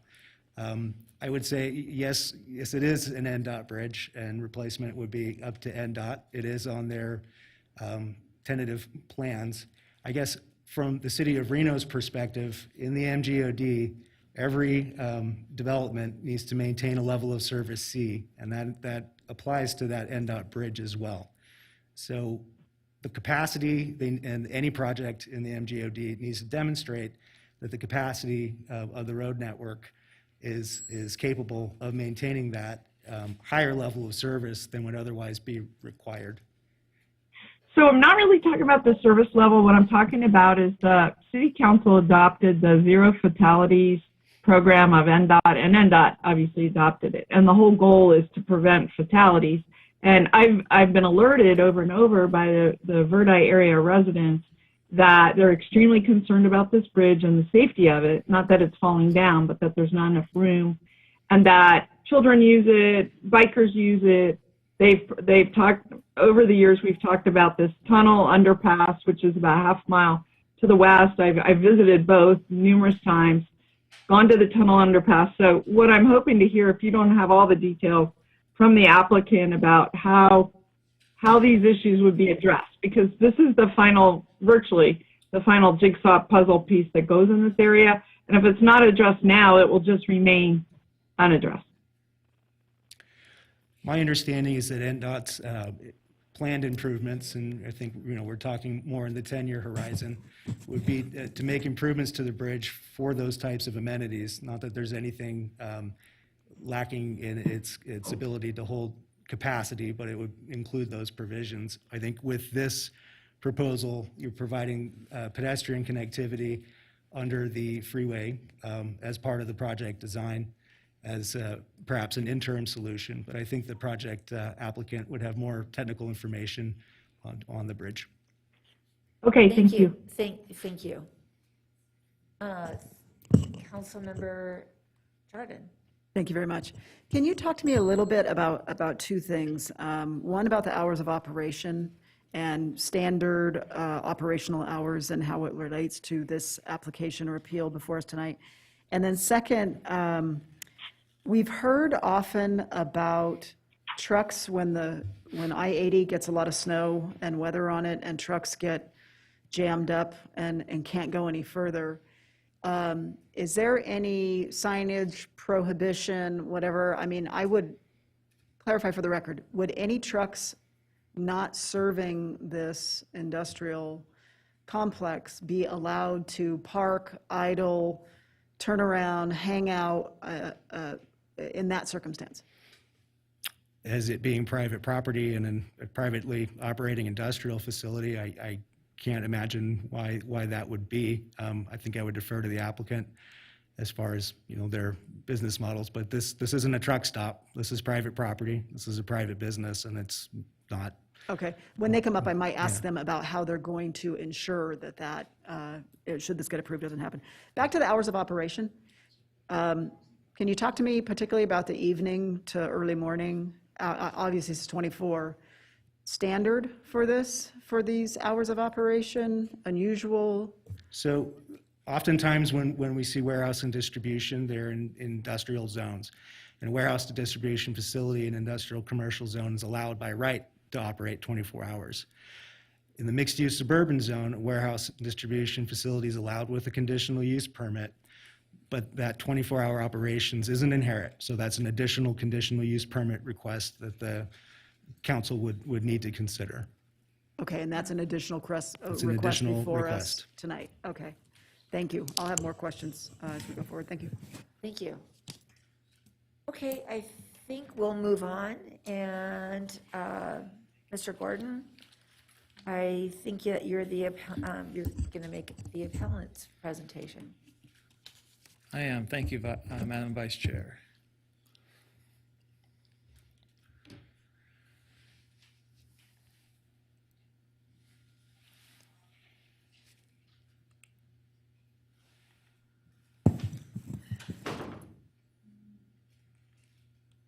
Great. For the record, Garrett Gordon tonight on behalf of Dermody Properties representing the applicant. Also with me on behalf of Dermody is John Ramos, President of Nevada of Dermody Properties. John Griffin, Ken Crater. Also the ownership team of Boomtown is here as well for any questions.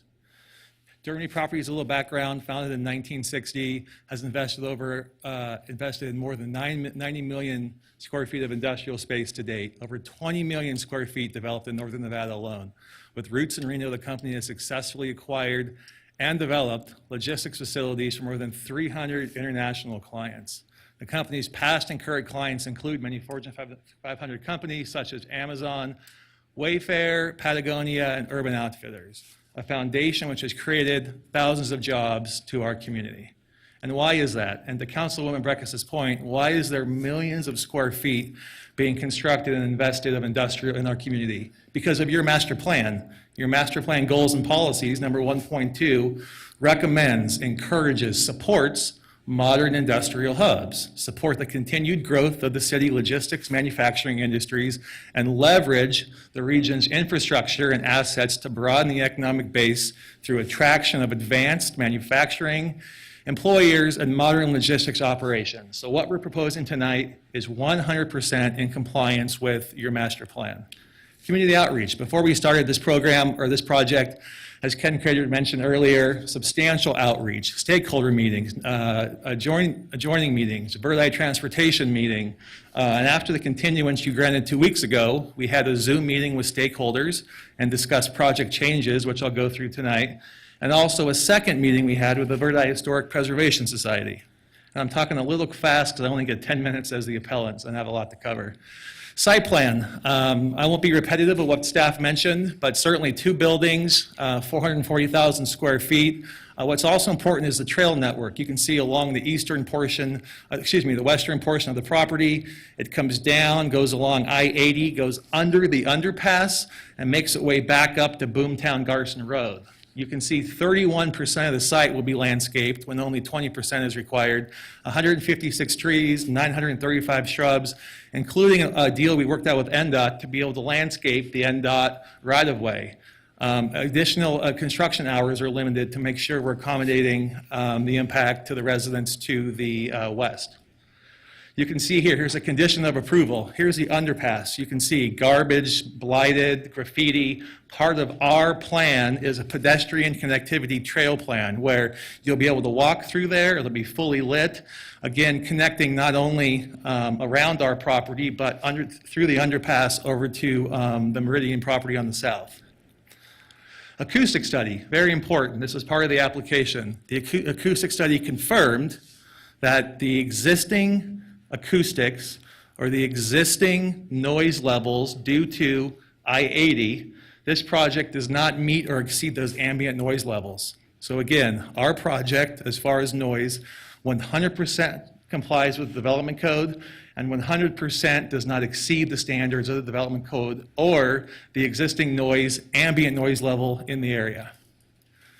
So why are we here tonight? We're here tonight to appeal the Planning Commission denial, and they focused on one condition. That condition being that the proposed land use and project design is compatible with surrounding development. The Planning Commission said no. Tonight, I'm going to give you some new information, and we strongly believe you'll now be able to make this compatibility finding based on the rest of my presentation. Compatibility, location, let's look at this. What surrounds it? What are we compatible with the surrounding uses? Well, if you look east, Cabela's, yes, commercial, parking lot, certainly compatible. Planning Commission had no issues there. To the north, you can see the exact same project that we're proposing tonight is built to the north. But actually it's not exact because it's half the size. So what was approved in 2015 was 800,000 square feet of warehouse and distribution constructed by Dermody. Patagonia moved in there in June of 2017. It also includes outdoor storage.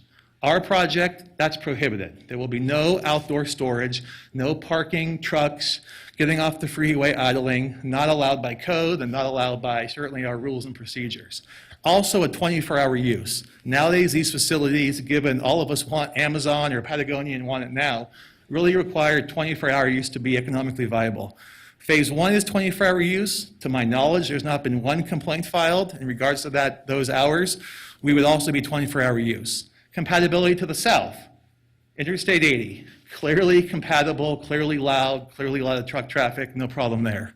But what did the Planning Commission focus on? They focused on the Meridian 120 North project to the west, which was approved in 2016. So let's talk about that approval. They came to the City Council in 2016 for the Meridian 120 North map. You can see in yellow is our project. There are certainly homes. across the street on Scott Court and to the west that abut this project. It was approved by Planning Commission. That map was appealed to City Council by some Verdi residents and Councilwoman Breckus, and the City Council ultimately denied the appeals and unanimously, that's important, unanimously upheld the Meridian 120 map with a robust discussion on disclosures. And what was the disclosures? Here's right from the staff report.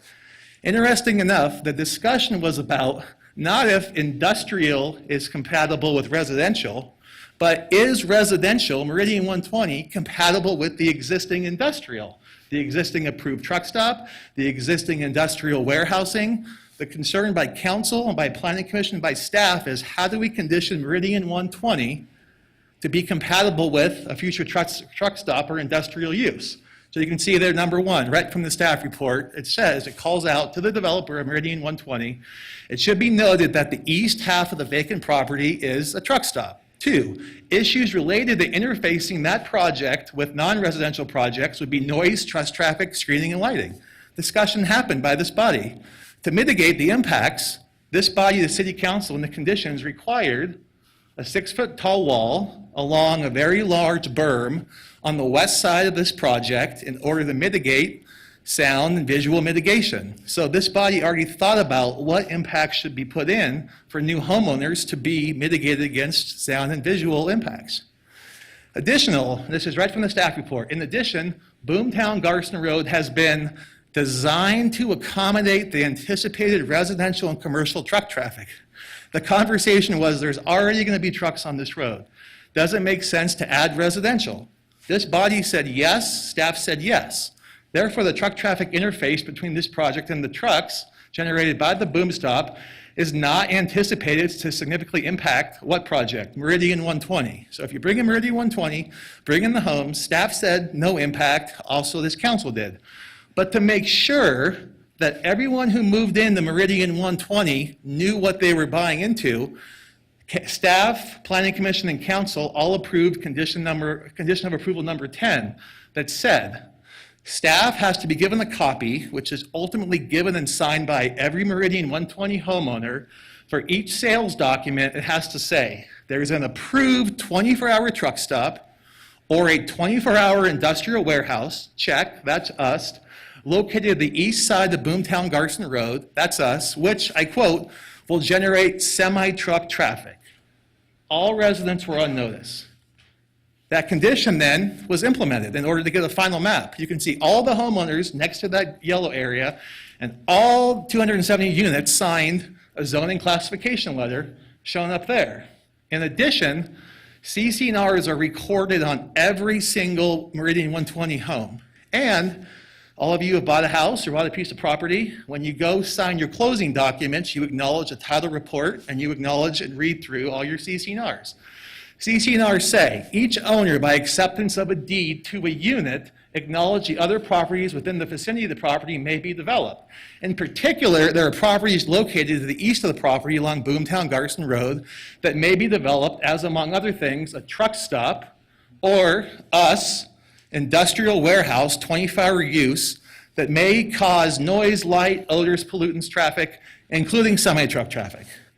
So it was acknowledged, council did their due diligence of saying, developer, make sure you do these mitigations, make sure all your residents know what they're buying into, and make sure it runs with the land so it's known in perpetuity. So not only did we agree to our disclosure is certainly relevant, but Dermody being Dermody said, you know what, I'm going to go a step farther. I'm not just going to bring the same project to City Council. I'm going to bring a modified project based on impact. So 2 additional things we're agreeing to tonight. I know I have a minute left. I'm kind of rushing here. One is height. We can go up to 45 feet, but you can go up to 55 feet by right. Planning Commission heard 45 feet. Tonight we're dropping it to 40 feet to help that mitigation. 2, removing a bay from Building 1. And what does that do? From Scott Court across Boomtown to Building 1, rather than 130 feet, we're going past the residential adjacency standard to 180 feet. So now we're outside, really, the 150 feet. You can see here those changes to building on the right. It gets pushed back, more view, it doesn't really show the landscaping, but there'll be 50 more feet of landscaping along that area. You can see here the residents who live just west the berm that the city council required, the rock wall that city council required, you can now see why that was required to mitigate the impact. Now that we're dropping the height, you'll barely be able to see it. Knocking out the first bay where the X is, visual impact will really be limited at all. Finally, it's my pleasure tonight to announce that since the Planning Commission, we got a call from the Verdi Historic Preservation Society that said, hey, we're really trying to transform the old Verdi School into a community center and a museum. May I have 30 seconds more, Madam Mayor, to finish, Madam Vice Mayor, to finish up? Thank you. To assist with transformation of the Verdi School. Again, Michael Dermody Properties has always been a good community partner to this community. So we met with them, Dermody's construction team, toured the school site the last few weeks, and they're very excited to help transform this as a community partner. Dermody Properties and United Construction will agree to contribute up to $50,000 to assist with this transformation and be a great community partner to the Verdi. So in conclusion, we respectfully ask that you reverse the Planning Commission decision and approve this project based on, remember, staff recommended approval, and based on the new information. New information tonight is as follows. 1, disclosures. To Councilman Reese's point, that was not considered by Planning Commission. Obviously, it's very relevant that this city council knew this was coming, conditioned Meridian 120 that it was coming, and we made additional mitigations to accomplish that. Mr. Gordon? Oh, thank you. And the 3 project changes that we made tonight. Thank you. Thank you very much. Questions? Okay, questions. Does anyone have questions? Okay, first up is Councilmember Jardin. Thank you very much. Everyone's short of breath trying to jam everything in there. So if we could have staff, I have actually a question for staff. I apologize, I know I'm going back out of order. So there's 2 things that were brought up that I would like some confirmation, and if we have any documentation, I would appreciate it. There was an assertion that the Dermody project that's currently existing, that it's 24-hour operations and there's not been any complaints regarding the 24. Do we have anything to confirm that? Nathan Gilbert, Associate Planner. There have been several code enforcement cases, as there often are with commercial and residential interface, regarding noise primarily, which to my understanding, all code enforcement cases were resolved. Okay, say that again, how many? There have been several code enforcement over, I mean, again, this was approved in 2015. So over the course of those years, there have been a handful of code enforcement cases with resident concerns of primarily noise, which were able to be addressed by code enforcement, typically by making modifications to operations and then addressing any concerns identified. As far as specific to 24-hour operations, I'm not aware of any code enforcement. Okay. Separately, there's this new information that we have before us tonight about this disclosure statement, I'm assuming is in all the closing packets. That's what was stated. Do we have anything that affirms that that in fact occurred? What I can state as a staff person is confirmation that the final council approval letter had that requirement as a disclosure letter be included, as well as the additional mitigations like that sound wall buffering the site. Typically, as far as staff goes, we'll look at that at the final map. I wasn't the staff person on that, but that being a condition of approval, we would initially review draft language and then confirm that that's being done at final map. I believe Mr. Gordon and I have reviewed it, but I haven't reviewed it thoroughly, identified that is in fact in the CC&Rs, and in addition to an additional disclosure. Okay, I think he's might have some information. Thank you for the questions. For Record Garrett Gordon to respond. One, it was included in every packet, and the developer, Mr. Fred Bates, is here to verify that on the record, as well as his legal counsel, Doug Flowers, who actually drafted those disclosures, if you want to hear from them. Could we get that? Thank you, I've got 30 seconds left. And 2, I'm told the concerns about noise at phase 1 were due to the outdoor storage tenant, and we can't do outdoor storage in phase 2. Okay, that's helpful, thank you. Mr. Bates or his counsel?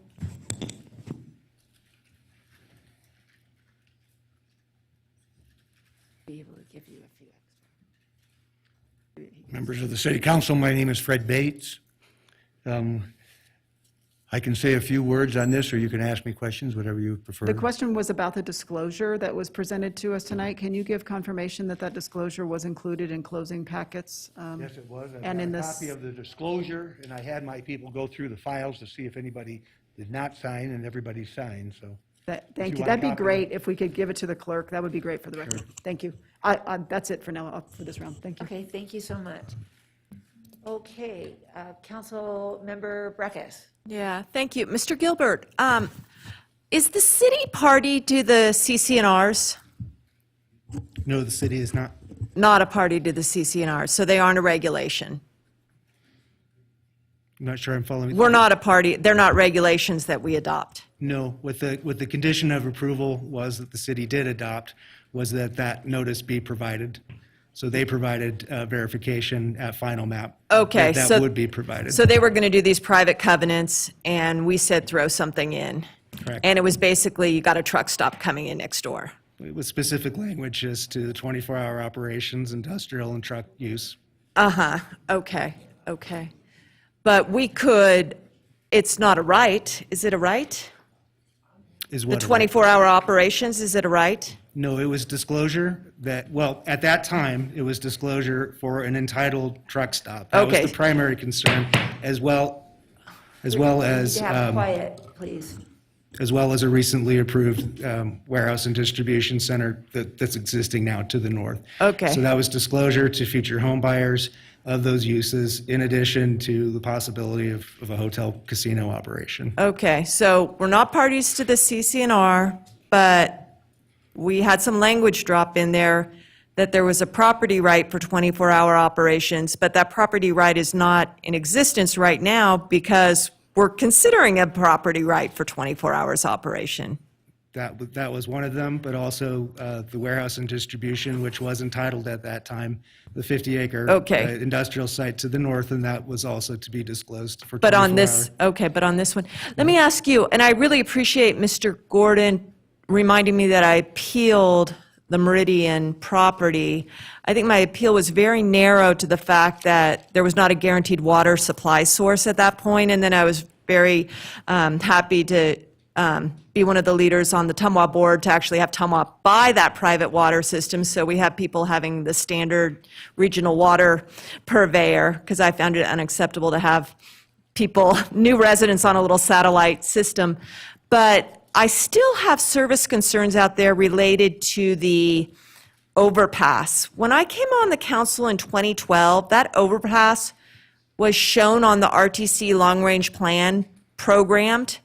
And then when we did the truck stop, or a little bit later, maybe when North Meridian came in, it fell off.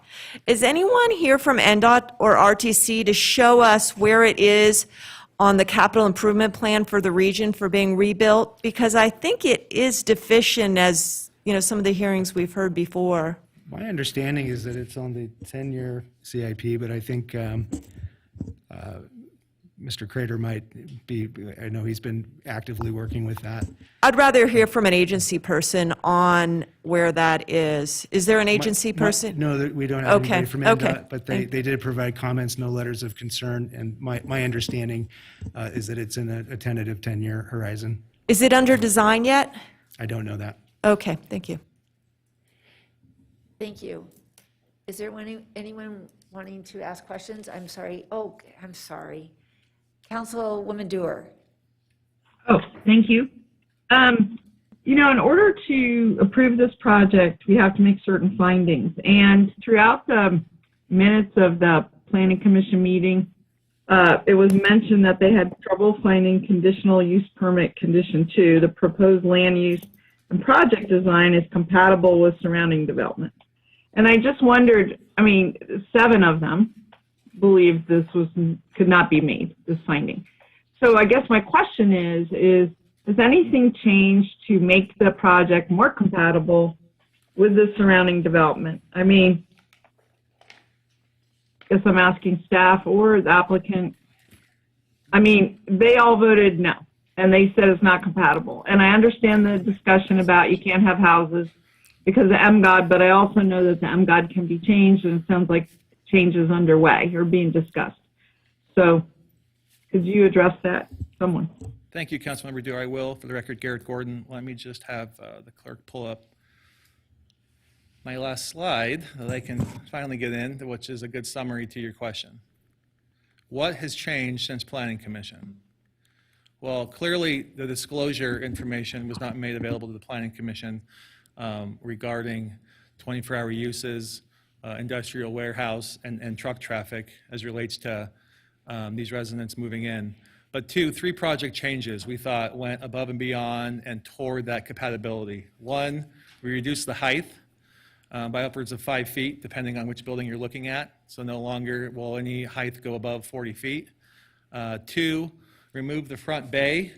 The front bay on building 1 certainly was needed, it was anticipated, but to try to accommodate some views and some concerns from the Scott Court folks looking south, we agreed to remove a full bay, which took away significant square footage. And also, we liked the idea of the bay of the 50 feet, because that pulled it in excess of the 150-foot adjacency standard requirement. So now technically we could create a parcel there of open space and not even have residential adjacency issues. But we did move it back 50 feet, and now you have 180 feet off of Boomtown Garson Road and over to Scott Court. And also that removal of, real quick, 50 feet also allows us of almost 16,000 square feet more of landscaping to help with the buffering. Okay, so when you say remove Bay 1, I mean, this little drawing here is very hard to tell what you're talking about. Are you saying that the whole building was pulled back? Like Bay 1, does that go along that entire side? So here's, I hope that you can see this, and I don't have a pointer, but you can see building 1. I can see your mouse. That's not my mouse, it's being controlled. Oh, it is, here it is. Oh, okay, great. So building 1, warehouse 1 is here. Obviously, we agreed to reduce the height, but 2, there's dock doors and a bay for each dock door along here. And what we came up with was, based on community input, is to remove 1 bay, which is approximately 50 feet along this portion of the building. So now, trying to eliminate some of the visual impact as Meridian 120 residents are traveling westbound and looking at the building. But then we also thought that number made sense because part of the residential adjacency requirement is we have to come before this body with the use permit if we're within 150 feet of residentially zoned property. Now that we're moving the bay, we're at 180 feet. So conceivably, you could create a parcel here with open space and not even have residential adjacency issues, but we thought that was, again, going above and beyond. So this portion of the building goes away. That helps with visual impact from Fidalgo Way. It helps with visual impact from Scott Court, and we thought that was a win-win. And the Planning Commission, that change was made since Planning Commission. Okay, so just let me make sure I understand this. Thank you, Councilwoman Dewar. I can't tell the time, but I think we're over your time. Okay. So, well, I just have a question for staff on something Mr. Gordon said, which was about this 150-foot. I don't understand. I thought it was the property line, not the building site. Maybe they could just address that. Councilmember Dewar, can you repeat the question? I was having a hard time with the audio. Okay, this 100, let me see if I should. This 150 feet that Mr. Gordon just mentioned, that if they pull back, they don't have to, they might not even trip a certain threshold to require a conditional use permit. But my understanding was the 150 feet, is that from the building edge or is that the property edge? That's from the property line. So the conditional use permit trigger was non-residential development within 150 feet of a property line. Residential property line. thank you. I don't think I understood, but okay, we could revisit it. Is it the building or the property line zoned? We just did the zoning earlier today. It would be a development of the site within 150 feet of a residentially zoned property line. That would be the trigger. The building? Councilwoman Dewar, this is Angela Foos, Assistant CD Director. I think what you missed in that conversation from Mr. Gordon was that by pulling the building back, They now have the ability to create a separate parcel. So Oh, I if they heard that did part. that, then this parcel with the building would no longer be within 150 feet. There would be a separation in a completely separate parcel, so they would not trigger that conditional use permit. But that would be a workaround to our rules, and I. It would, and he said he's not doing that, but he's just throwing that out as something that he could do, and just letting you know that he's pulling the building back, which has a significant impact on thresholds that trigger conditional use permits. Okay. Thank you, Ms. Oh, Fuson. the building. Councilmember Dewar. And just so you know, it was 3 minutes and 25 seconds over, so I was being a little bit lenient, so we'll move on. Is there? Thank you, other Madam Vice questions? Mayor, but let me ask you this. Is the time that they answer counted against our time? Often I've seen the clerk stop the clock, so I can't tell what's going on there, so I don't know. Okay, thank you. Okay, thank you. Councilwoman, this would be the second round, and Councilmember Jardin. Thank you very much. I have a question with regards to that, and thank you. So the display that you had up there that you were talking about removing that first bay, does that graphic depict the removal of the bay, or is that graphic depict the bay still in it? I was trying to understand, were you showing, yes, does this mean it with the bay removed, or is this the bay still in? That's, for the record, Garrett Gordon, that's what the bay removed. You could see it used to run kind of perpendicular with building 2, but now it's pulled back, and you can see the Okay. additional 15,000 square feet of landscaping. Okay, because you were kind of drawing, and it gave me the impression you were peeling off another section of it, so I Right. just wanted to clarify for that. In addition, you had the photo up of the tunnel that goes under, and that is a consistent access for a lot of folks to get to both sides, and it does look like this quite frequently, and that's unfortunate. It's also quite dark. Is there any efforts on behalf of your project to assist with some of the lighting issues in this? Absolutely. So for the record, Garrett Gordon, yes, our design team worked with staff and absolutely want to be a part of improving this, not only the trail system, but this particular underpass. So we envision this final pedestrian connectivity trail plan would include public access, crosswalks, signage, lighted bollards along the pathway, but we would also find a way to light this tunnel for, security issues, et cetera, as well as pedestrian amenities. So long way of saying, in our plan, yes, this will be lit. Okay, so would that be considered an additional condition as we sit here tonight? I'm just trying to keep track of what existed in the Planning Commission considerations versus what you are suggesting, proposing, committing to here tonight, and I just want to make sure we're understanding. So you are committing to the additional lighting within this tunnel structure tonight? We are, and happy to incorporate that as a condition into our trail plan. And then the final thing is the issues with NDOT. Do you have ongoing conversations? How are we going to, I'm hoping some of the infrastructure monies that seem to be making their way through Congress will find their way to this bridge. I mean, I know you've got some power players in the room. How can we leverage those individuals to move this project up on NDOT's? It's a great point. So just as far as this project, yes, we reached out to NDOT pre-project, see if there was any concerns with our level of service. There was not, and they sent a letter into the record saying no concerns, especially given the truck stop was entitled here before and we're a lot less. But the bigger conversations we've continued to have with NDOT, and also we reached out this week to Congressman Amadei's office, since the infrastructure bill was approved and billions of dollars are coming to our state. I think this is probably a pretty good project to focus on. So those conversations we're having both with NDOT, and remember, I-80 is in fact a federal road, and the air rights over it is federal air rights. So it's not just, even if NDOT wanted to approve it, it does require some Federal Highway Administration approvals as well. So we're in contact with the federal administration, and we'll continue working hard with them. Thank you. Thank you so much. Any others with questions? Okay, then we'll. Madam Vice Mayor? Yes. Oh, I'm sorry. Thank you so much. I'm glad that you're raising your hand. Yes, go ahead. Thank you.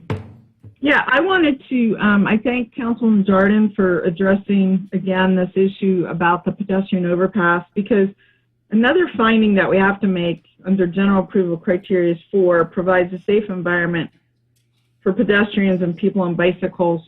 And I just want to point out that I do understand there was a truck stop approved, but I also understand it expired, so it's kind of not relevant.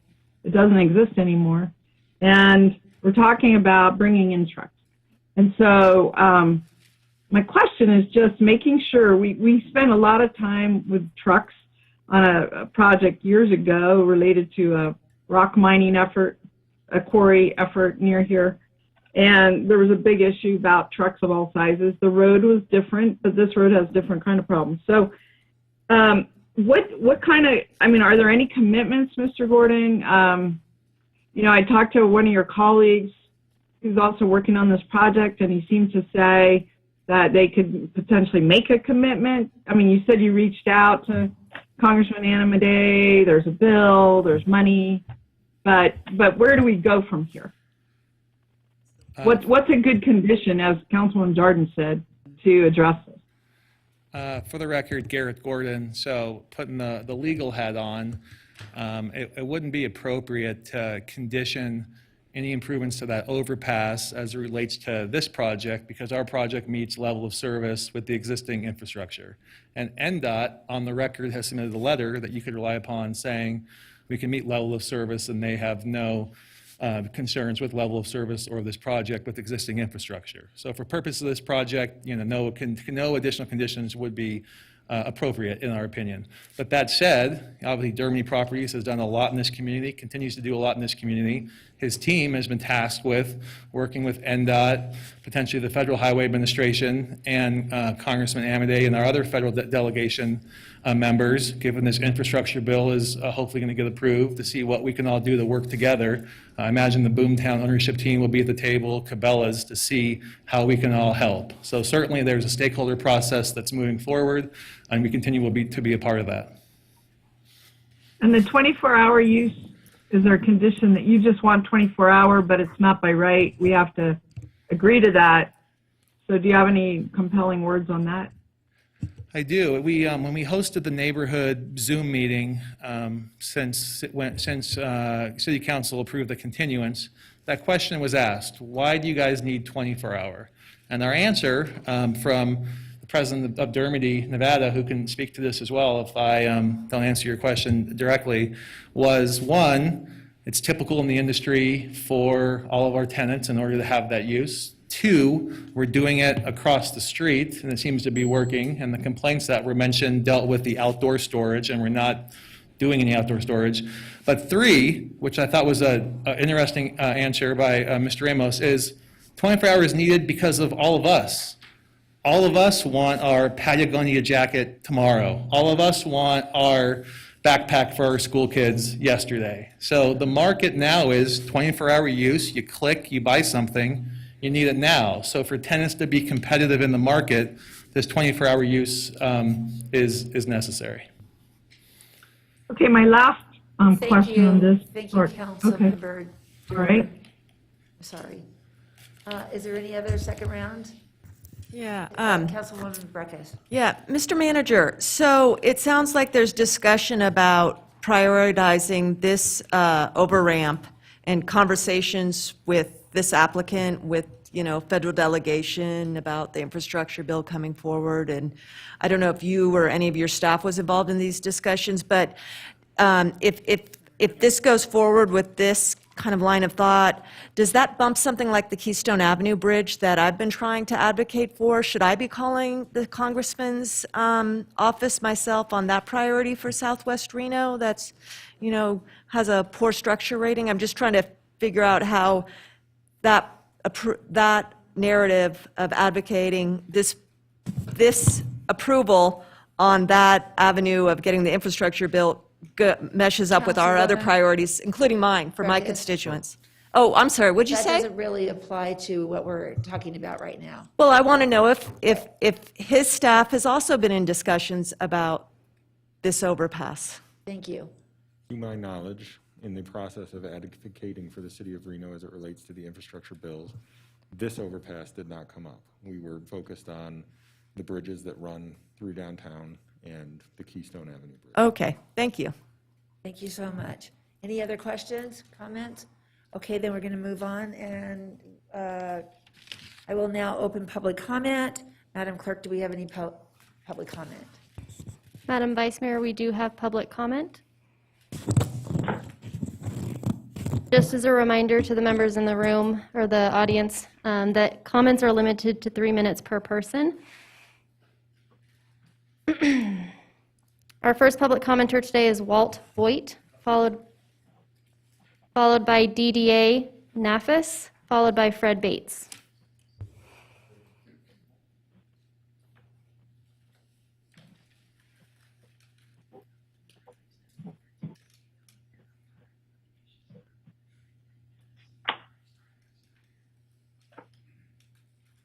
I'm Walt Voigt. I live in 100 Scott Court. That's my intentions. I'm still trying to figure out how 270 families are going to coexist with, no one can really tell us how many trucks, how many lost trucks, how many kids that once in a while get lost are going to mix. I'm a family man. We've had 3 children. We have 1 child living now. Obviously not of this size, but grown up. I don't think families,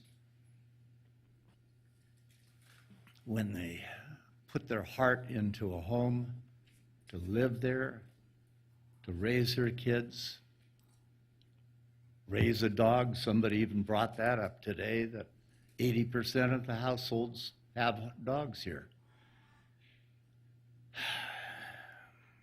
This just doesn't fit.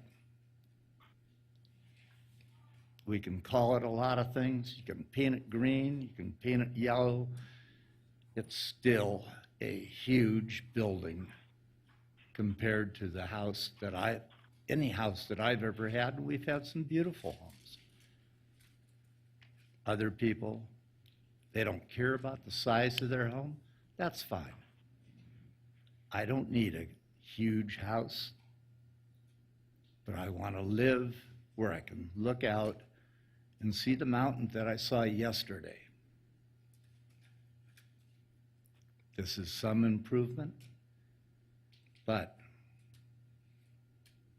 it still looks like a prison to me. It's painted a different color. It's got a few trees around it, now a few more, but they're still 6 foot tall compared to a 40-foot building. I don't think this is a wise investment of $800,000 for us. That's what it means to us as a family. I don't know what else to say. Thank you. DDA Nafis, followed by Fred Bates, followed by Tom Direct.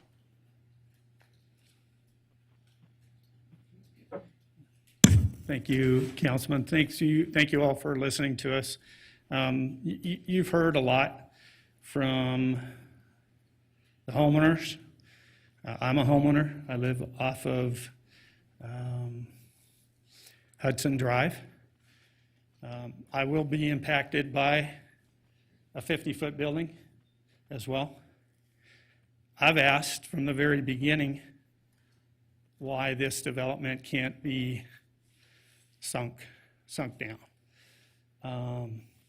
A couple of the photos that the developer has, as well as Mr. Gordon, show, as he quoted, an exact copy of the existing warehouses. That's incorrect. If you've been out there, you know that those other warehouses are below grade. So when we drive down that street to get into our property, which by the way is only one road, that's it. There is no other exit and no other entrance into our properties, which again, that should have been addressed. But as someone said earlier, we're putting the cart before the horse. We're not getting approval for infrastructure until after the fact. We don't want that. We don't want this development. We aren't opposed to developing that land. We're in favor of some kind of development, just not this. We don't want a 50-foot high-rise in this area. You've already discussed the bypass. That's a huge issue. The trucks are a huge issue. Safety is a huge issue. First responders to our area, a huge issue. Yet nobody's addressed that. I understand that the time for an emergency to get to our property is double the amount of time for the regular Reno area. We have some retired firefighters that live in our development, and they've said the same thing. So that needs to be addressed first, too. So all that said, I'd also like to clarify, as a homeowner, we all signed off to get our keys to our house. But I can tell you that I did not get my paperwork. I got it on a thumb drive after the signatures were already put in. So I don't know if that's the case with all of the homeowners. I just want to make that point clear to you, the council. And lastly, I would say, this morning you stuck with the Planning Commission. They're 7-0 in favor of rezoning. We're asking you to do the same tonight and vote 7-0 to deny this project. Thank you very much. Thank you. Fred Bates, followed by Tom Direct, followed by Catherine Larson.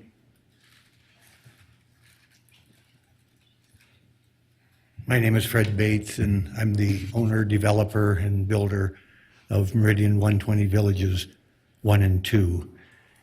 One of the reasons I'm here is to address this, whether or not they signed off on the disclosure. And of course, the disclosure is part of the contract. It's an addendum to the contract or an exhibit to the contract. So everybody signed off at the time they signed their contract. When they got their thumb drive, that's merely a copy of the contract that they had already signed off on. We're not here, we don't really have any input on this other than the fact that when we started this project, our biggest concern was that highway commercial zoning. We were concerned that at some point, a hotel, casino, truck stop, and that's what we were told by staff when we were starting our development, that that was the possibility of what was going to come in there. And so when Dermody came along with his project, which is relatively passive, we made a few comments to it, and we felt it was much better alternative. And of course, now with them lowering the height of the buildings to 40 feet and pulling them back another 50 feet, it even makes more sense. Now, again, I'm not here to support or ask you to deny it, but those are my thoughts on it. Thank you. Thank you. Tom Direct, followed by Catherine Larson, followed by Mark Anderson.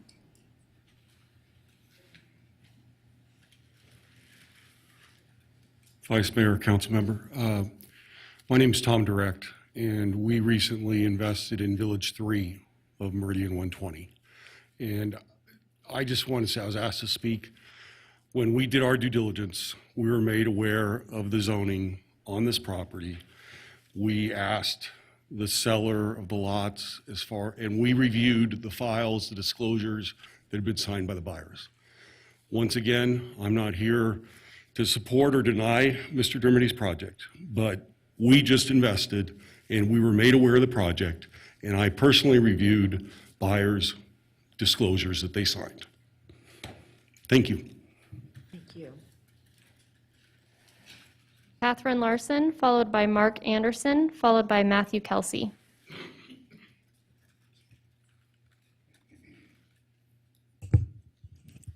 My name is Catherine Larson. Good evening. I'm a resident of Meridian 120 North, and I also submitted an email in regard to this. I don't know if you read them or not, but one of the reasons the City Planning Commission denied this was because this is the last gateway into Reno. Every other gateway into our city is a warehouse. This is a premier gateway from the Lake Tahoe region. Is this really the image we want to present to tourists who drive past it on their way to Tahoe and come back? That Reno is a city of warehouses. And pretty much that's what it is. I mean, there's probably hundreds of thousands of existing warehouse square footage that is unused at the moment. So why do we really need more? I mean, Reno needs income-producing properties, yes, but do we really need another warehouse, another 2 warehouses?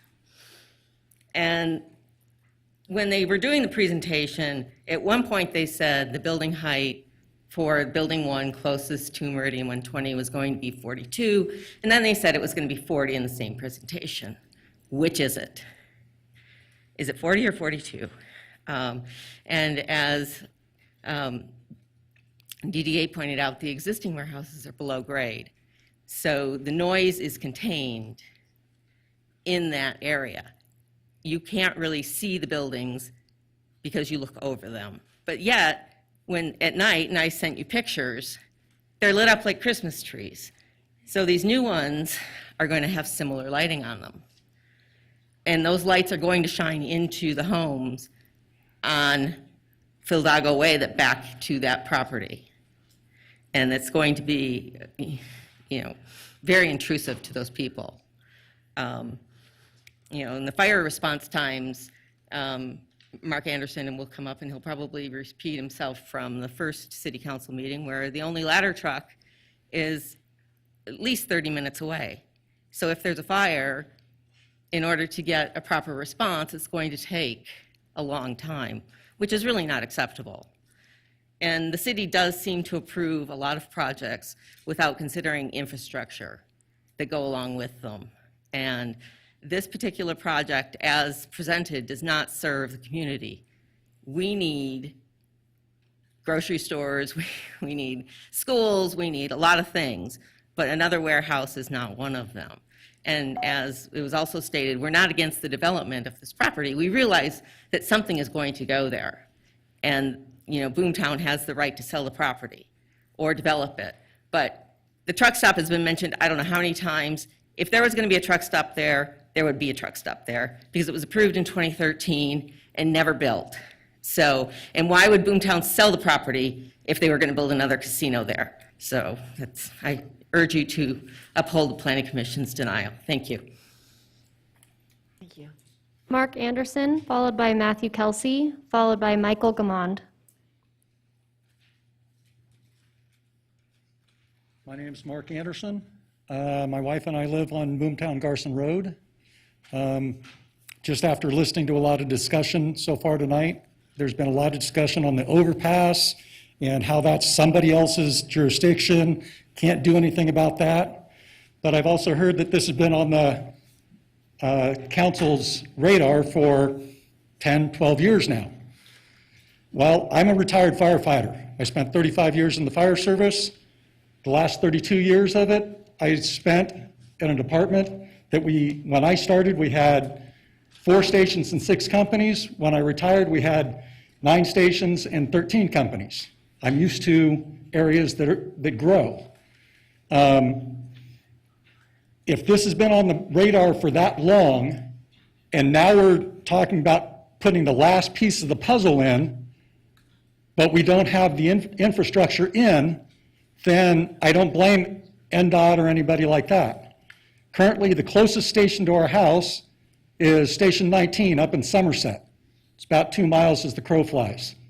To get to our house, it would have to come all the way down through Somerset, all the way through Verdi, come up South Verdi Road, and get to us.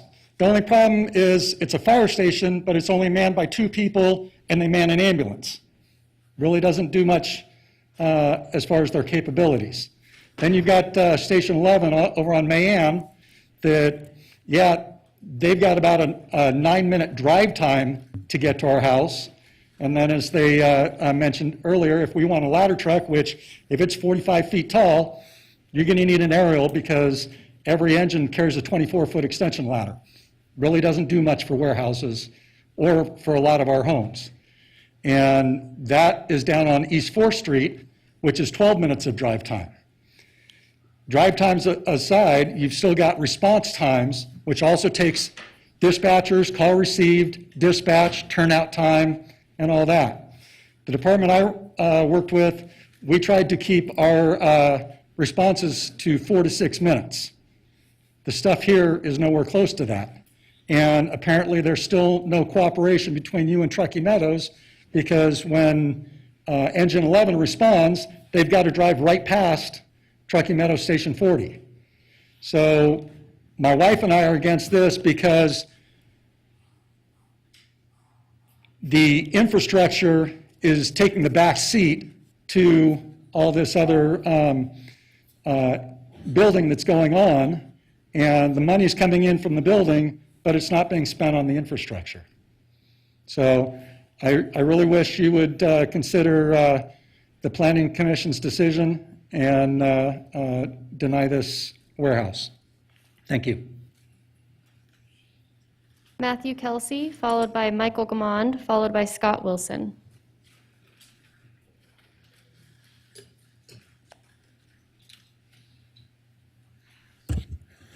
Good evening, Matthew Kelsey. I live on Hudson Road with my wife, 2 daughters, and my mother and father-in-law. First, I want to start off by thanking the council for their time and effort put into this matter. Coming out and meeting with my neighbors to see firsthand the issues that we are talking about shows me that you're all people who truly care about the community you serve. To echo the comments heard during the previous meeting and today, the construction of this logic center should not be approved. And the standing vote denying its approval by the Planning Commission should be upheld. My fellow neighbors have done an amazing job highlighting the key points, concerns with having such a facility adjacent to our neighborhood.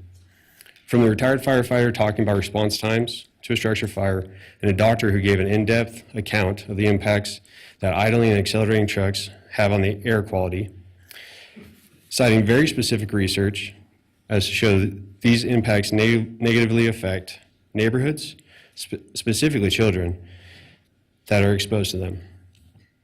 To the families that wanted to make a home out of the hustle and bustle of the city, nestled in the beautiful landscape at the foot of the Sierra Nevadas. None of these people, like myself, my wife, our 2 daughters, wanted to live next to an industrial complex. The Boomtown Garson Road headed into our neighborhood is a mostly quiet road, traveled primarily by the people who live there and any visitors we may have. Because of this, Boomtown Garson is where I choose to go jogging in the morning while it's still dark before I head off to work, with little worry about heavy traffic or dodging trucks. It's where my oldest daughter and I go to make memories riding our bikes down to Cabela's to see the fish, and the road where you can see couples and families going for a relaxing walk at all times of day and early evenings. Having this complex built where Boomtown Garson is their primary, only place to access the complex will undoubtedly increase traffic, as everyone is aware. What impact will this increased traffic create? How does this affect snow plowing? What do we do when one of the trucks breaks down, blocking traffic? I've not seen a traffic flow study for the site, but I can tell you from experience it does not need to be a catastrophic event to impact the entire neighborhood. All it takes is one truck to break down, and then the ingress and egress is significantly impacted, if not blocked entirely. I, like everyone else who has given a testimony, understands that something will be built on this lot. I just do not believe that a logic center is the right answer. When you factor in 24/7 trucking operations, limited ingress and egress to our neighborhood, kids in the area, increased response times from EMS, an eyesore to the community, it just doesn't make sense. All of this does not touch on the lack of communication from the developer and their legal team to their unwillingness to try and come to an amicable solution. Thank you. Michael Gamond, followed by Scott Wilson, followed by Pam McNeil.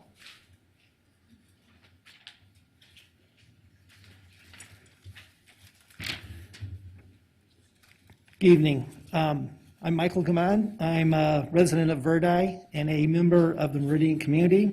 I'm fairly new to the area. Moved from Chicago beginning of last year. I love it out here. I'm very excited to be here. However, I'm 100% against the idea of a warehouse logistics system going into our neighborhood.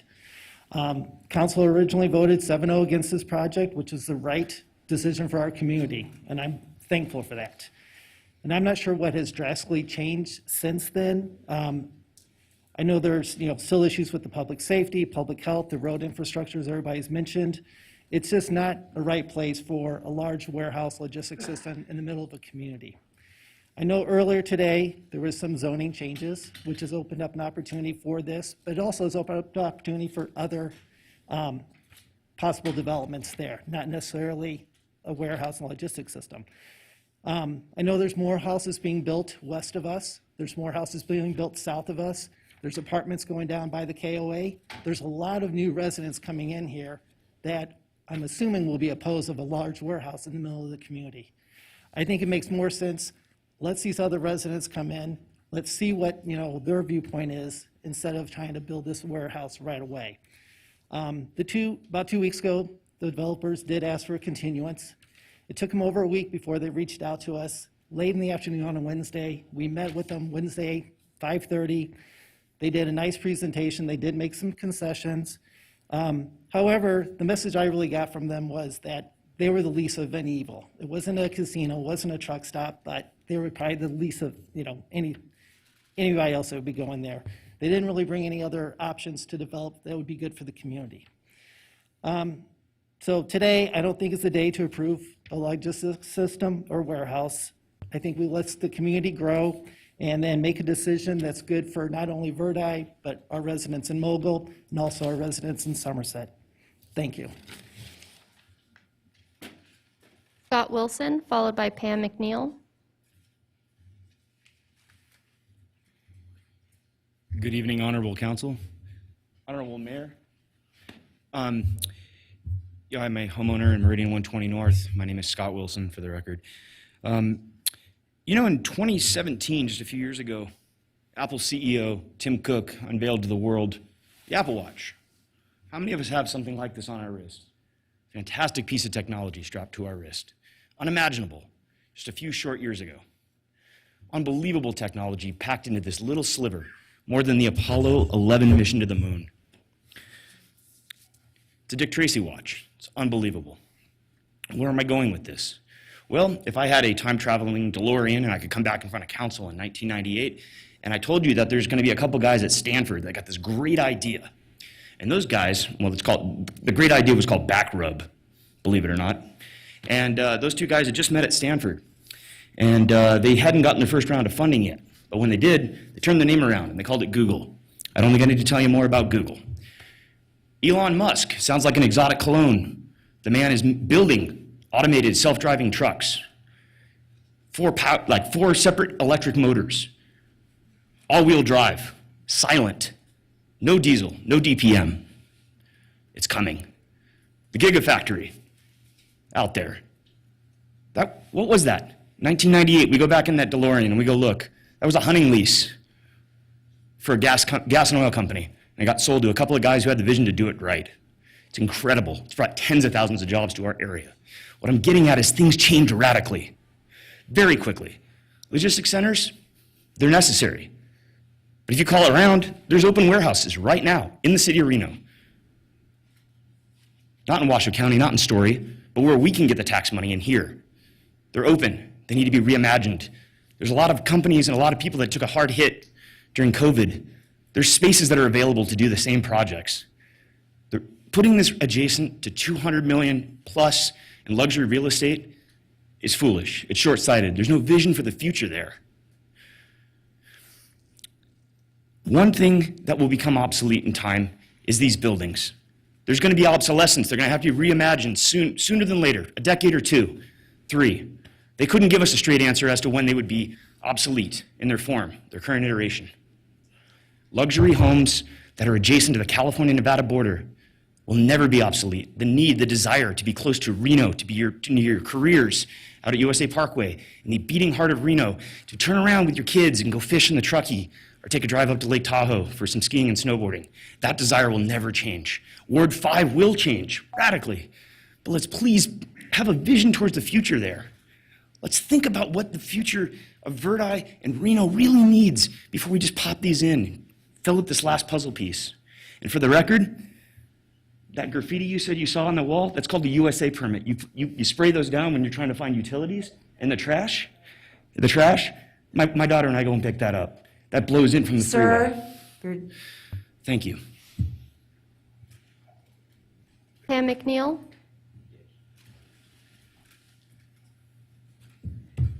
Hi, I mostly just had to do this because we haven't done it for so long.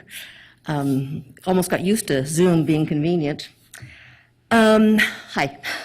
So I did want to say, first of all, that Mr. Crater has been more than responsive, and it's really nice to be able to deal with the people that work with you and courteous, answer your questions, and that's been really great.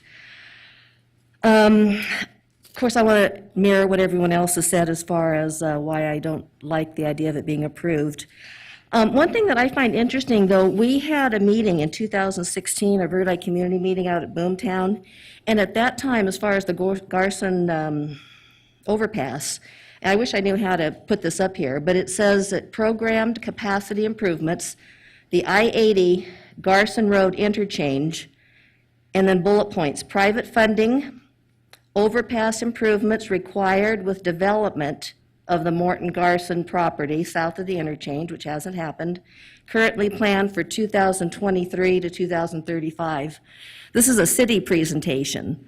So I don't know what's changed or why that hasn't happened, but it's on our website, which I love having it up there because I love referring to it, which I think should be considered. You know, what's going to change now, even if it is approved in our plans, is it still going to happen? It just keeps getting shoved aside. The other thing I wanted to just mention too, if you do choose to approve this project, I would hope we could approve it with the project manager as is specified in the MGOD. We all realize that code enforcement is a problem. It is complaint-based. And I think the new one that we have, the big long one, is great. But even if you just say it's a project manager, that would be great. Thank you. Madam Vice Mayor, with that, we have no additional public comment in the room. It should be noted for the record that we did receive 7 comments in opposition of the appeal and or in favor of upholding the Planning Commission decision to deny, from Catherine Larson, Suzette Jordan, Christopher and Ketavon Dumbasi, Marissa Oakstrom, James Oakstrom, John Defbach, and Leslie Nafis. With that, we have no additional public comment. Close public comment. It's now closed. Do we have any questions of the appellant or our staff? Council, is there any discussion? Hearing none. Madam Vice Mayor. Yes, thank you. Madam Vice Mayor. Councilmember Dewar. Yes. Some time ago, a warehouse project came to us in Ward 4. It was near the intersection, I believe, of Lemon Drive and Moya, if that makes sense, on a V. I think Mr. Crater represented them. In that discussion, the orientation of the buildings was discussed, as well as the 24-hour use. And there was a lot of concern about noise. And council got really specific on how the buildings were to be oriented. It was put into a condition. I don't see a condition here on that. Just in case, if Councilwoman Jordan is wanting to move forward, that's something to consider. What concerned me, though, is that even though a condition was put in, when it got into a final design, the staff actually changed the orientation of the building 180, or excuse me, 90 degrees, so that rather than going north-south, they went east-west. And, I'm really struggling. I mean, I think that level of specificity is required to confirm this map that we've been given, these drawings. But I'm also concerned that it be adhered to if it is incorporated. So that I just wanted to put that on the record. The other thing is this whole issue about our front door. I tend to agree. I don't know why, if in a world of choices, that we would choose to have a warehouse at our front door. That's what is on I-80. You would come around the curve. We asked the Santera group to remove their warehouse that they had planned along the I-80 corridor, and they did. They put in open space instead. So when we're talking about sort of our vision, the master plan, what we want for our community, down in Ward 2, we have a Barnes & Noble right on Virginia Street, and a warehouse, and I've often wondered, why was that approved right there on the Monty Ranch Road? I mean, it seems so incompatible with the kind of thing. We've heard questions about grocers, commercial development. I mean, mixed-use suburban would allow for that, and I think it would be a huge community amenity to provide those kind of services to the residents that live out there. So that's just something, for everyone's consideration. And finally, I just think we have to be really specific about requiring all of the developers, not just this developer, to come to the table on this road overpass, whether it's an RTC issue, an NDOT issue, some federal issue. It's somebody's issue. It's our issue. It's in the city of Reno, and we need to deal with it, and we need to take care of our residents. So the last thing is just the height. There was a mention, I'd love to hear this addressed, that the previous warehouse was built below grade, basically to partially hide it. And it made a lot of sense to me in this kind of development. If you're going to put industrial next to residential, you want to do everything. And I appreciate the applicant coming forward with additional trees to screen. But I think we could do even more. So those are just some issues in terms of this compatibility finding that the Planning Commission was unable to find. The 24-hour use, specificity, and the heights. Okay, thank you. Thank you, appreciate it. Council Member Jardin. Thank you very much. I wonder if, Angela, could we have you come up and speak to, there was a couple of items. The most specific was the fire issues. Can you speak to response and county participation or not, and response times? Oh, now you're catching me off guard. And Nathan might back me up, as he was a staff planner on this. I believe this is in the area, what do they call that? Where if it is, what do they call that? Where Washoe County. No, it's a Mutual aid agreement. Mutual aid. I believe this is part of the mutual aid agreement because it's in the West Reno area, where this is also an industrial building, so they are required to have fire sprinklers.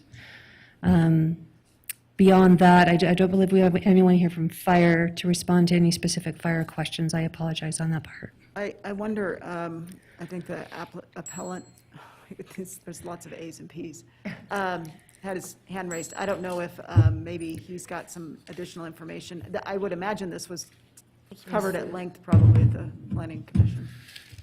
Yeah, for the record, Garrett Gordon. So regarding fire, yeah, it was discussed at Planning Commission, but there was no concerns with fire. That's why it wasn't part of the appeal or not making the findings. It was simply really with residential compatibility to the west.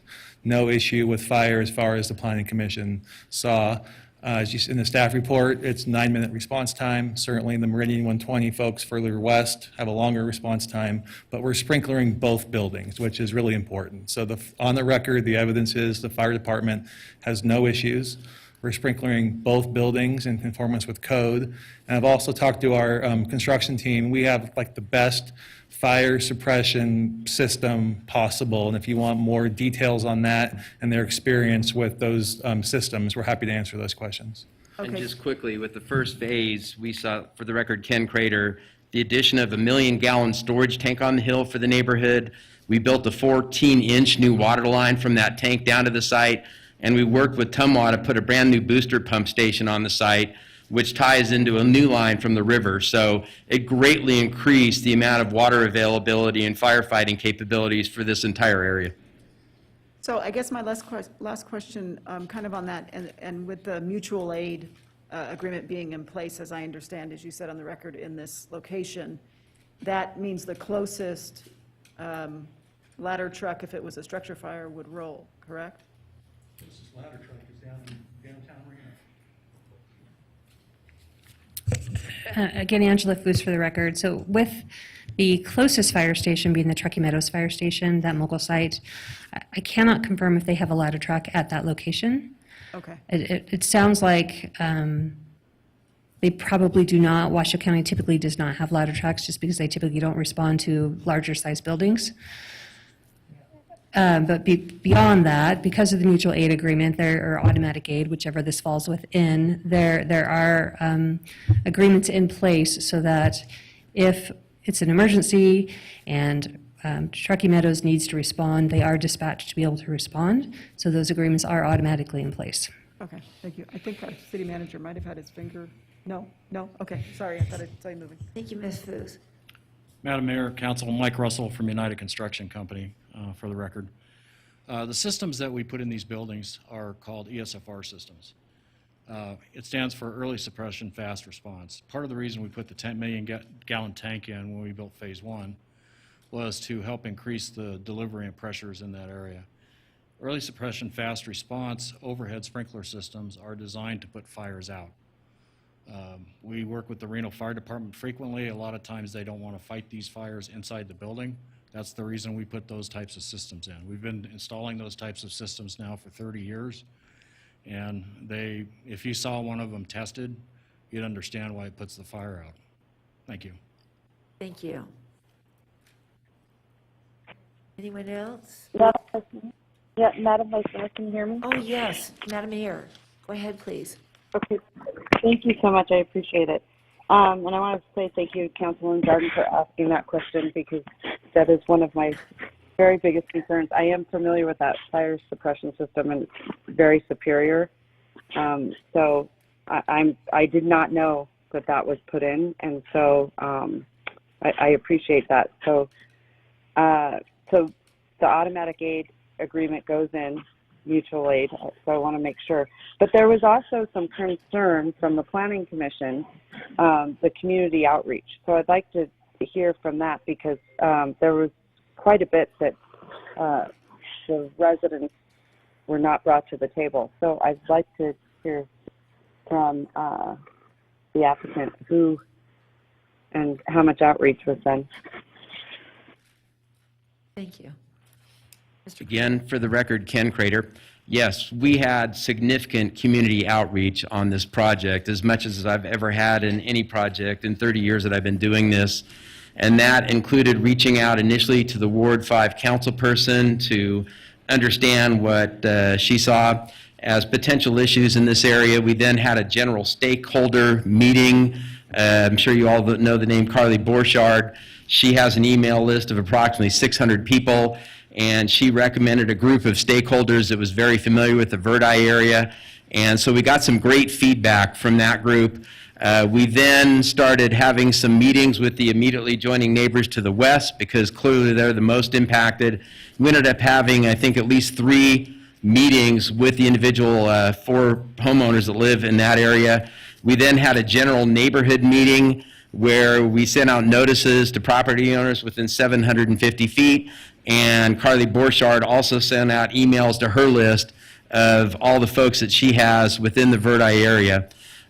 We then also had a meeting with RTC, NDOT, and stakeholders. We learned from working on this project and working with RTC, again, thanks to Councilwoman Jordan, that they are initiating a Verdi transportation study.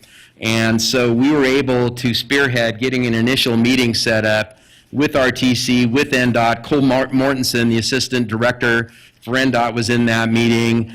staff at all levels.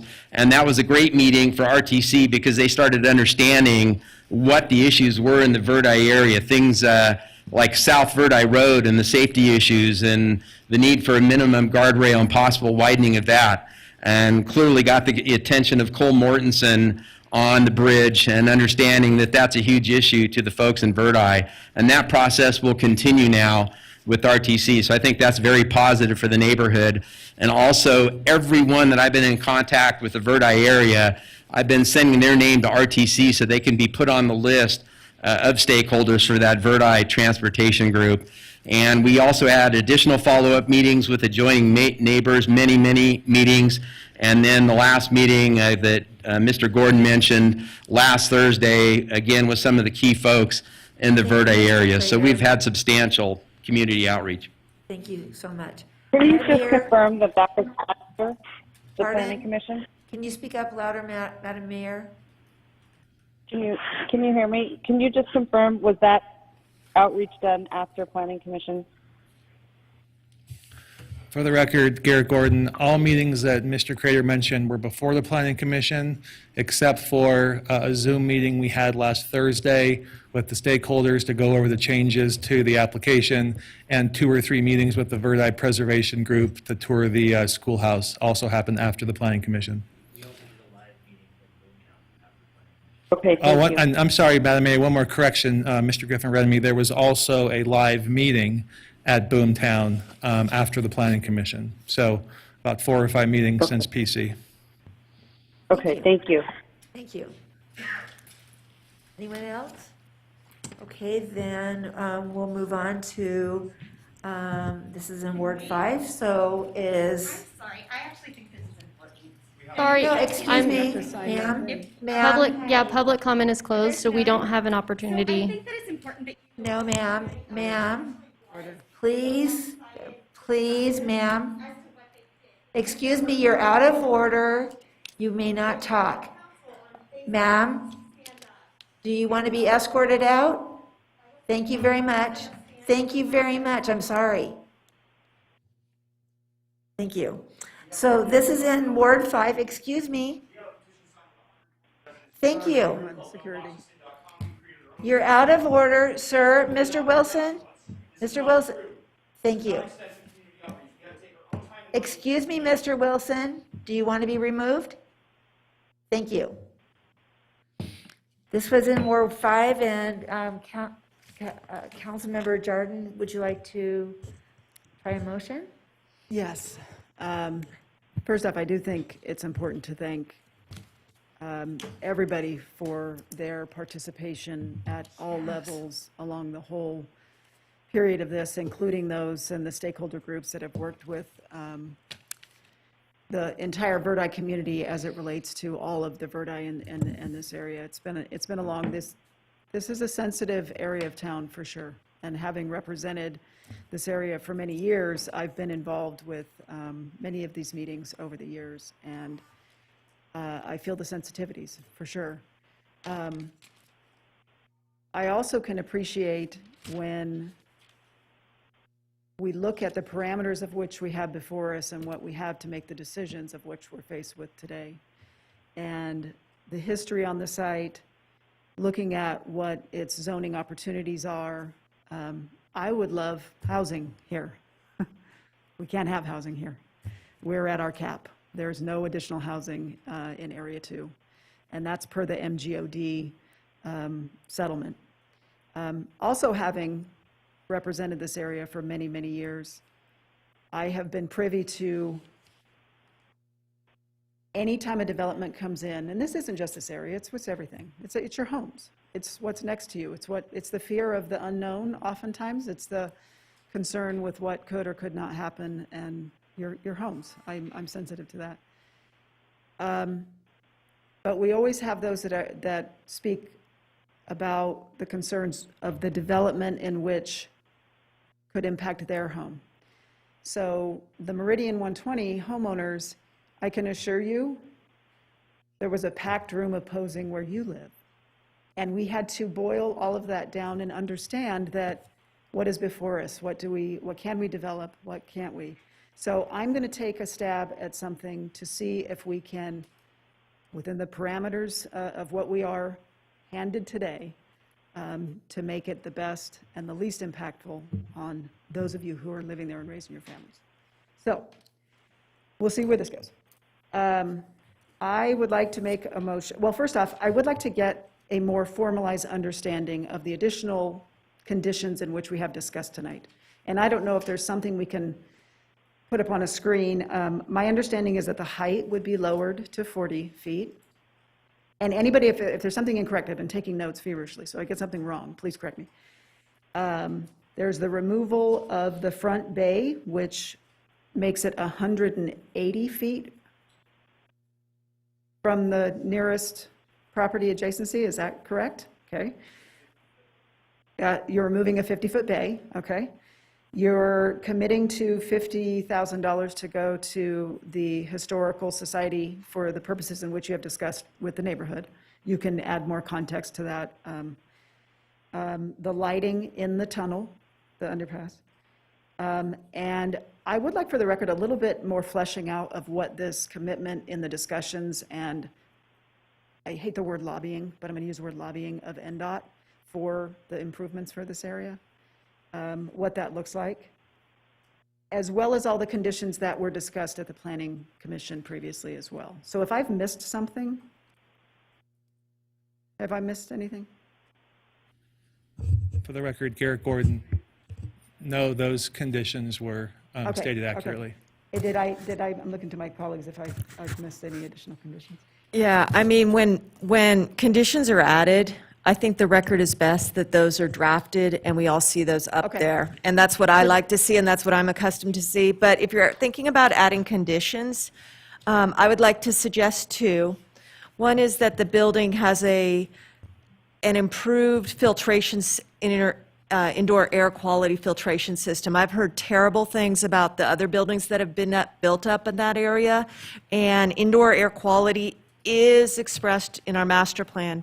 In addition, the Planning Commission has had discussions about all EV vehicles coming in and out of, when they've had a few warehouses come up in the North Valleys. I think it's time to put a condition that the fleet has to be all EV in this dynamic related to where children are standing by the bus stop and not diesel vehicles. That's, I think, a movement that we need to go in that direction. So I would ask for those conditions. And I'm also curious about this underpass because I don't know, I'd like to see how that condition is drafted because I think that if that's going to be lit and a pedestrian path, and NDOT doesn't go with that, because I've had an issue in my own ward with them not going with that, then I'd like, some sort of other accommodation. So I'd like to see all that drafted.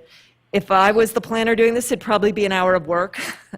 And that's what I think is needed to get us a good record with this many change conditions. Thank you. Thank you very much. I don't think that the EV truck is a reasonable one, considering not all trucks are that. But maybe we need to take, someone's got their, maybe we need to take a 5-minute break so staff can draft these up, because I agree. I think we're all convened here tonight. I think it's worth 10, 15 minutes of our time to get it all on paper, put it up on the screen, or in the flash drive, because we don't have an overhead projector. Absolutely. If you give us a 15-minute break, we can draft the language and put it up on the screen to share. Okay. We'll do that. And Councilwoman Jordan?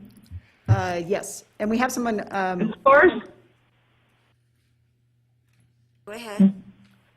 As far as conditions, you mentioned, or the applicant mentioned about buffering and trees, and they mentioned 160 trees, and then they mentioned 300 trees, and I didn't see that in a condition as well. I know you can always rely on me to look for that. But maybe if you're not interested in all EV vehicles, maybe there should be a requirement, like we did with Stonegate, that EV charging be supported here. So as the EV trucks are developed, because we heard that they're developing at least 20 EV trucks, big trucks, that they could be supported in this location. I mean, it's just something to think about as well. So I don't know if the appellant has some input, because we're just trying to get what the draft might be. I'm not saying Yeah. these are going to, I mean, we're just trying to get it on paper so we can come back. Just a comment on the EV and Councilwoman Breckus's, please. John Griffin for the record. We can strive for that goal. Currently, there's no EV semis that exist on the market. They're coming. The city of Los Angeles, we're working with. I actually think it's probably something better that's more of a council-wide ordinance across the board on EV trucks, citywide. And I think that's a noble thing for the council to work on for all properties, not only ours. The technology's coming, it just isn't quite there yet. Obviously, I have a history representing Tesla. Okay. So Angela, do you have what you need to kind of draft some things? So, Madam Vice Mayor. Let's take a 15-minute break, 8:15. Is that good? All right, we'll reconvene at 8:15.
All right, Madam Vice Mayor, we are going to go ahead and reconvene the meeting at 8:29. We do have member Doer on Zoom, and Mayor Sheevy is also on.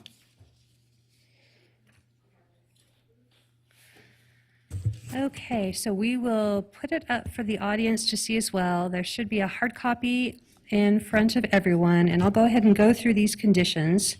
We tried to incorporate the comments that we heard. So the first one is limiting the building height to 40 feet. There is an area within Building 1, it's about a 25-foot wide span, where our code requires what we call articulation. So that portion of the building will be 2 feet higher. But everywhere else, both Building 1 and Building 2 have to be limited to 40 feet in height. Condition number 17 is that the front bay, that 50-foot front bay on the north side, has to go away, and that has to be replaced with landscaping.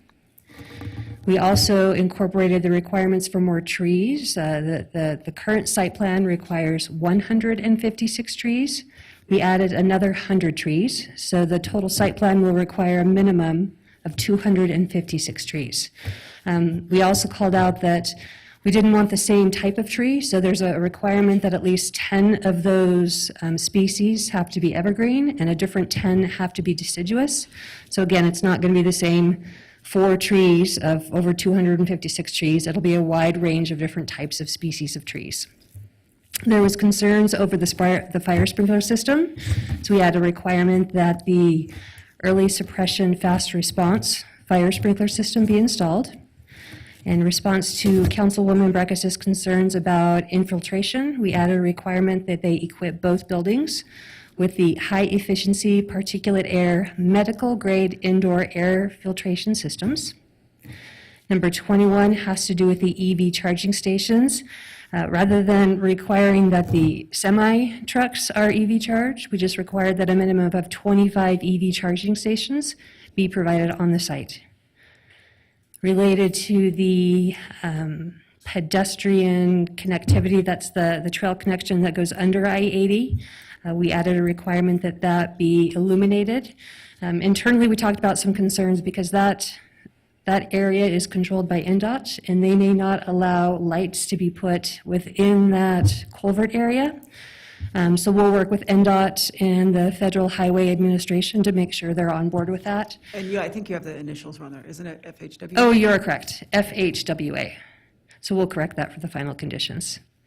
And then finally, condition number 23, we are requiring a contribution of $50,000 to the Verdi Historic Preservation Society, and that will be due at the time of building permit approval. And I believe we've incorporated all of the comments. Let me know if there's anything that you guys wanted to add or revise. Ms. Seuss, you were, there was no sound on your first page, if there was a first page? Or is Nope. this the only page? This is it. There were initially 15 conditions of approval, so this is the additional conditions based on what we've heard tonight. I guess the question I just have is about the 40 feet, your first number 16.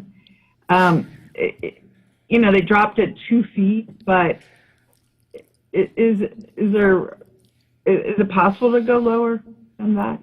So I believe it initially was about 45 feet, and they've dropped it from that to 40 feet. We do have a code requirement that the building be articulated, meaning we don't want just flat blank walls and straight lines in our roof line. So we, as a city requirement, are requiring articulation on the roof. So this condition says that there's going to be about a 25-foot wide span within the roof line that will go up to 42 feet. Everywhere else on the building will be limited to 40 feet in height. Right, but my question was just, what dictates that? Can they go lower? That was my question.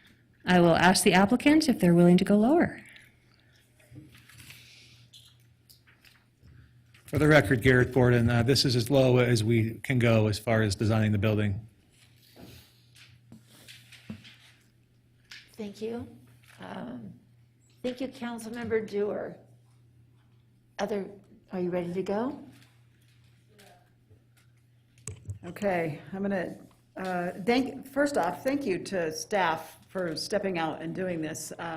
You pulled together some pretty comprehensive conditions in a very short amount of time, so I appreciate that. Thank you. Okay.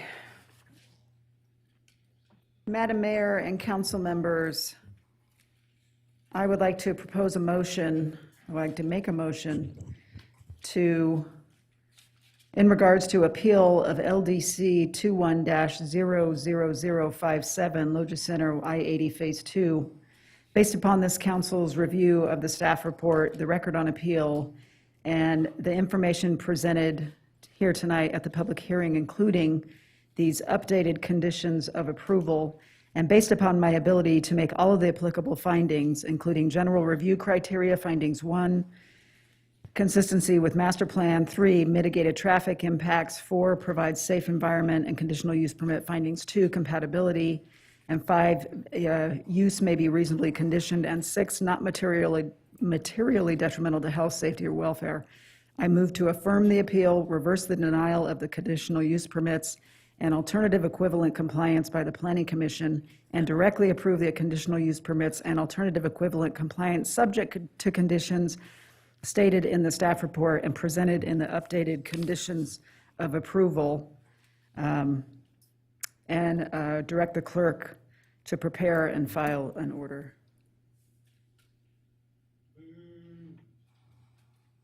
Is there a second? That was a very long motion, but that's words we had to get in there. Second. Thank you. There's a motion and a I second. have a question. Yes. Go ahead, Councilman. During the presentation, the applicant mentioned some kind of buffer on the I-80 side, and he mentioned something about working with NDOT and increasing the buffering between the road. And I didn't see that addressed here. I didn't know if that was already built in to the plan or that's part of these conditions, if he could just address that.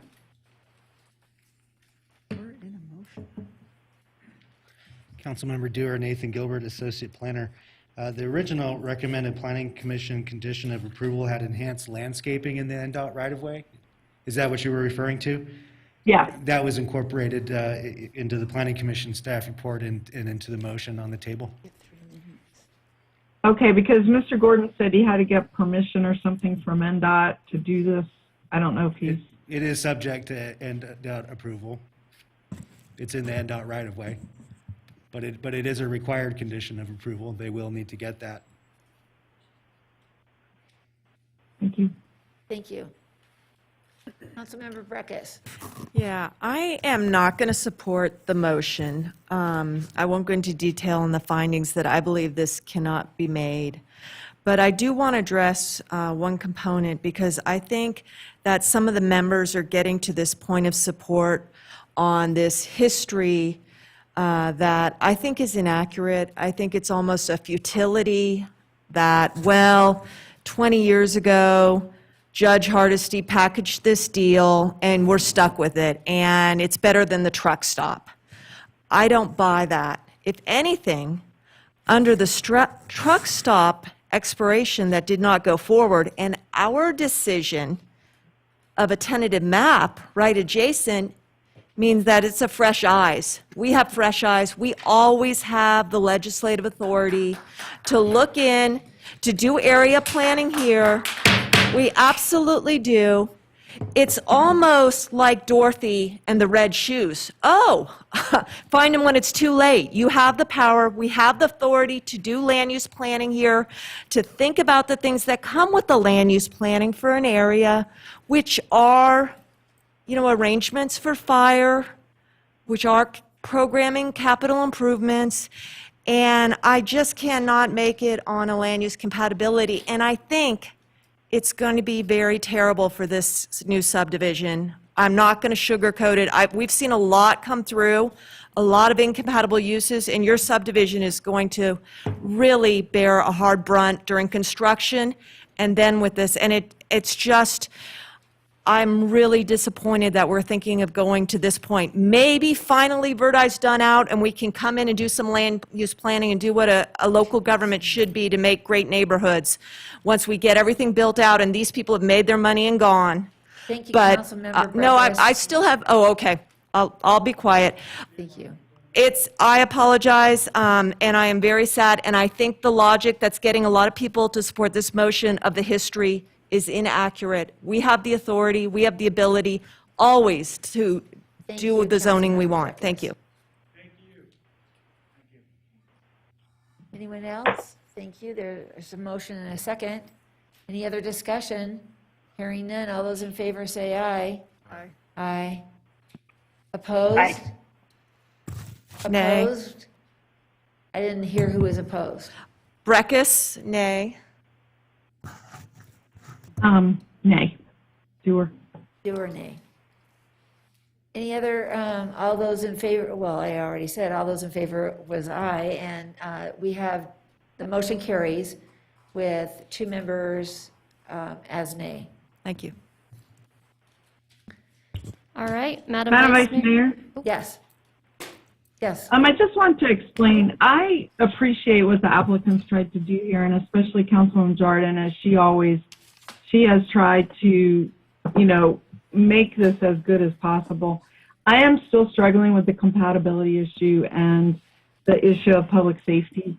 And I know we feel like our hands are tied, but I feel like we are the leaders in our community. We have an opportunity to do something here, and I think we have a willing applicant. They're terrific people, the Dermodys.